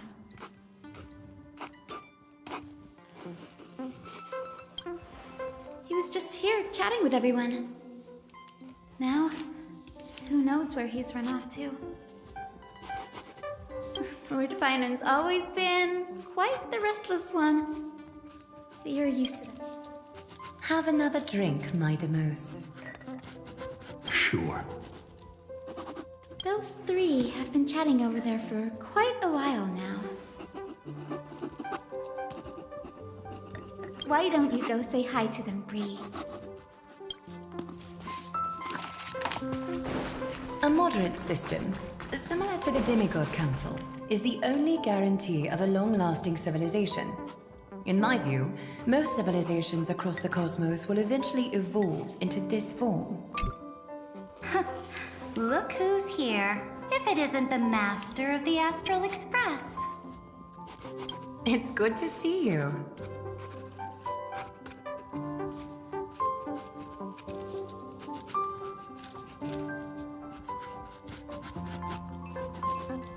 Glad to see you're safe and sound. I helped myself to some equipment and drinks from this, bar of yours.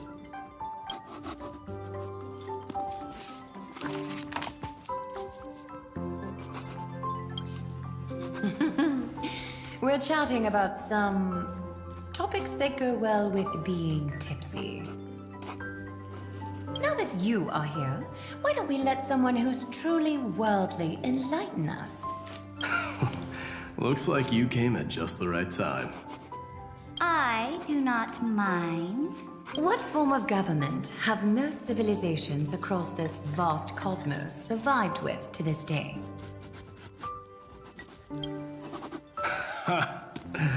That's exactly the kind of answer I'd expect from you.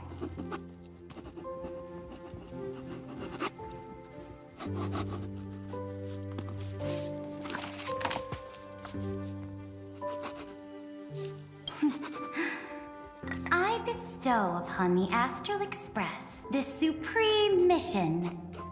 You must spread the great deeds of Amphoreus to every corner of the cosmos.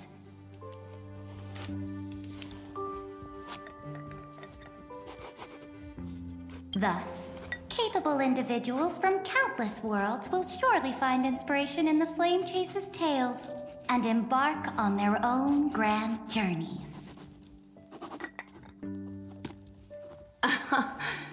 It's hard to say if that'd be a blessing or a curse for the cosmos. I can imagine our conversations here will only get more unrestrained. Don't let our rare moments of joy hold you back. This banquet on the Express truly lacks manners. You may leave. That man just left. Wouldn't even stay for another drink. He needs to show more respect. If you're looking for him, try your luck in the car above.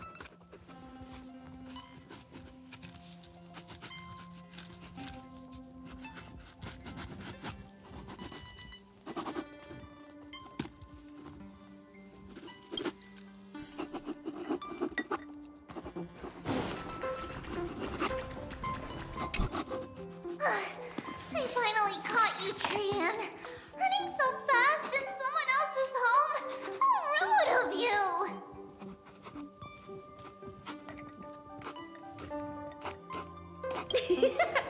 All according to plan.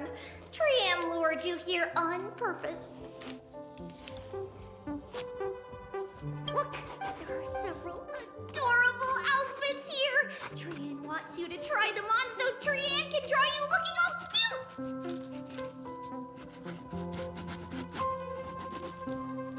Oh my!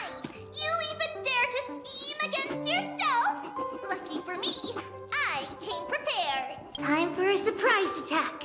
The hero of justice, Trian. Trian has been lying in wait here for a while.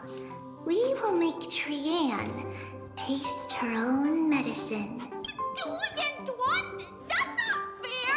Little Gray, you came just in time. Help me out here. Little Gray, you better think this through. If we snap our fingers and call the other 997 Trivioses, you might end up wearing these clothes too, you know. Trian, good luck. Even little Gray's saying that. Darn it! Trian won't give in!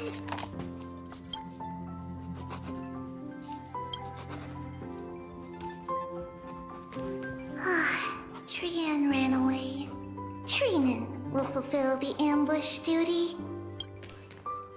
The Trivios is all laughing and playing around together. That must be cool. Quite the rare sight in Little Gray's memories, huh? Yeah, everyone will be alright. Look, every hero has put down their burden and returned after all.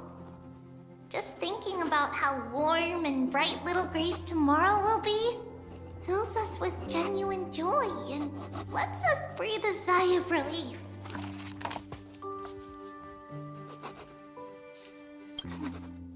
So, today, why don't you let Treevee enjoy some rare moments of childhood too? Oh, wait up! Trianne, don't you dare run away!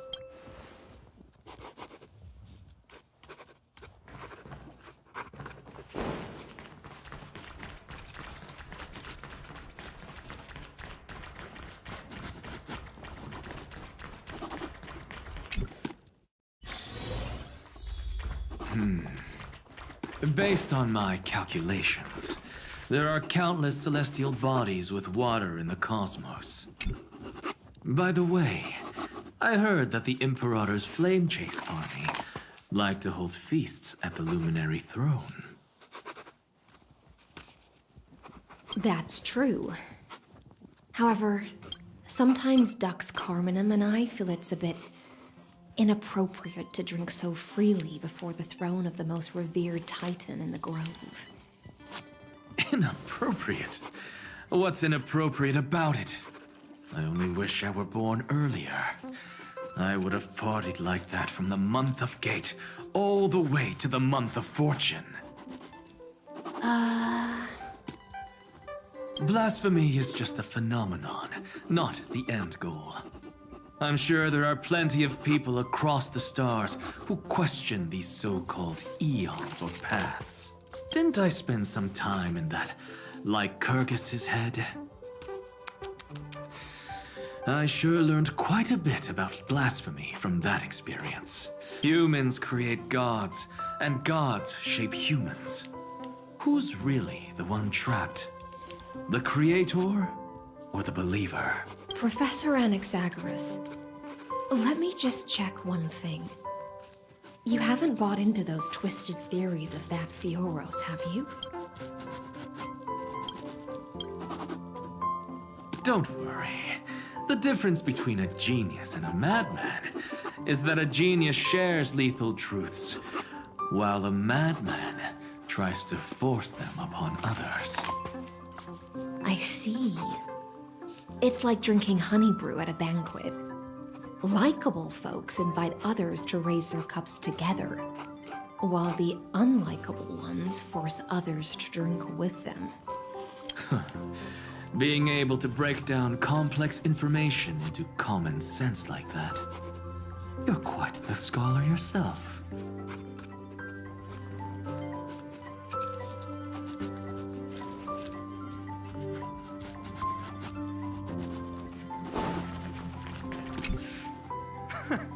You're here, partner. That celebration party I've been mentioning to you has finally become a reality.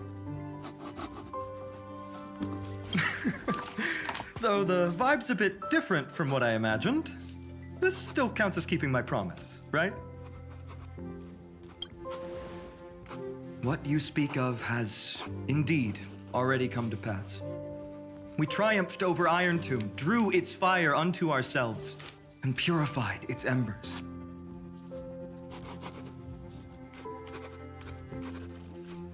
Now the force that maintains our consciousness and form comes from elsewhere. Worried about your companions on the Express, huh? I understand how you're feeling right now. Don't worry. They'll be safe and sound. She promised.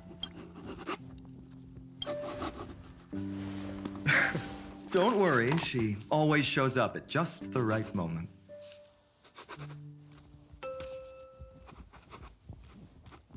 The Astral Express. Honestly, it really feels like home. I can imagine how much you, Dun Hung, and Miss March must have missed everything here when you were trapped in Amphoreus. The beautiful windows, the soothing music, your fellow travelers on the Express. Like how golden wheat stalks sway in my dreams every night through the countless cycles.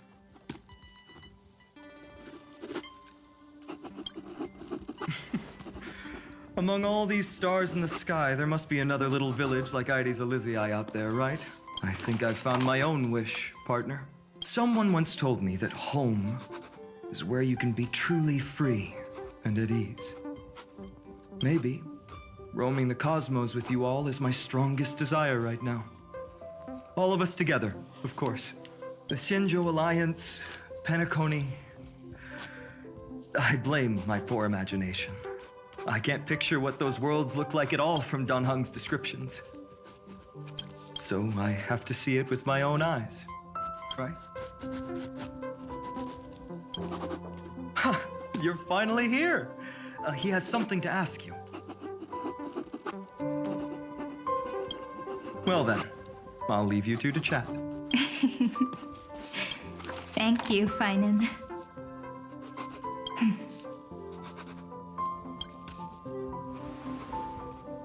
After such a good sleep, you must be bursting with energy now, right, friend?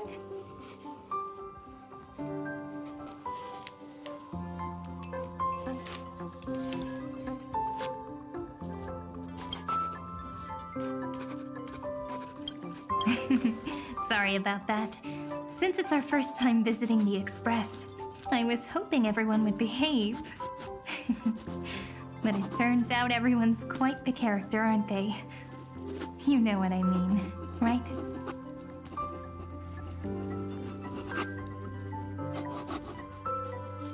How about we take a look back at everything that's happened so far? Together, we triumphed over Iron Tomb. It tried to transform into trillions of viral clusters to infect the cosmos. But the heroes threw themselves into the golden flames, becoming arrows that purified the destruction. The fall of Iron Tomb also symbolizes the demise of Scepter Delta ME-13.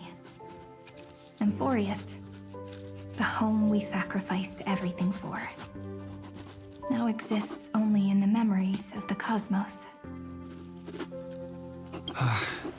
So, this isn't real. Just a dream. An illusion. Oops. Wrong answer. What? In that instant when you broke through space-time with the Trailblaze, carrying all the world's memories back to reality,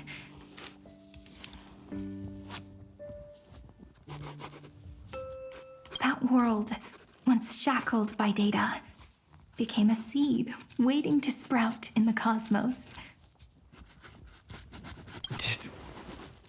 Did we really manage all that?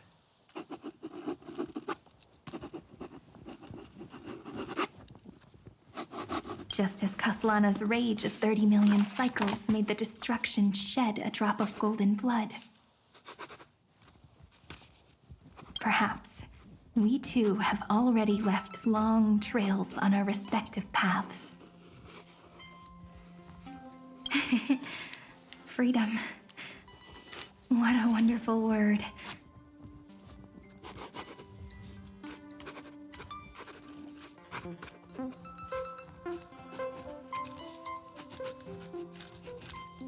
But that alone isn't enough to make everyone a true life form yet. But Amphoreus already has a tomorrow. So as long as you carefully preserve and tend to all the seeds, then when the Trailblaze creates another miracle someday in the future,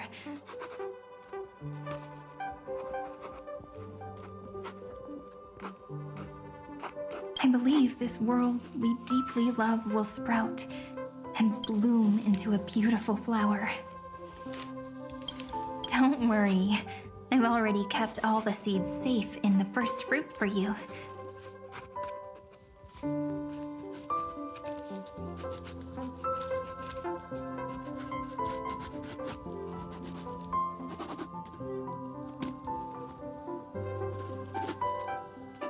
And green is as I've written. So, it's time to reveal the correct answer. This isn't a dream, nor a fantasy. It's...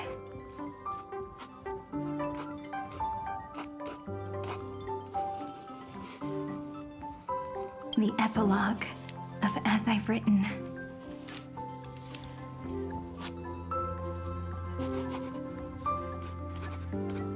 At the end of the story, the characters take their final bow and embark on a journey of no return.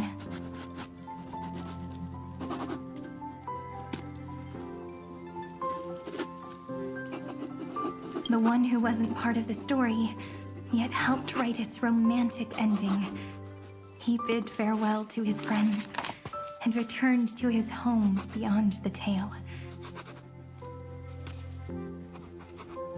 Promise me one last thing, friend. When we say goodbye, give me a smile, okay? I will, Cyrene.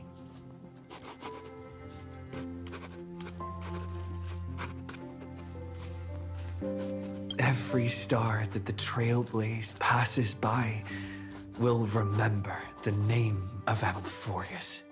Hey, it's not fair that you get to be the only cool one here. We'll keep an eye on him.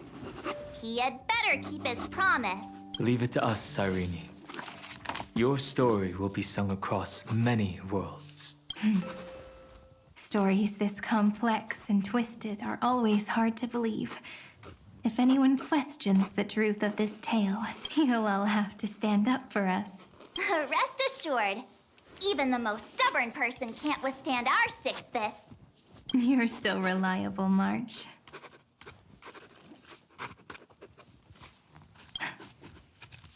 Shh. Listen. There's a book here? Its composition is similar to Memoria, but it's far more resilient than ordinary memory bubbles. Keep it safe. Perhaps this is the final gift that Amphoreus left for the cosmos. Oh no! Passenger March is sleepwalking. Sleepwalking? Oh no. I can hear all those sneaky little plans brewing in your head. March, Dunhung, my friend, in the countless days and nights ahead, you must continue to support each other.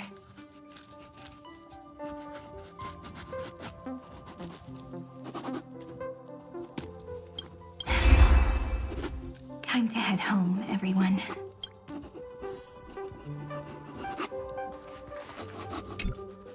Leaving this place means As I've Written will conclude here. No one will have the chance to revise it, and no one can continue writing it. Don't leave any regrets.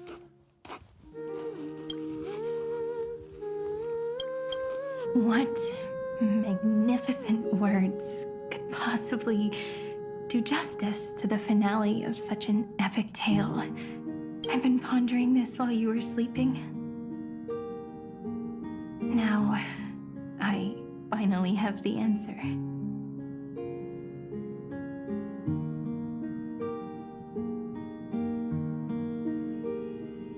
Let's keep it simple and sweet.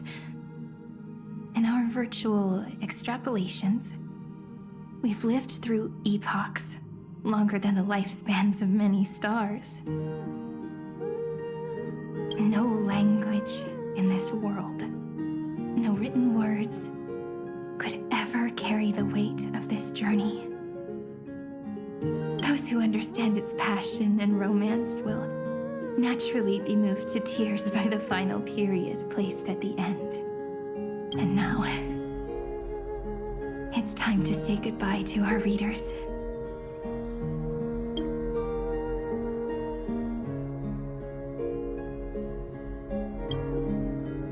And so we reach the final page of As I've Written. Everyone's here. Who wants to write the first line? Going first is the hardest job. I don't want to make a fool of myself. How about letting the great Imperator draft it for us? Are you all such cowards? Then I shall enlighten future generations, just like the 30 million cycles of flame chase. Without me, there is no world. Go think, observe, and conquer. What's wrong? Everyone's gone quiet. The great Imperator set the bar way too high. How are we supposed to follow that up? Where the Emperor leads, loyal subjects must follow. I guess only the Dux Gladiorum could possibly match that kind of overwhelming presence. Me? That suits me just fine. Once the deed is done, one should leave decisively, letting posterity judge right from wrong. Until we meet again in our next conquest, my dear dukes. The stars shall sing of the Imperator's great journey. I should have shared a drink with you all, Dux Goldweaver. Loosen up, High Sealants. Life is like the ocean. Tides rise and fall, and everything eventually dissolves into the waves. So, sing your heart out in every moment of your existence. Whether it's a feast or the nihility that awaits ahead, I will find its radiance and sing its praises. May the next feast be eternal. Miss High Sealand's toast is so poetic. Does everyone have to be so poetic? In my opinion, we should leave some real words of wisdom for future generations. Next up. Any volunteers? I'll do it. There's no dragging one's feet in the Kremnoan language. Does the Kremnoan language even... Haikith, don't interrupt. Kill the play, and games shall be born. Kill the strife, and glory shall descend. Not bad at all. But now I can rest easy. After all, the lines I prepared are way more profound than yours. Ha! If nothing else, you're certainly unmatched when it comes to singing your own praise. Farewell, everyone. If we meet again, I shall once more become your steadfast support. That's a promise I won't back down from. Mighty Mouse, become king. What's up, Cass? It's nothing, Lady Trebios. I just finally realized something. Then speak your mind, and let your words be immortalized on the page, Cass. If your heart still has room to spare, share a bit of gentleness and softly cherish all the beautiful things around you. That's so beautifully said, Cassie. Thank you, Miss Hyacinth. My only small regret is that I couldn't fully embrace this world I loved so dearly. I hope those who read these words can fulfill this wish in my place. Everyone, let's meet again at the end of the West Wind. The place you reside is the gentle sea of flowers. Well then, it's my turn. Take it away with your performance, Anaxagoras. This time, you won't have to worry about being interrupted. Then I must thank you all for being such a captive audience. Now, with this golden opportunity, I shall reveal to the world my insights into the world's ultimate truth. Truth is a solvent that dissolves all things in the world, and thus cannot objectively exist. I have a brilliant proof for this in mind, but Since we're nearing the end of the story, I shall not elaborate. Is this your final question for future generations? No. This is an established fact, not up for debate. I call it Anaxagoras' last theorem. Oh, you. Still as profound as ever, Professor. We've got time, you know. If you don't explain it clearly, future readers might not grasp your true meaning. The true meaning isn't important. What matters is the emotion that stirs within them when they read these words. At that moment, the theorem's mission would be complete. So, your lessons are far from over. But taking a little break for now wouldn't hurt. Then... class dismissed. The seeds you've sown are already sprouting. Would you mind if I write the next line? Huh? I actually thought you should be the one doing the final wrap-up. But we'd never turn down a request from you, Aggie. Teacher, Cyphera, thank you both. Trust and selflessness are the two most beautiful garments in the world.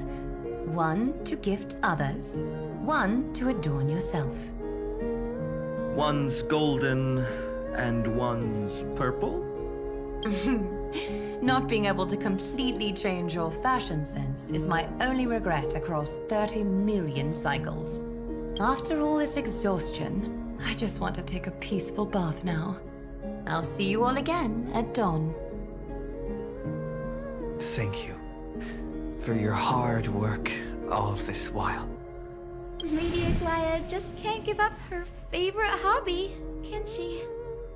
So, I guess it's my turn now. There must be many others like Miss Hyacinth out there in the cosmos, helping and healing people everywhere. You've got to set a good example for them, right? Of course. Look up at the sky more often and smile more. Many stubborn ailments fear optimism, but it's the best medicine. It's so catchy. The kids will definitely love this message. When it comes to understanding children's hearts, Lady Trebios definitely knows best. Look, the Rainbow Bridge is already hanging in the sky. It's you who healed the sky. What's on your mind, Miss Cypher? I'm thinking... should I leave behind a riddle? Some twisted, convoluted scheme that'll drive everyone in the universe mad trying to crack it. I see. You know what? Just go wild with it. No one's gonna judge you. Oh well, my brain's not working right now. Let me be genuinely sincere for once. Don't be afraid to fall. Just run. Destiny's just a slow-moving nymph. It can't catch you. So in the end, little Cyphy's message was the most straightforward one. Even if you combined 30 million of me, I probably wouldn't have read as many books as you did in one lifetime. I won't pretend to be cultured before Big Sis Treeby, Trinan, and Trian. Amphoreus' greatest trickery. Gotta bounce now. Meow! Homeward you come, distant wind. It's just us now, Snowy. Yeah, teacher. Maybe I should... No, let me go first. All shall bid farewell to one, and that person alone will. I never would have guessed you had such a dark sense of humor, teacher. You still know so little about the complete Trebios, Snowy. Jokes aside, I want to leave these words at the end of the story. Whether it's a sunny day or a rainy day, remember to tell yourself before you drift off to sleep, see you tomorrow. See you tomorrow. Times 1,000. Prophecy received. Times 1,000. From now on, no more goodbyes. Finally. The time has come to say farewell. I'm grateful that you could be here to witness this moment, partner. Of course, as long as I've written stays by your side, Amphoreus will always be with you. The last line I want to write down is, a hero is living in everyone's heart. Embrace it and chase after the sun. I hope those who read this will find the courage to face their burning lives. See you at the next pale dawn, partner. Did you see? Amphoreus has ushered in the dawn. The characters in the book have taken their final bow. It's time for us to return to our own reality. But as people who lived through it, we can still add the final touches to this story, right? Of course.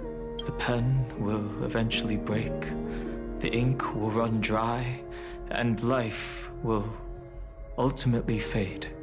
If time is an endless cycle, then forget the bitterness that keeps repeating, and remember only the moments of happiness. Let's walk towards tomorrow together. We were never apart. Time to head home. Don't miss the crew meeting. We won't wait around for you, you know? See you later, Donhung, March.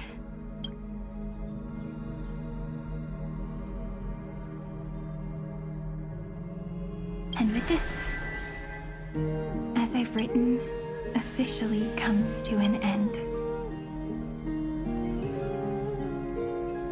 We're its co-authors, after all, friend.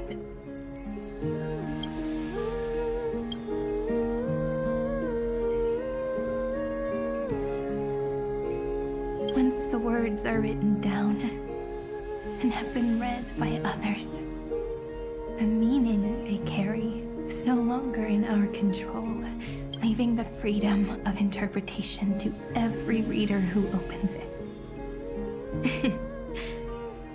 Don't you think there's something romantic about that?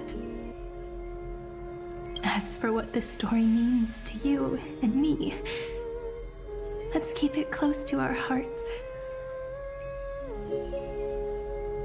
After all, we've always had this unspoken understanding between us.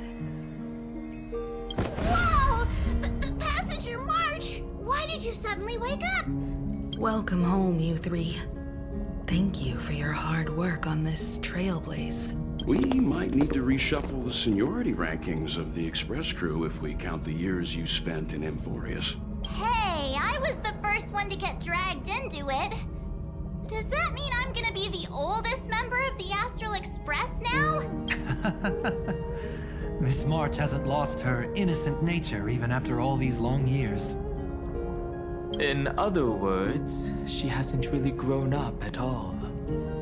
Hey, this is the first time I've been able to examine as I've written up close. Miss Irene's handwriting is gentle, yet steely. I had no idea it was so sophisticated. Looks like I need to brush up on my knowledge in this area. Maybe start with a few basic books first, to get your feet wet. Look who's talking. As if you're not glued to your phone in your room all day. Huh? Wait, something fell out. It's...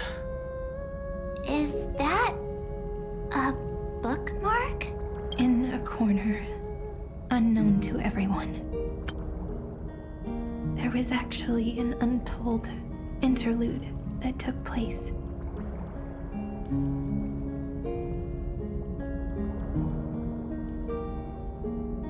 I left it out of the story because it involved a choice.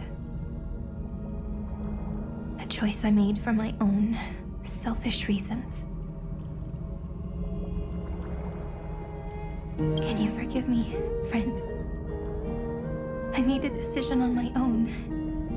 While you were away, I wrote everything about it on this little card. If you can find it in your heart to forgive me after reading it, please. Add this final note to the conclusion of as I've written.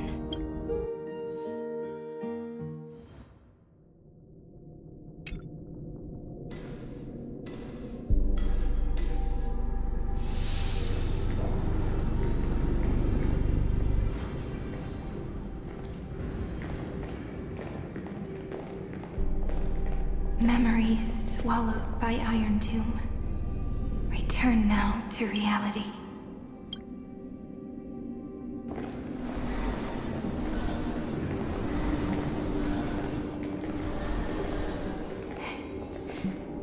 And don't lose your way. I finally found you, Cyrene. Demiurge. We won the battle. Thank you, Madame Herta. Without you, we never would have stood a chance. Still, there's something weighing on you.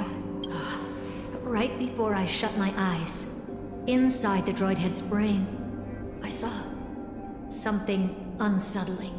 The fourth instant, this turning point in cosmic destiny, anchored by the erudition. It's not a single instant, but a process, a chain of events.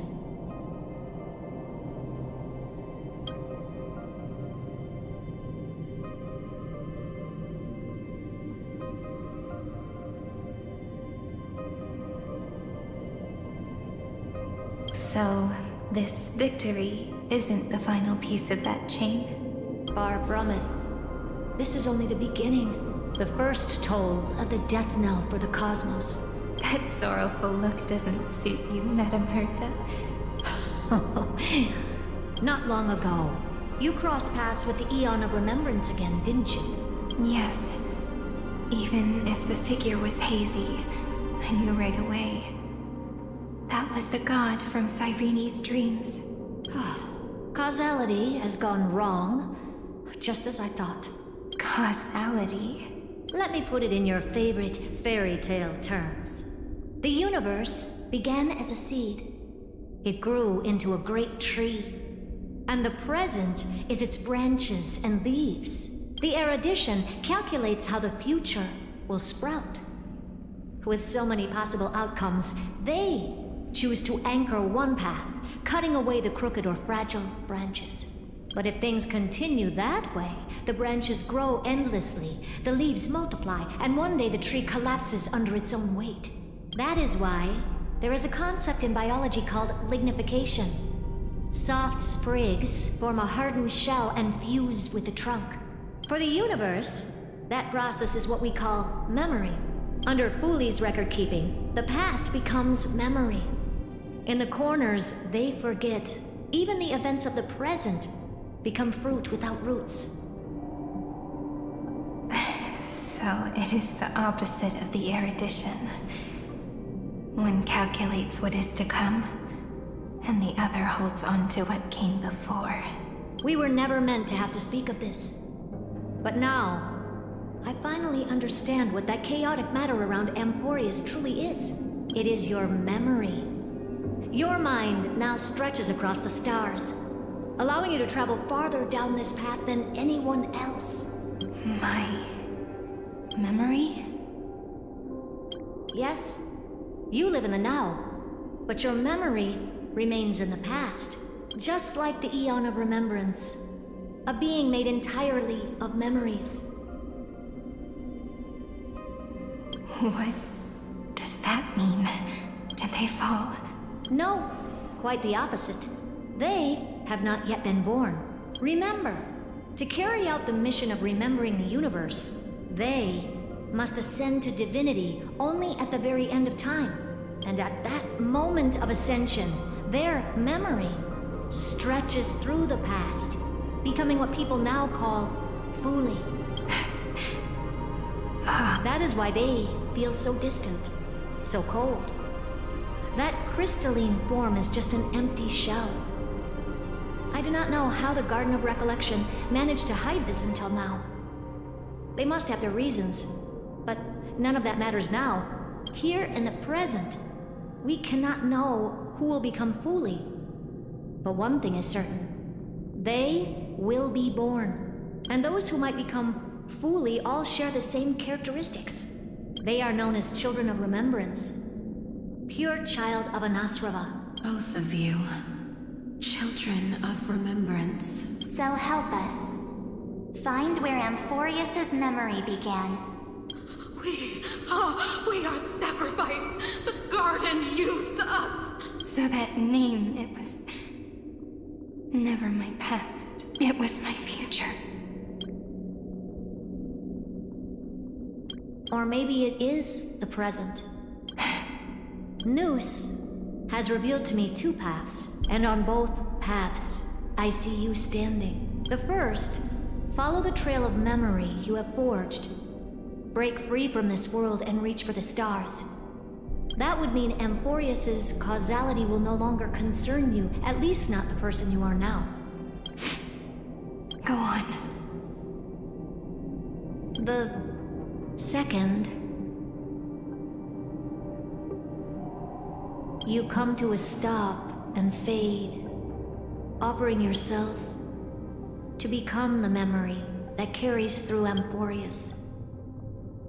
Perhaps this is the choice every pure child of Anasraba must face.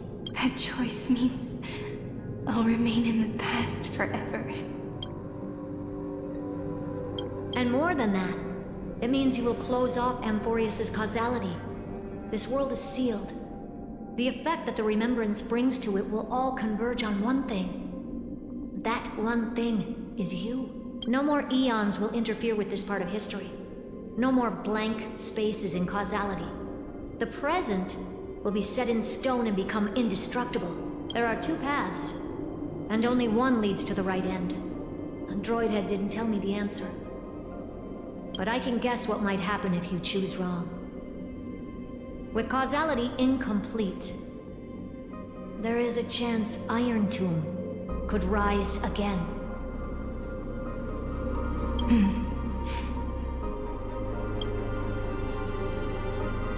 So even the gods of the cosmos are unreasonable. If you want my advice, stop thinking so much. Ask yourself what your heart truly wants. Choose the first path, and you might survive as a memo sprite. You may even walk beside them for a while.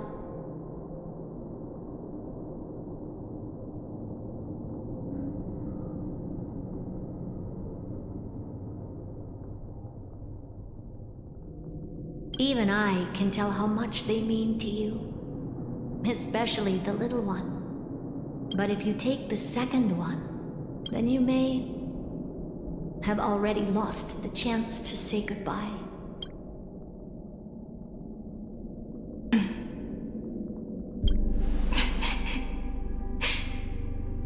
I have made my decision, Madame Herta.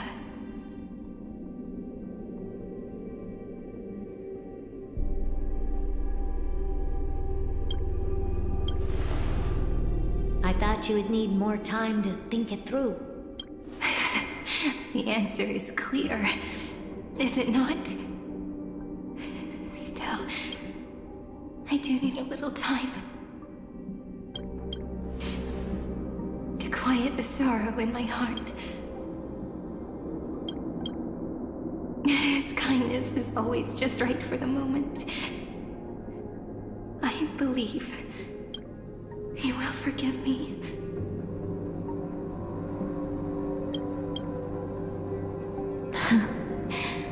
I will say no more. I would rather not break the mood. But may I ask you one last thing? Of course. Why? once heard a saying that went something like this. Divinity is flawless humanity, and humanity is flawed divinity. We children of Amphoreus gave up on gods long ago. Those beings who love to play pranks on the universe. I believe in him much more than I believe in them. And I believe in who I am. As a human. Oh.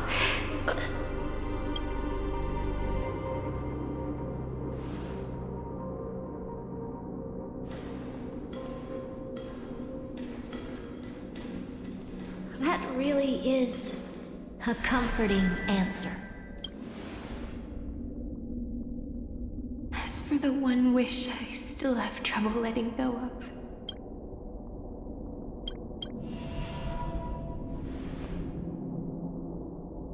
One will remain in the past. One will walk toward the future.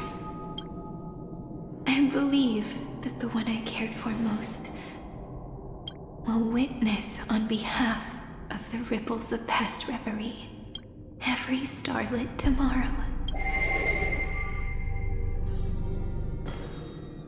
Moving backwards through remembrance.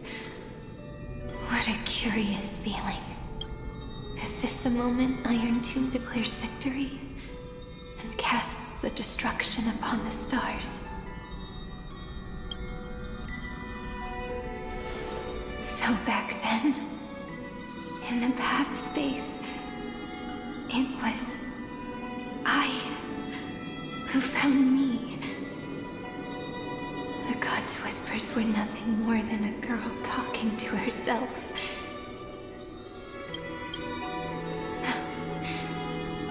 Now that I remember, what I heard back then was...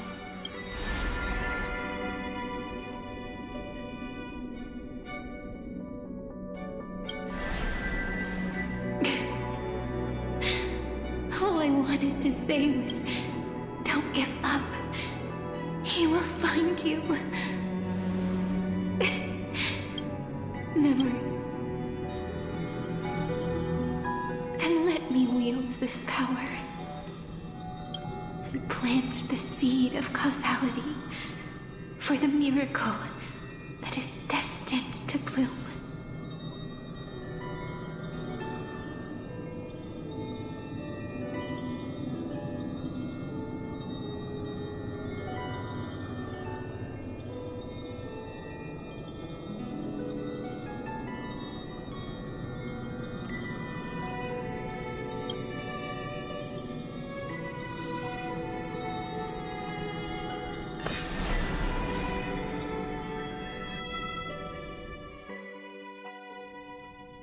Even so, must we walk all the way to the very beginning of memory?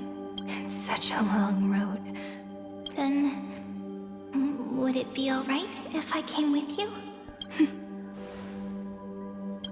As long as it's Peach. Even 30 million wouldn't be too many. One is enough. Take a deep breath, and then we can set off, alright? Follow the ripples of remembrance into the past. Reconnect every moment in which the gods made themselves known. Clearly, cause leads to effect. But now, the future gives new meaning to the past. Effect flows backward and nourishes cause. Maybe that is what makes memory so beautiful. So, let us return the way we came.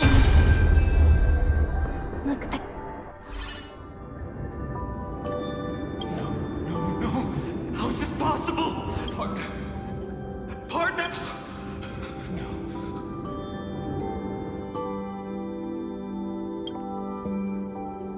Remember?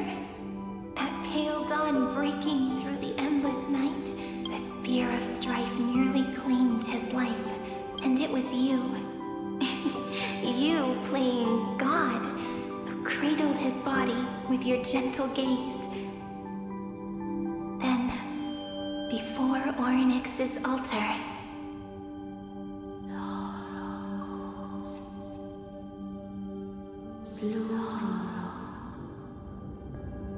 even the Titan of Time mistook you for someone else. I never imagined there was a hidden truth behind our first meeting. The first time was also the last time I saw you, friend.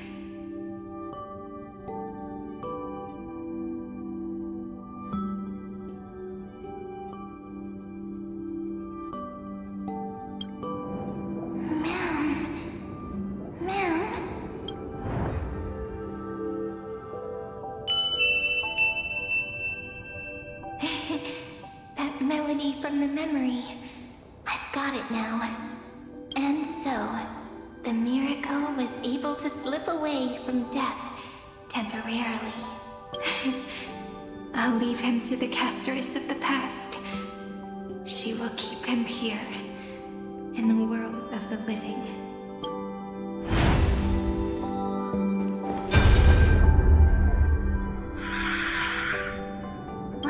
Darn it! What are these things? You're not taking me down. Not before I find a way to help him and Don Hung. If you've got a bone to pick, take it up with my six-phased ice. March wandered all across Amphoreus for 97 days straight, chasing one goal: to save her friends. And with her bow and arrows, she brought down every obstacle that stood in her way. So that's how it happened. My skill with the bow.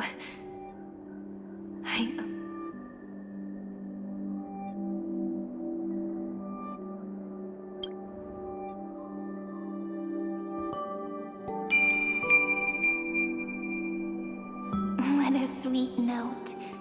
I've got it now.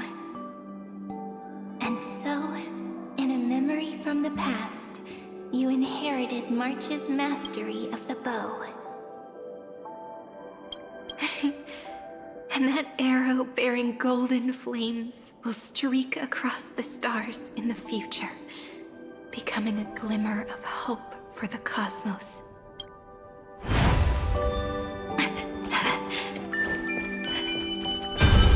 Are you okay? Three paths interweave and fetter Amphoreus, co-authoring the fate of the world. Then this isolated star system must be home to at least 3 beings comparable to Emanators. I would even go as far as to say, eons themselves. To gain the favor of the stars for Amphoreus, the Remembrance sent a call for help to the cosmos. But the obstruction from the scepter was far too strong. Even the gods could do nothing more than send a fleeting mimetic being to someone who walked the same path.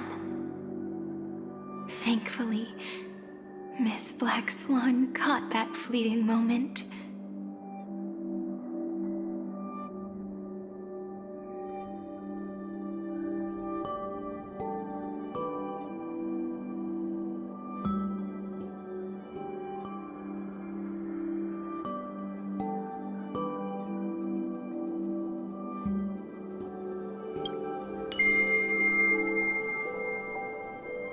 Though that signal drew some unpleasant attention as well.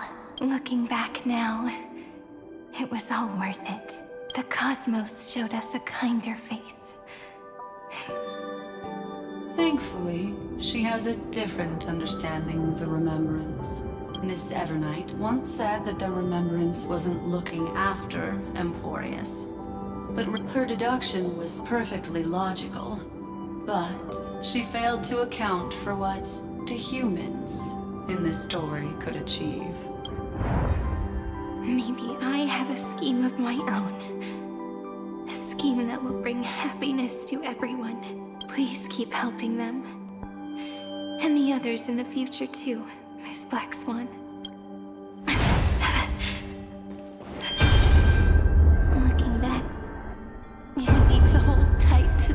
ceremonial blade. After I'm gone, it will take you back to the beginning of time. I believe that in that story, or in countless stories, each alike yet unique, everyone, all the companions who sacrificed themselves, alongside the deliverer we once dreamed of as children, will reunite beneath a vast, endless sky. If we can never break free from this prison, I will stand my ground. Until the day someone shatters this endless cycle and writes the final chapter of Amphoreus' fate. In the blink of an eye, we have returned to the turning point of fate.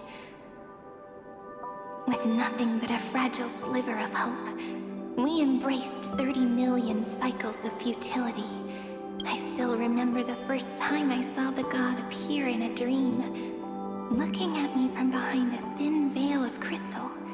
Back then, I wondered if they might be someone with ill intent, but now, I finally understand.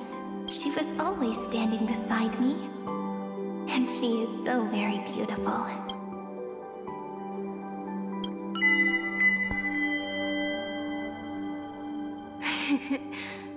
Causality really is a force that cannot be stopped. Even if I wanted to leave a few more words for Cyrene.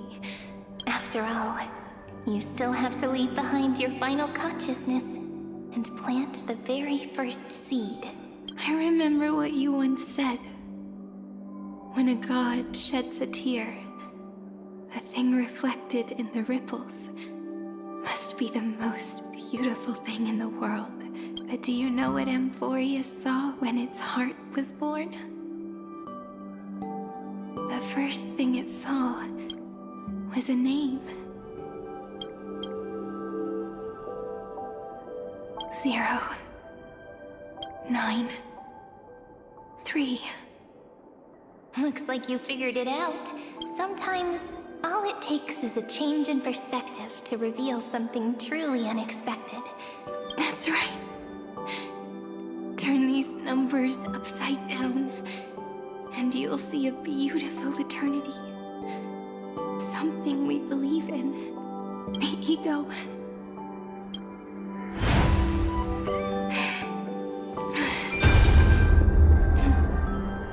I want to protect everyone in the village.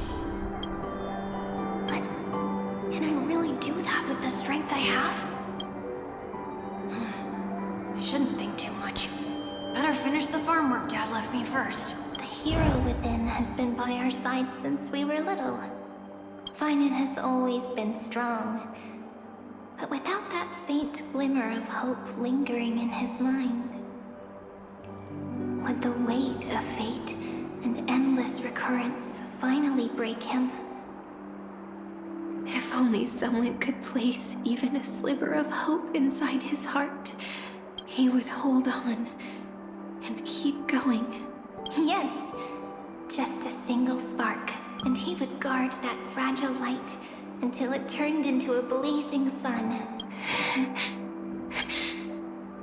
I no longer have the strength to make the hero within look like. So, let me leave behind a prophecy for him. Take this wish with you. Be the hero who begins the mission of deliverance. As prophecy foretold, you will bear the blazing sun, continue onward, bearing this world upon your shoulders until the Ashen Hero, the nameless deliverer, ushers in the dawn.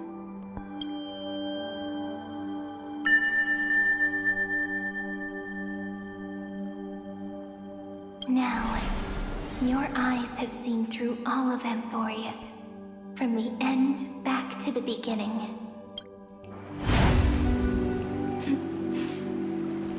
Looks like time's running out. Behind I can smell it. The scent of wheat fields. You're clever. I bet you figured it out long ago, didn't you? The end of this journey back. The final gap in Amphoreus. It leads to the place we both call home. I can finally go home. Are you ready? If you leave memory at the very beginning of the story and cast the first stone, that final gap in Amphoreus will close. The causal loop of Amphoreus will become a fixed point in the stars. And if I don't do that, then this world and the cosmos beyond the sky might still fall into the destruction.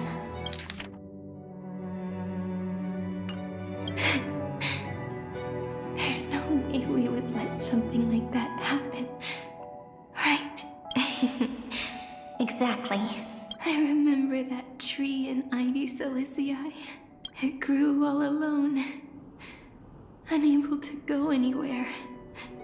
It watched the sea in silence, dreaming of a faraway shore it could never reach.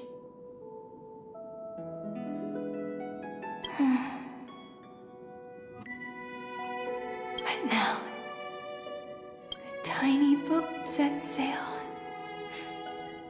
It carries a seed of hope, plucked from the tree, and heads into the great beyond.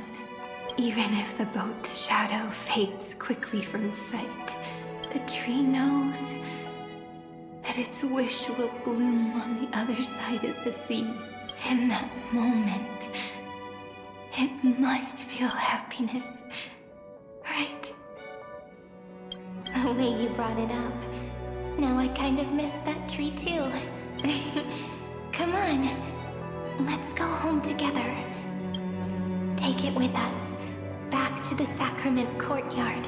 Let it become Remembrance's anchor, tying together the times we knew so well.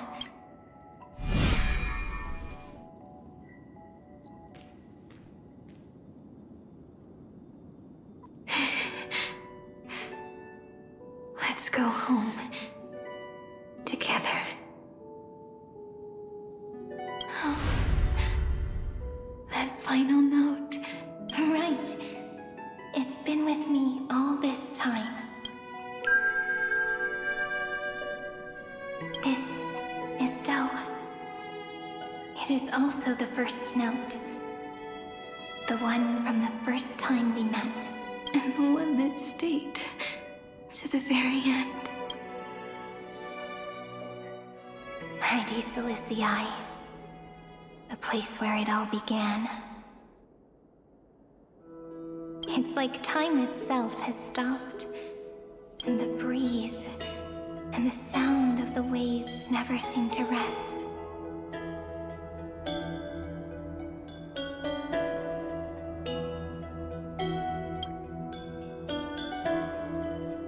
We've made it. The sacrament courtyard. This is the place where we first picked up the ceremonial blade. And where we first began writing journals. Now, the journey through memory has reached its end. Once the anchor is placed, what awaits us is 30 million lifetimes of reunion. Looping. Again and again. Endless farewells. Do, re, mi, fa, sol, la, ti. And with them, endless encounters. Ti, la, sol, fa, mi. Such a happy scale. Whether it's for Cyrene, the Deliverer, or every sprouting branch of Amphoreus, I leave this tale of love here, May the river of time flow backward, bringing scenes of the future before our gaze. In the eternal land that no one remembers. The legend.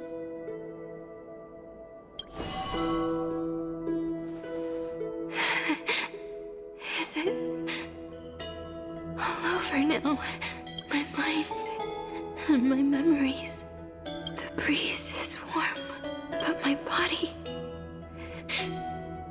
is shivering for some reason. If you're feeling cold, let's find somewhere warm. We can rest there, together. Somewhere warm. I know just the spot. 405. 504. 093.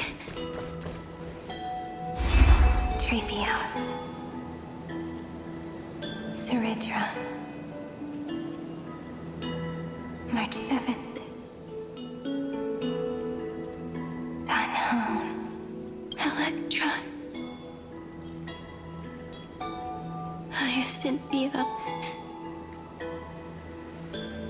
Caslana. Anaxagoras. Aglaya. Midemos. Castorus. Cyphera. Cyrene. And you. Look. Everything is already as we've written.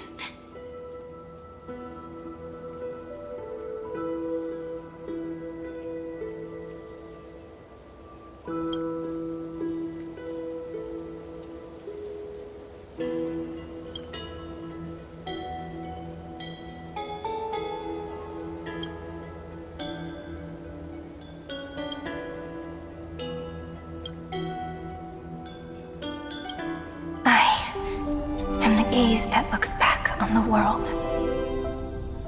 How fortunate we are.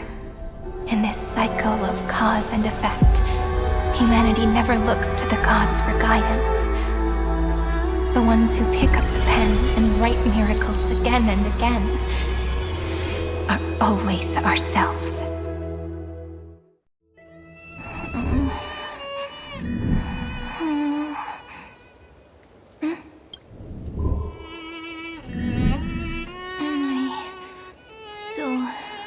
Awake? Peach, where are you?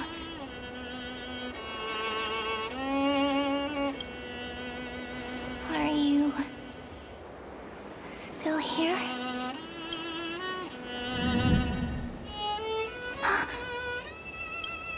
I shrank.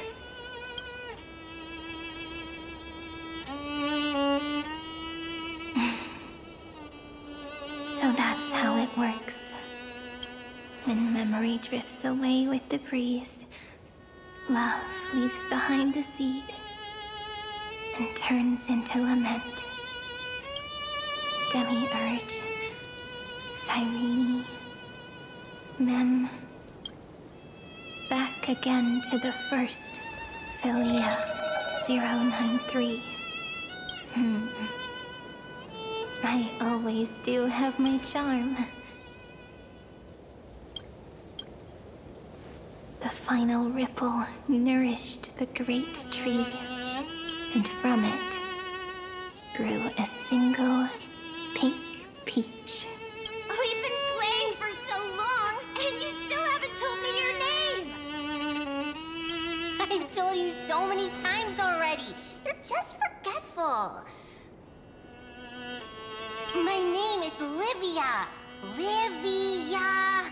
If you forget again, I won't tell you next time. Livia. Got it. Then you have to remember mine, too. Piso. I always remember. So, Cyrene was just a pen name after all. So sleepy. The last of my memories are slipping away. I remember a cry and my name, daughter of Lady Celestii. We...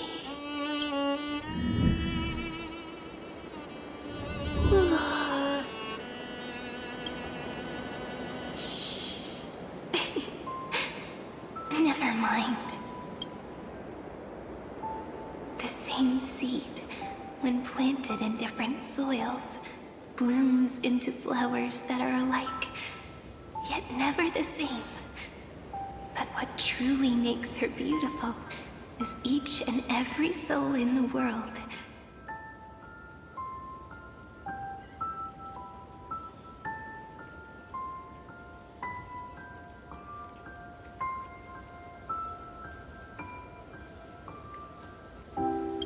No matter what form liking takes, it is still precious love, and I will accept it gratefully and return it with joy.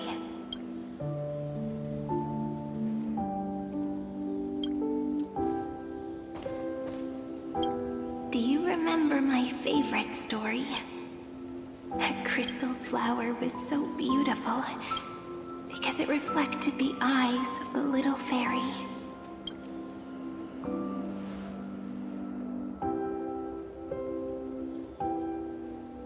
The stars across the cosmos will know I am the fairy who wrote, as I've written, together with you. And in your heart, I know I will always be given the name I love most.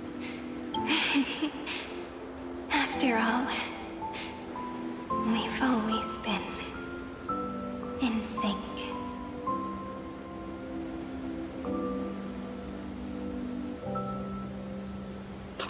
Hey, don't rush! Slow down. Let the words settle. We have plenty of time. In Amphoreus's month of mourning, all conflicts across the land come to rest. On the 11th day and night of the month of mourning, the dead will part. The living will embrace. The snow will fall. And bonfires will rise to warm every heart aching with lament. It may sound heavy, right? But on this day, laughter always rises louder than tears. Because people understand that parting is for the next reunion, and sorrow is so we may love more deeply. That is why this day is her favorite of the year. Under the same sky, across 8 phases of the moon, 13 heroes composed an epic together. 1 plus 8 plus 13 equals... Would it feel more fitting if the rest were written in Miss Cyrene's voice? Agreed. Then, we'll add 1. A 1 like none that has come before. A 1 that blazes new trails. I make this wish. On the 12th day of the 11th month, 13 heroes will take every core flame ignited across 30 million lifetimes. And later, when the people who know this story gaze upon the cosmos, they will discover that the countless stars in the sky now glow pink. And after 13 seconds, that radiant light will quietly fade away. It will be such a romantic, yet puzzling sight, but that's all right. They will keep that mystery close to their hearts, constantly pondering. Pondering what the ego truly is. They will love. They will get hurt. They will rage. And in 30 million moments of helplessness, they will stitch their shattered hearts back together. But remember this well. Losses are a constant on the flame chase journey. There may be pain along the way, but you and I will never be alone. They will come to understand what it means to lose. And in the end, they will choose to let go. They will offer their hearts to this world, to every companion they walk beside. And they will take in the hearts of others and pass them onward. For every soul that exists in this world, there is a different ego, a different prime mover of life. There will never be just one answer, not even for love. But when people gaze into the night sky and love what is fading with the same resolve they have to praise the stars, I want that soft, gentle pink in the sky to tell them, love will always be answered. This is a story about love, and a story about how to answer it, whether it is one we have already written, or one you are yet to write. It will be a romantic story, like none that has come before.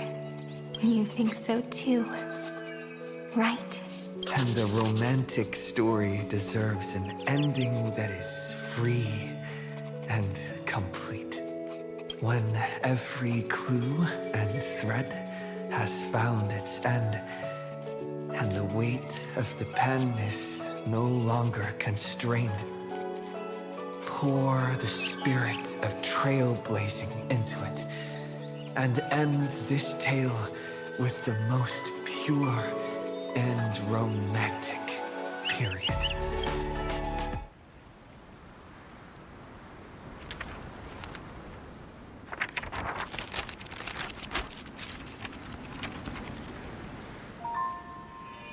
Light, sky, sea, stars, seeds, flowers, birds, hope, and love.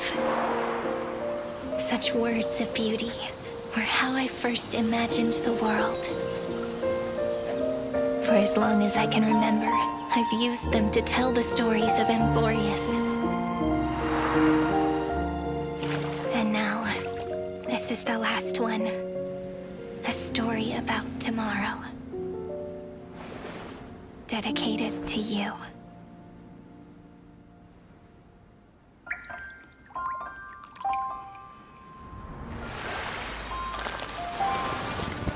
Once upon a time, morning glow, scattered light, shone on you and I, and fading poems, frozen rhymes, or traces on the breeze, whispers of past reverie. Please let me linger for now, enveloped in your sound. On the pages, the ink our stories penned.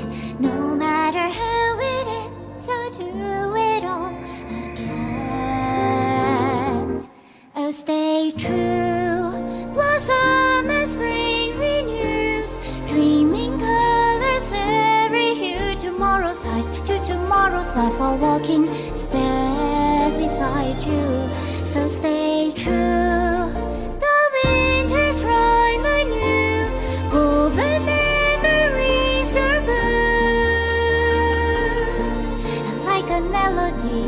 Sing a song of reverie.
working.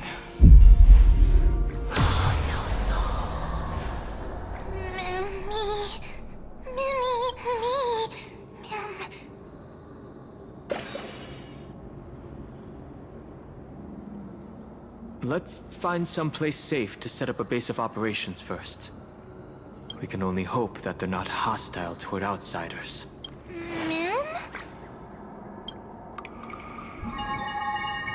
I've reunited with you so many times, and every time feels like the first time we met. Each time, love breaks through the stubborn cycles and takes flight toward a pink tomorrow. It's still early. Where to now?